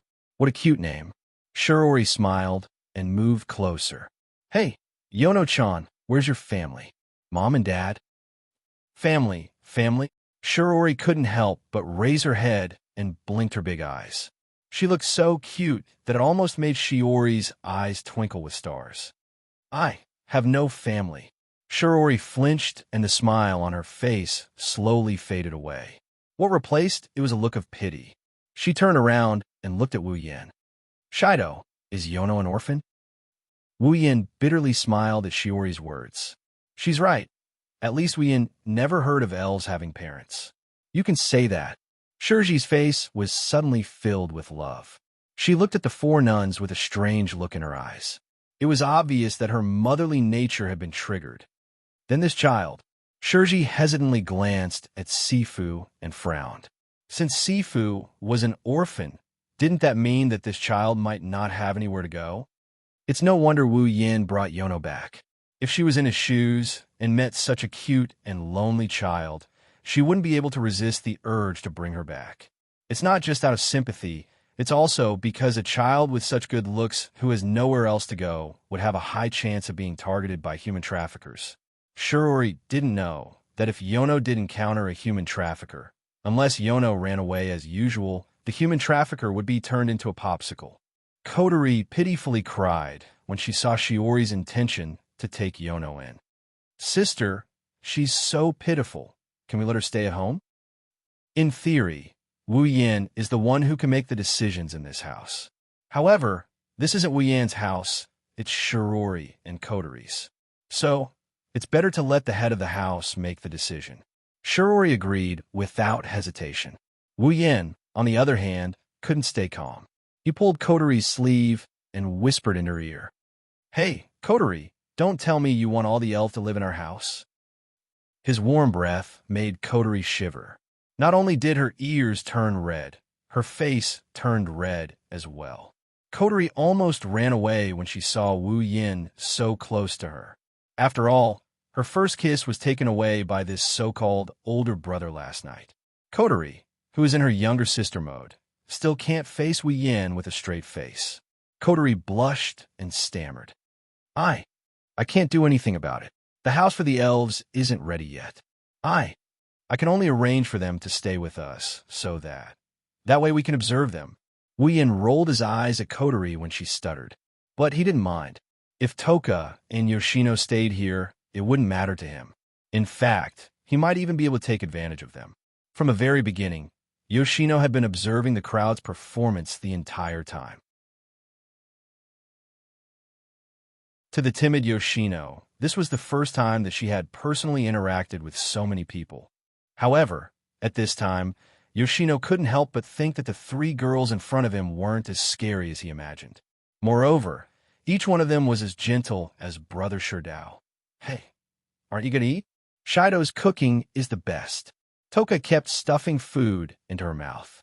Ever since she discovered Yoshino's identity, Toka subconsciously felt close to her. After all, they're both elves. Yoshino lowered her head and whispered, I'm full. Yeah, but you don't look like you're eating much, Toka said in a surprised manner. She stuffed a meat bun into her mouth and swallowed it. Wu Yin couldn't help but grumble inwardly. Do you think that everyone is a foodie like you? Since you're full, Yono-chan, do you want to take a bath with me? Shirori looked at Yoshino expectantly. Who knows if she was treating Yoshino as a real doll? Yoshino was shocked. She shook her head without hesitation. Shirori was disappointed, but she can't be blamed. Yoshino is afraid of strangers. It would be strange if she accepted Shiori's invitation to take a bath. However, Fourth Uncle's next words caused the people at the dining table to no longer be able to remain calm. I'll take a bath with Brother Shido. Toka and Kotori spat out their food at the same time. The food in their mouths exploded like fireworks on the table. Only Shirori, who didn't have any food in her mouth, managed to escape. As for Wu Yin, he wanted to spit out his food, but the food got stuck in his throat. Pounding his chest with all his might, Wu Yin hammered his chest so hard that it made pong-pong sounds. Finally, he managed to swallow the food in his mouth, but the result was him panting like a dead dog. But He didn't care about any of this. At this moment, he is looking at the reddened Yonko with an astonished expression. The expression in his eyes can only be described as marvelous. Yoshino wants to take a bath with him? This doesn't make sense. While Wu Yin was stunned, Toka and Kotori stood up and slammed their hands on the table. They shouted in unison. No. Shiori, who just regained her composure, was confused by the two girls' shouts. She looked at the two girls with a weird expression. She couldn't understand why they are so excited about Yoshino bathing with Wu Yin. Toka and Kotori blushed when they realized they overreacted. Kotori pursed her lips and looked at Yoshino. She decided to go all out. Oni-chan, how can you take a bath with Yoshino? Yoshino is a girl. Kotori looked at Wu Yin as if he's a pervert. Wu Yin almost flipped the table. Yoshino is the one who asked to take a bath together, not me. Toka's reason is much more straightforward. In any case, no means no. She looked at the furious Toka, the embarrassed Kotori, the flustered Yono, and the confused Wu Yin. She shook her head when she saw Wu Yin with a face full of all kinds of colors. I say, Yoshino is just a kid. Why are you so agitated? But Kotori wanted to say something, but she couldn't. She looked at Shiori with a weird expression. She remembered that on the surface, Wu Yin is still her long-lost brother. With such a big reaction at this time, it was only natural that people would find it strange Kotori could only turn her head away and let out a muffled cry. I'm full. Toka wanted to imitate Kotori and get angry, but she couldn't bring herself to say, I'm full. In the end, Toka sat down with a dejected look on her face. She picked up the food on the table and started gobbling it up. Wu Yin was the only one left sitting there in a daze. Am I really going to take a bath with Yoshino?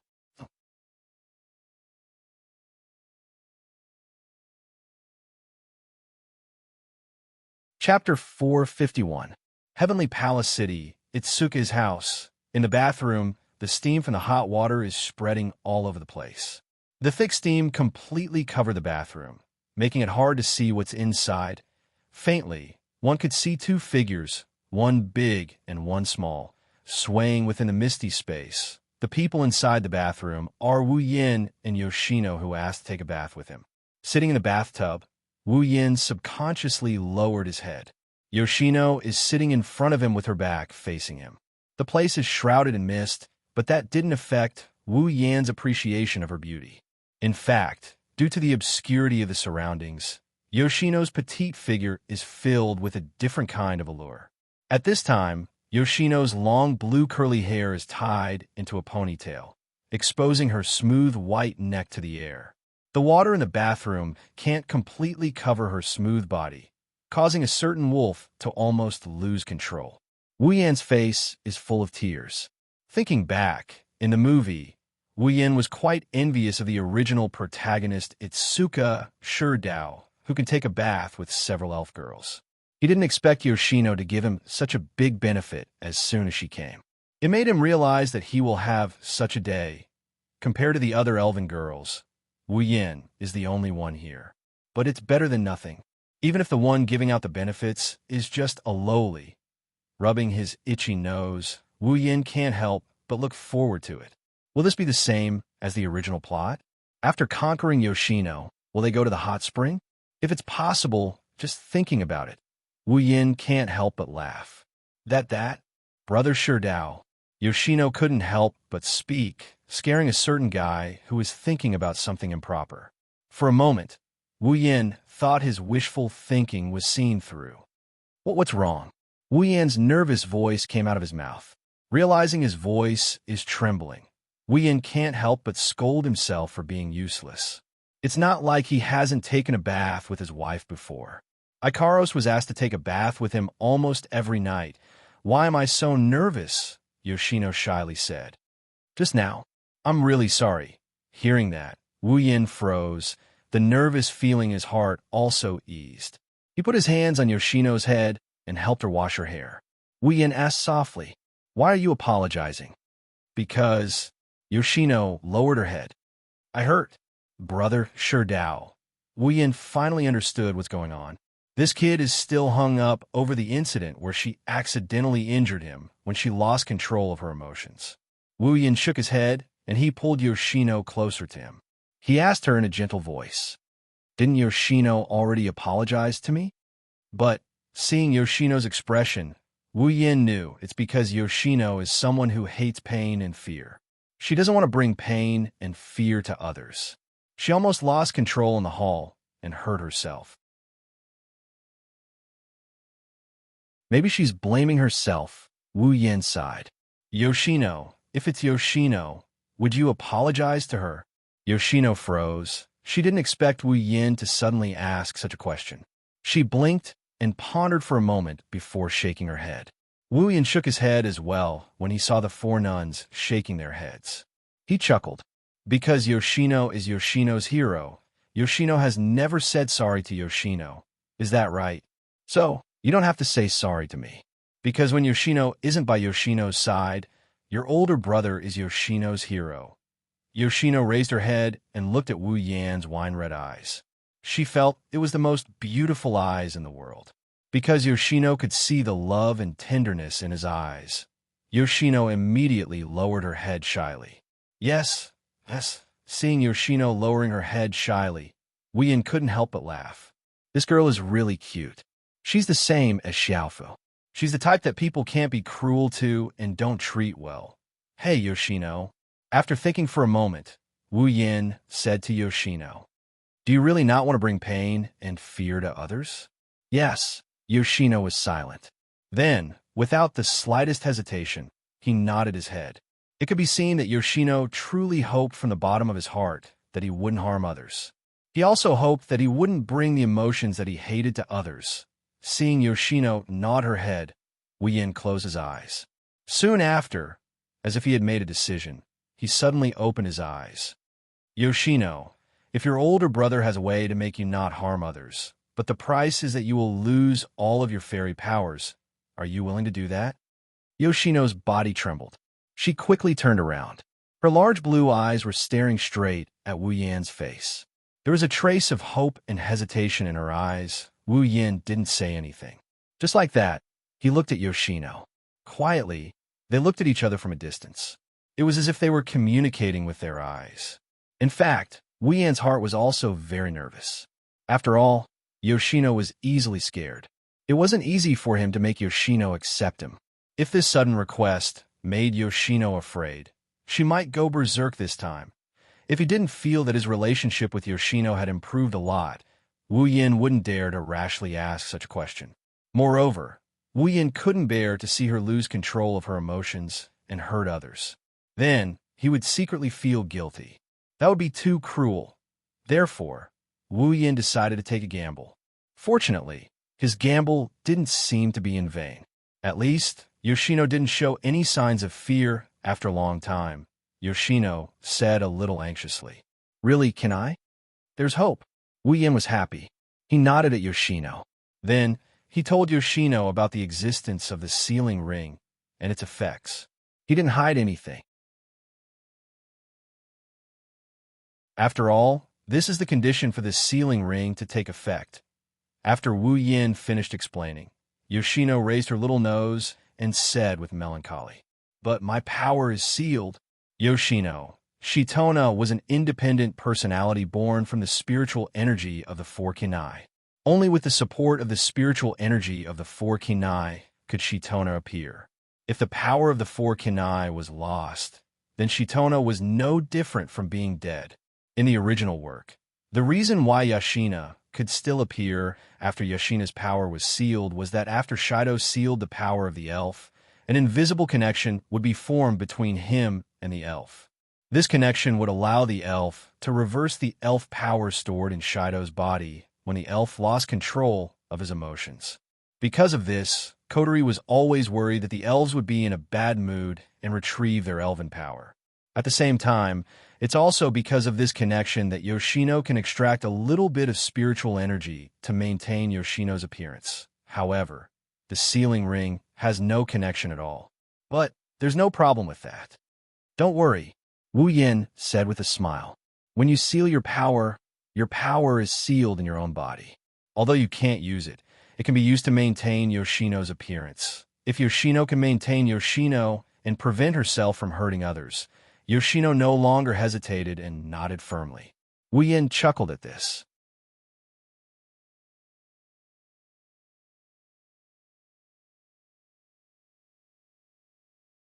Chapter 452. This is, Siwon looked at the sealing bracelet on her wrist with a bit of surprise. Her big blue eyes were filled with curiosity and surprise. She could feel that when the red bracelet was put on her wrist, the spiritual force in her body had completely sunk into her body. In the past, he could sense the water vapor and cold air all the time. At this moment, he could no longer sense them, let alone use them. Although he can feel the existence of the fairy's power, Yoshino can't use it if he wants to. Siwon knew that if she wanted to use the power of the past again, she would have to get the consent of the man who was connected to her fate. There was no other way. Towards such a situation, Shino did not have any thoughts of resisting. Instead, he was faintly happy. In this way, he would no longer do excessive things to everyone when his mind was in a mess. After sealing Yoshino's energy, Wu Yin let out a sigh of relief and smiled. But when he saw the row of sealing bracelets on his wrist, Wu Yin bitterly smiled. The sealing bracelet paired with Flandrachon, Toka paired with Yakuni, and the sealing bracelet paired with Toka. The three white sealing bracelets took up almost half of Wu Yan's right wrist. This is just the beginning. Kotori and Tokasaki Kurumi might have their own bracelets in the future. When that time comes, 5 sealing bracelets might fill up his entire right wrist. Wearing 5 bracelets would definitely look out of place, wouldn't it? Sighing, Wu Yin muttered to himself. Forget it, I'll just wear it as a wrist guard. Speaking of which, when the sealing bracelets are linked together, it does look a bit like a wrist guard. How do you feel? You should be able to get used to it, right? Wu Yin grinned at Yoshino. He no longer has to worry about her losing control like before. Yoshino slowly nodded, but then she shook her head. She opened her mouth, but she didn't know how to describe her feelings.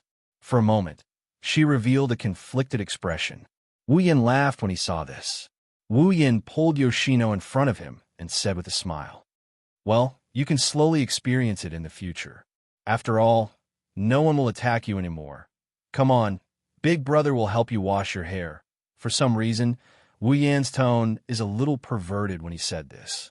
Yoshino blushed and lowered her head to let Wu Yin wash her hair. The two people who were immersed in their own world did not notice that at some point outside the bathroom, the door leading to the changing room behind the glass door was quietly opened at this moment. Outside the door, a young girl with dark purple hair and a bow-tied hairband sneakily stuck her head in. Her amethyst-like eyes scanned the entire space before she tiptoed into the room and closed the door. The person who came in was none other than Toka. She glanced at the glass door of the bathroom not far away and then scanned the changing room. When she saw Wu Yan's clothes in a basket, she couldn't help but feel angry. What is Shido doing? Is he really taking a bath with Yoshino? Xianxia couldn't help but clench her fists tightly. Her little feet were also constantly stomping on the ground. It was obvious that Xianxia was in a terrible mood right now. Fortunately, Toka's power is sealed in the sealing ring. If it's the same as the original, Toka's power would have flowed back due to her bad mood. The result would be that the entire bathroom would be turned into a pile of rubble. However, when Ten Incense raised her head and was about to go to the glass door to check out the situation, she inadvertently glanced at a corner. Ten Incense's mouth fell open. "You?" Ten Fragrance's voice involuntarily rose a little.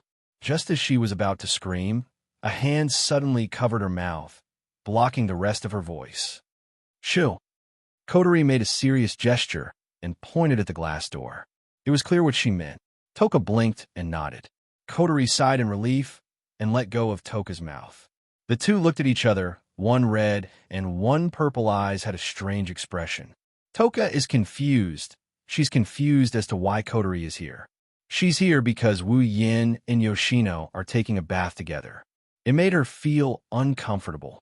Kotori is here too. Does she feel uncomfortable? As for Kotori, she's embarrassed that her behavior was discovered. She can't explain it to Toka, but it's true that she felt uncomfortable when she heard that Wu Yin and Yoshino are taking a bath together. The two women had a tacit understanding and didn't talk at this time. Instead, after they looked at each other, they went to the bathroom's glass door and leaned their ears against it. That. Shido Gidge, what's wrong? That? Where? Here? Oh, why? It hurts. Bear with it. It'll be over soon. Yes. Kotori and Toka immediately widened their eyes. Kotori felt a fire burning in her heart as she listened to the conversation and strange sounds coming from the glass door. Toka bit her lips. Her face was filled with anger, causing her mind to go blank. Unable to hold back her anger, Toka pushed the glass door open. Kotori, who was leaning against the door, screamed and fell to the ground. She angrily looked into the bathroom.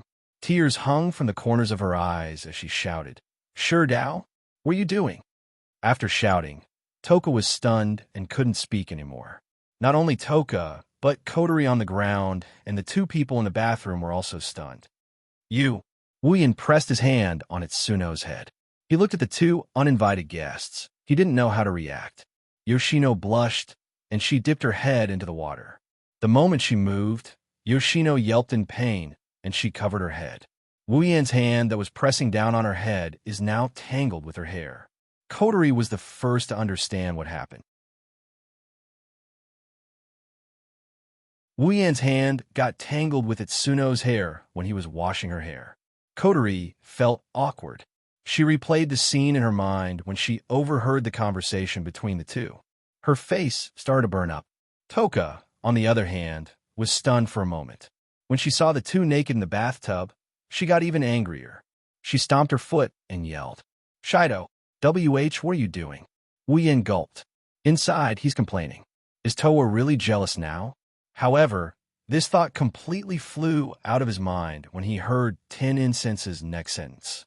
All that was left was the thick shock on his face. Toka glared at Itsuno and yelled, "I want to bathe with you." Wu Yan's mouth turned into an O shape. His eyes were wide open. He couldn't stay calm. Kotori crawled up from the ground and was also bombarded by Toka's bold words. She couldn't get up from the ground again. Wu Yan was confused. He only had one thought left in his mind. I'm lucky.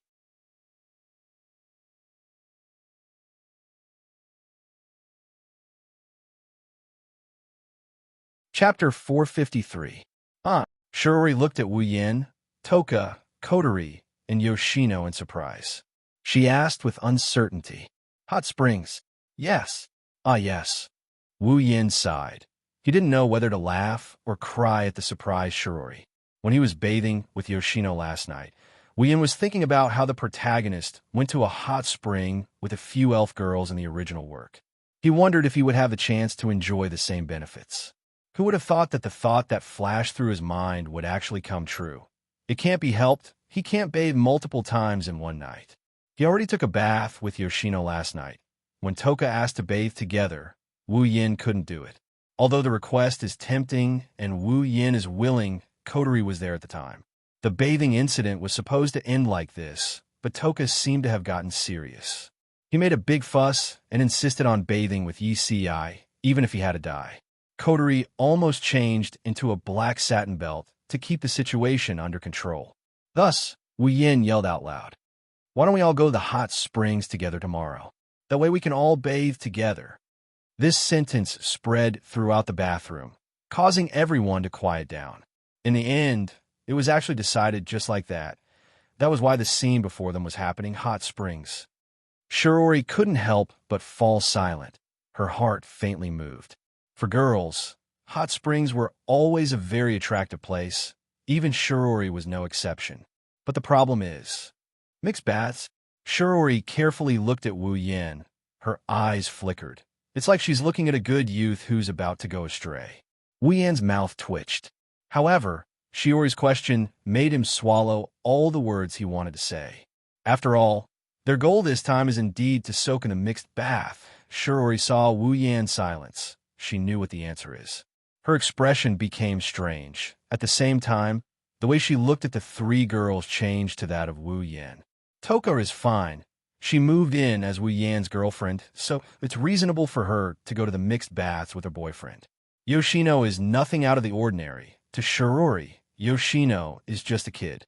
He had already taken a bath with her last night, so it didn't matter if he took a mixed bath again. But what's with Kotori? Isn't she his sister? She's going to have a mixed bath too?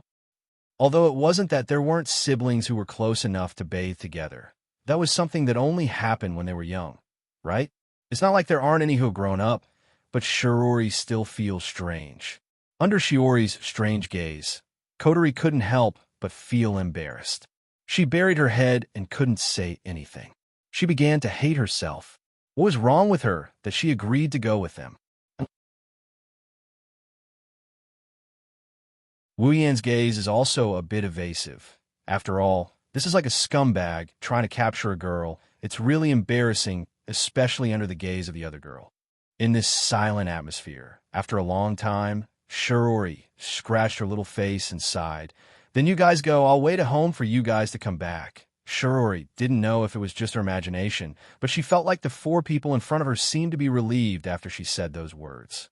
Of course, if Shirori goes with them, then they will be under a lot of pressure.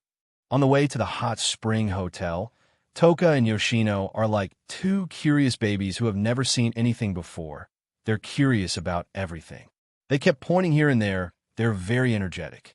Fortunately, they're not asking Wu Yan. Otherwise, Wu Yan would be mentally and physically exhausted even if he's about to take a mixed bath. Wu Yan didn't know what Kotori told Ratatosker about this hot spring trip. Ratatosker is paying for all the expenses. Even Murasame Rain was hired as a driver. Wu Yan didn't know what to think about this. If Kotori really wants to tell Ratatosker something, she'll definitely switch back to commander mode. Once she switches back to commander mode, with her arrogant personality, would she still agree to take a mixed bath with Wu Yan? Wu Yan doesn't know either, but in the end, Wu Yan took advantage of the situation and didn't even need to spend money. Just like in the original work, under the lead of Murasame Rain, everyone arrived at the hot spring hotel.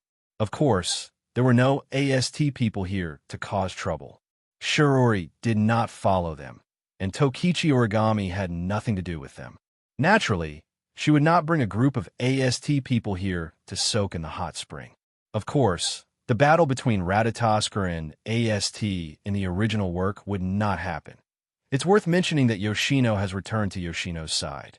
On this trip to the hot spring, Yoshino kept chirping, scolding Wu Yan from time to time, and attacking Toka and Kotori.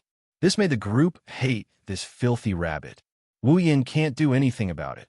He took advantage of Yoshino's absence and conquered her while she was away. He even sealed her power in the process. It's only natural that Yoshino would be dissatisfied with him. When the group arrived at their destination, the sky was already turning yellow. This is the best time to take a bath in the hot spring. Wu Yan and the others really know how to pick a good time. In the hot spring hotel booked by Ratatosker, the group soon arrived at the hot spring. Looking at the hot spring, Wu Yan, Kotori, Toka, Yoshino, and Yoshino were all happy. As for Rei Murasame, she disappeared for some reason. Wu Yan looked at Kotori, Toka, and Yoshino. He coughed and pretended to be serious. All right, get ready to change your clothes, Kotori and Toka shuddered. They blushed when they heard Wu Yan's words. They actually started acting bashful at a time like this. Do we have to do it now? Kotori hesitated and said, It seems like she's going to change her mind. Wu Yan sighed. After all, in the original work, Kotori jumped into the water with Shido, even though she was in commander mode with a towel wrapped around her. Well, you can wait. Wu Yan didn't seem to care. But when we are done, I don't think we will wait for you. Kotori pursed her lips, and her little face fell. The two white ribbons on her head also became listless, making her look quite adorable. In the end, Kotori decided to jump into the water. Shido. Toka turned around and looked at Wu Yan. She pointed at the door and said, You go out first. Come back in later. Wu Yan paused for a moment. What? Toka stomped her feet and stuck her tongue out at Wu Yan. Just get out of here. Idiot. Idiot. Wu Yan raised an eyebrow as he looked at Toka, who looked like she was possessed by a stria. He helplessly sighed, and he pulled Yono's hand. Then I'll go out with Yoshino to change clothes. Oh yeah. Shino's tone was a little sharp as she cried out. So Shido likes Yoshino more. Toka glared at Yoshino and humphed. She stopped talking. You're tuning in to the Eternal Immortal Ballad YouTube channel. Don't forget to subscribe and join us on this journey to catch the most captivating stories.